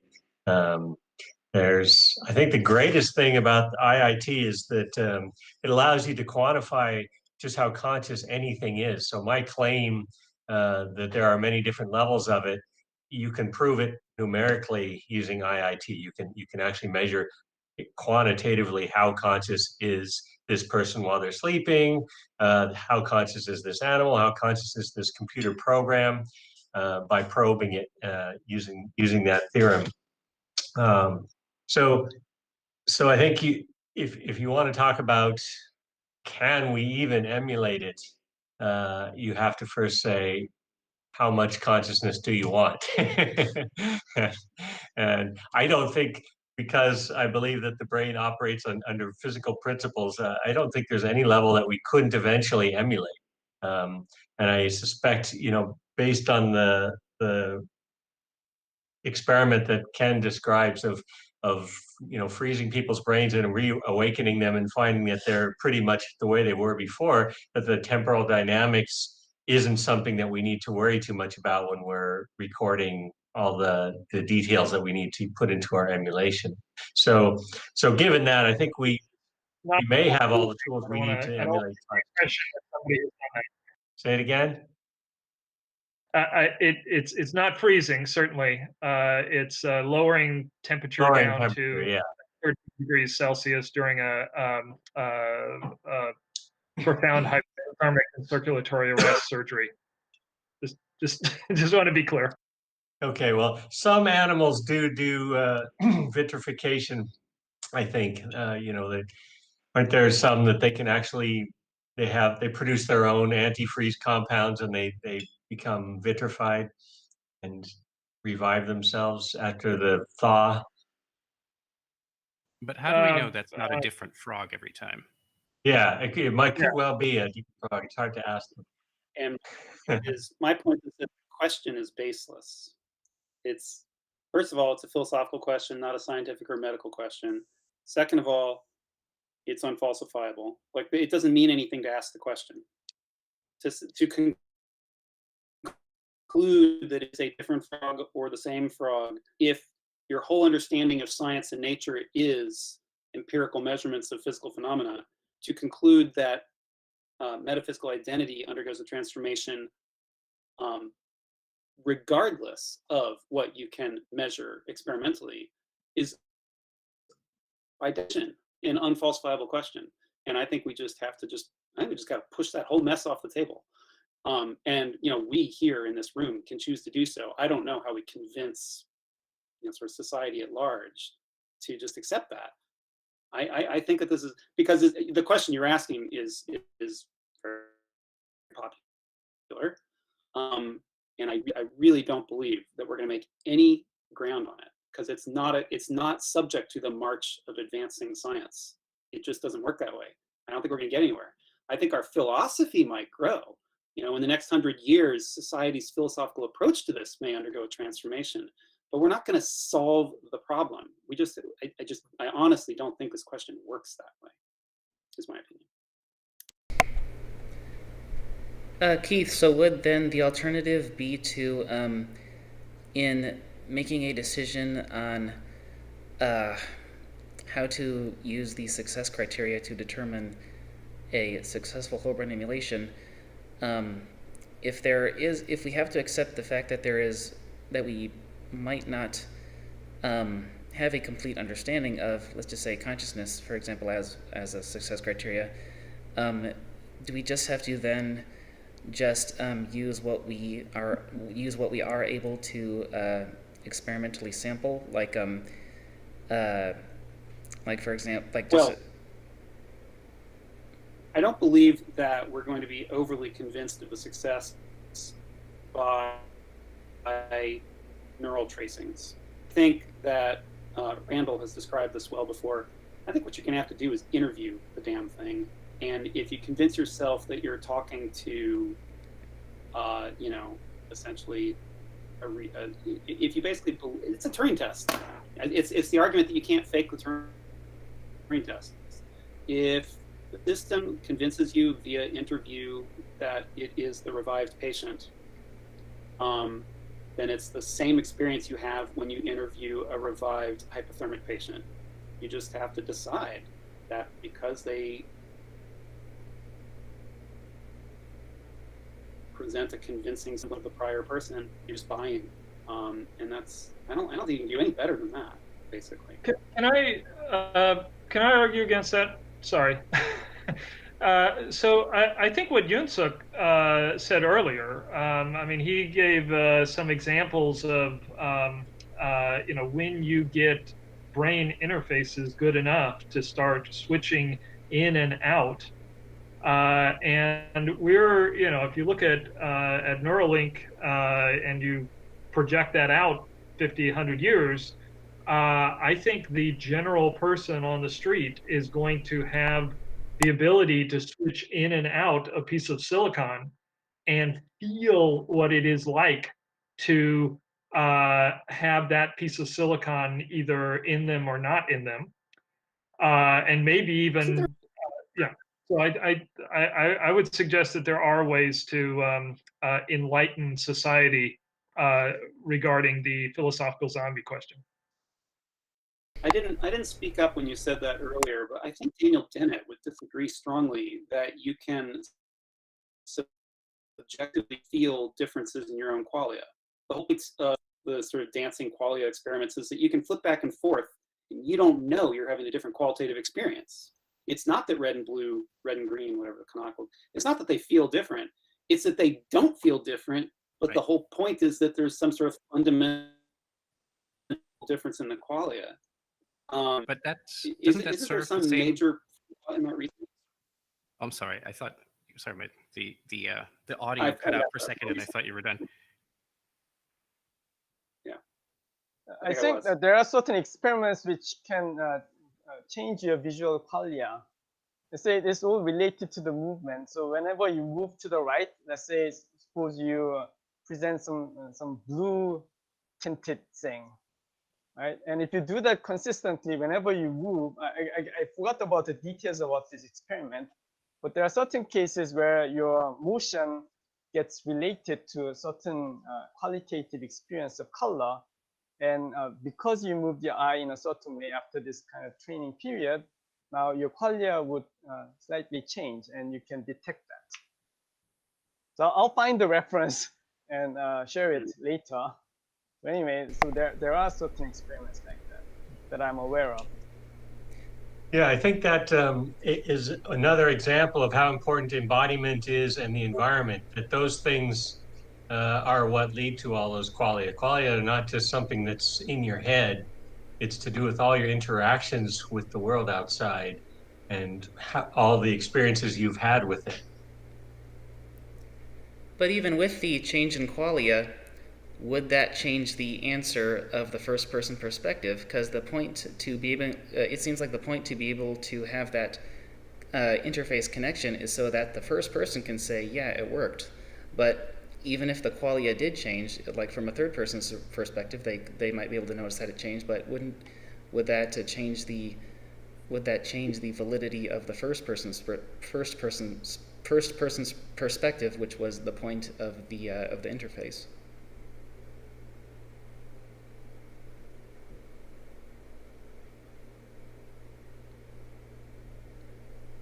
That's a very good question. I don't have any clear answer to that at this moment.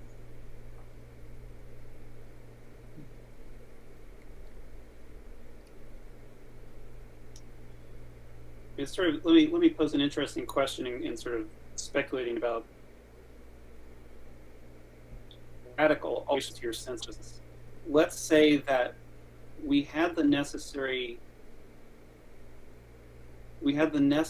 sort of neural medical control, prosthetic control, to take a red-green colorblind person and temporarily correct it for them.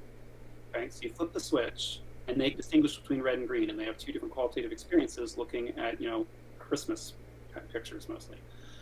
And then you turn the switch back off again. And they're looking out at the world, and the red and the green look the same. And to those of us who aren't colorblind, it doesn't mean anything to say that they look red or they look green. It doesn't mean anything. It's just, it's whatever the color red-green is to a color blind person. Okay. Now, this same person, reflecting on, remembering the experience of the switch being flipped. I pose it as an open question. I don't know the answer. What the hell in for them or experiencing red and green differently if they cannot experience it now that the switch has been turned off? I'm not sure that that's a valid question, which is why I'm not sure, you know, philosophical experiments. So we flip switches on our qualitative experience. I'm not convinced that this makes sense.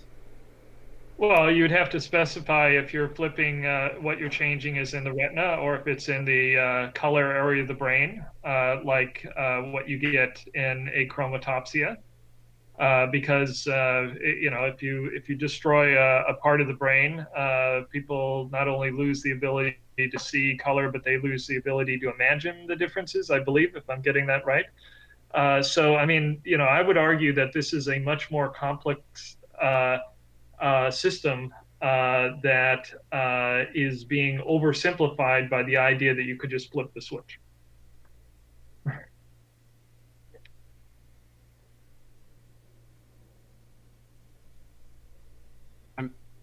Yeah, I don't know if we're finished with this question yet, but if we Never. are, let me know, because we have another one coming in from the audience.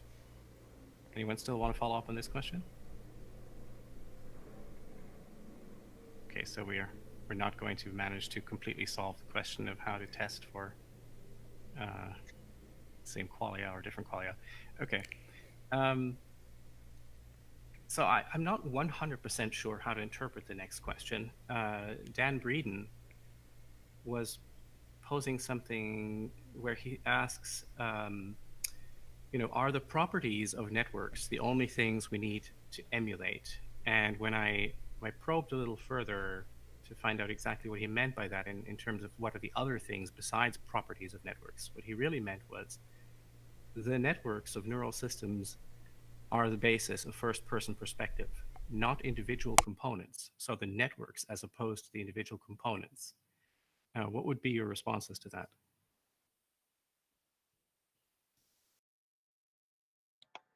that? Networks of transistors add numbers in computers. The individual transistors don't.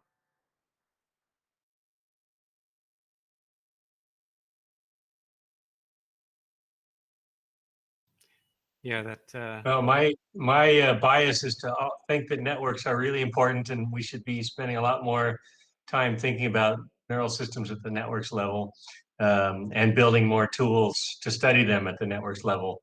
So yeah, that's maybe just because that's what we focused on in my lab. but I think there's a lot of network dynamics that we haven't even touched yet. That there are subtleties there that we're just beginning to even see, let alone understand.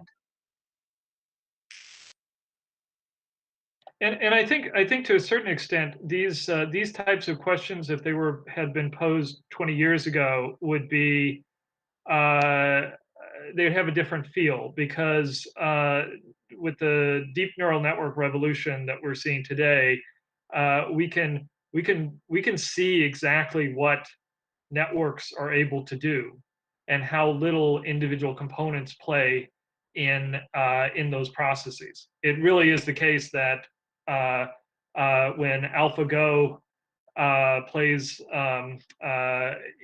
it doesn't matter what any single node is doing in that system. It's all about the network behavior.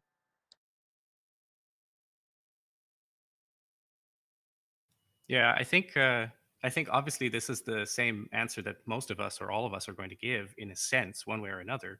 But I get the feeling that his question was more about when listening to this discussion, it seems like we're talking about, should we be recording neurons? Should we be recording the size of dendrites and where synapses are arriving? Should we be recording, you know, other messengers and whatnot? But what about the system level where, you know, things are really happening? So why are we focused on what we're going to record at that level down there? Maybe it's obvious to us and not to the listeners.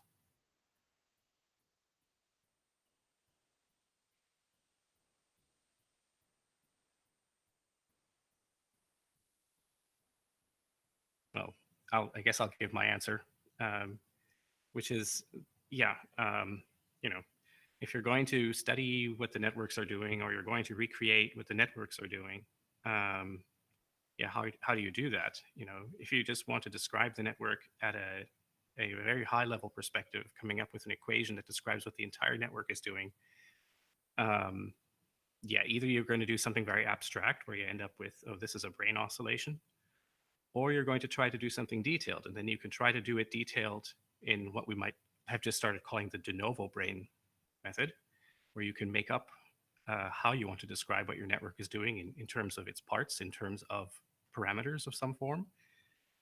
Or you can do so by describing how that network is doing what it does in a complex way or in an emergent way, in the form of parameters that you might be able to reconstruct or measure from your measurements. So parameters that you can actually identify or that you can describe based on what you can identify in the biology.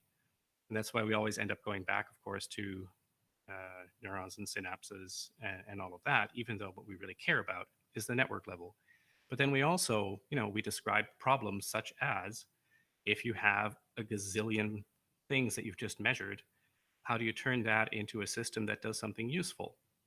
And in order to make it do something useful, you need to know how you can tell whether your system, you know, the way you're tuning those parameters in your system is leading to something that is what you might call successful outcome, something that behaves like a brain or behaves like a hippocampus.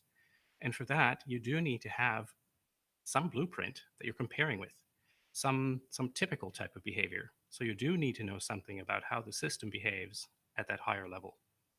Because only if you know how those systems behave at that higher level, then you can tell, you know, how to correct for errors as you're modeling your system, or whether you're even going in the right direction.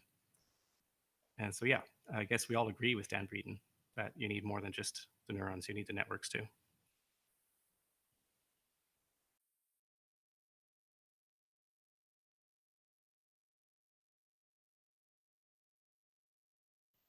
Okay, Joe, yes, I think we're all kind of feeling it.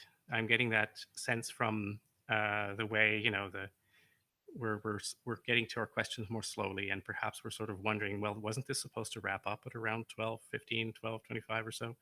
And you're right. This isn't the only time we're going to have conversations like this. This is part of a series, so maybe this is a great time to wrap it up. And we've done a lot of talking, so I'm not going to make it much longer. But I do want to thank everyone involved. First, I'll start by thanking the panelists who are here. And those of you who have agreed to interviews, whether your interview has already been shown or is still going to show up later, because there are a few we've already gotten into or at least prepared for that haven't been part of this workshop. And so Steve, thank you very much.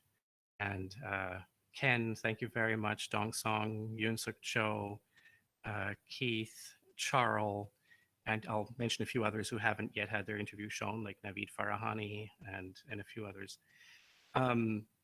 It's wonderful that you care so much about this problem, that you're willing to dedicate time on a weekend and time before that to just try to walk us through your thinking so we can compare notes and maybe make some progress. And as I mentioned, this is going to be an ongoing series for a while as we are mapping out the new roadmap. And so there will be more. We're going to analyze what came out of the session today, and we're going to pinpoint a few things that might be the right topic to dig deeper on. I also really want to thank Michael Ulrich and Bill Yuen because you guys just put in some fantastic effort preparing this session and preparing for interviews and things, and many others. So many people on our team have contributed in one way or another, or continue to do so throughout the year. So thank you very, very much, everyone. And with that, if anyone wants to stick around and just chit chat, please do. But I'm done.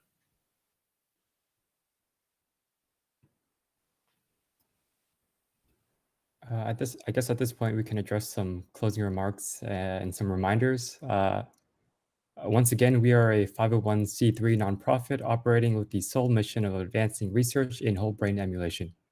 We appreciate the many contributions that have allowed us to organize events such as these. If you would like to become a monthly donor or to make a one-time donation, you can visit carboncopies.org/donate and donate by PayPal, credit card, bank transfer, or cryptocurrency. You can also contribute by volunteering. We are always looking for those who have a technical background to help with our technical review, and anyone who has experience in the nonprofit world, such as in recruiting, event coordination, fundraising, marketing, and so on.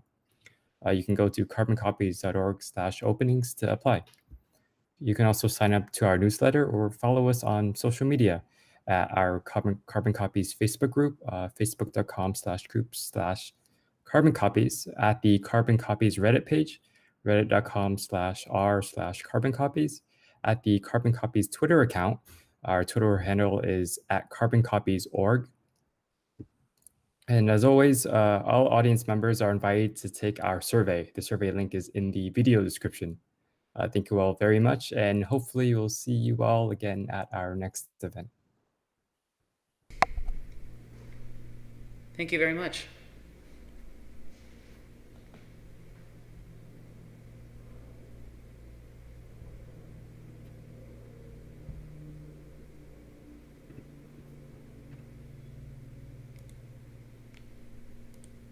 All right. So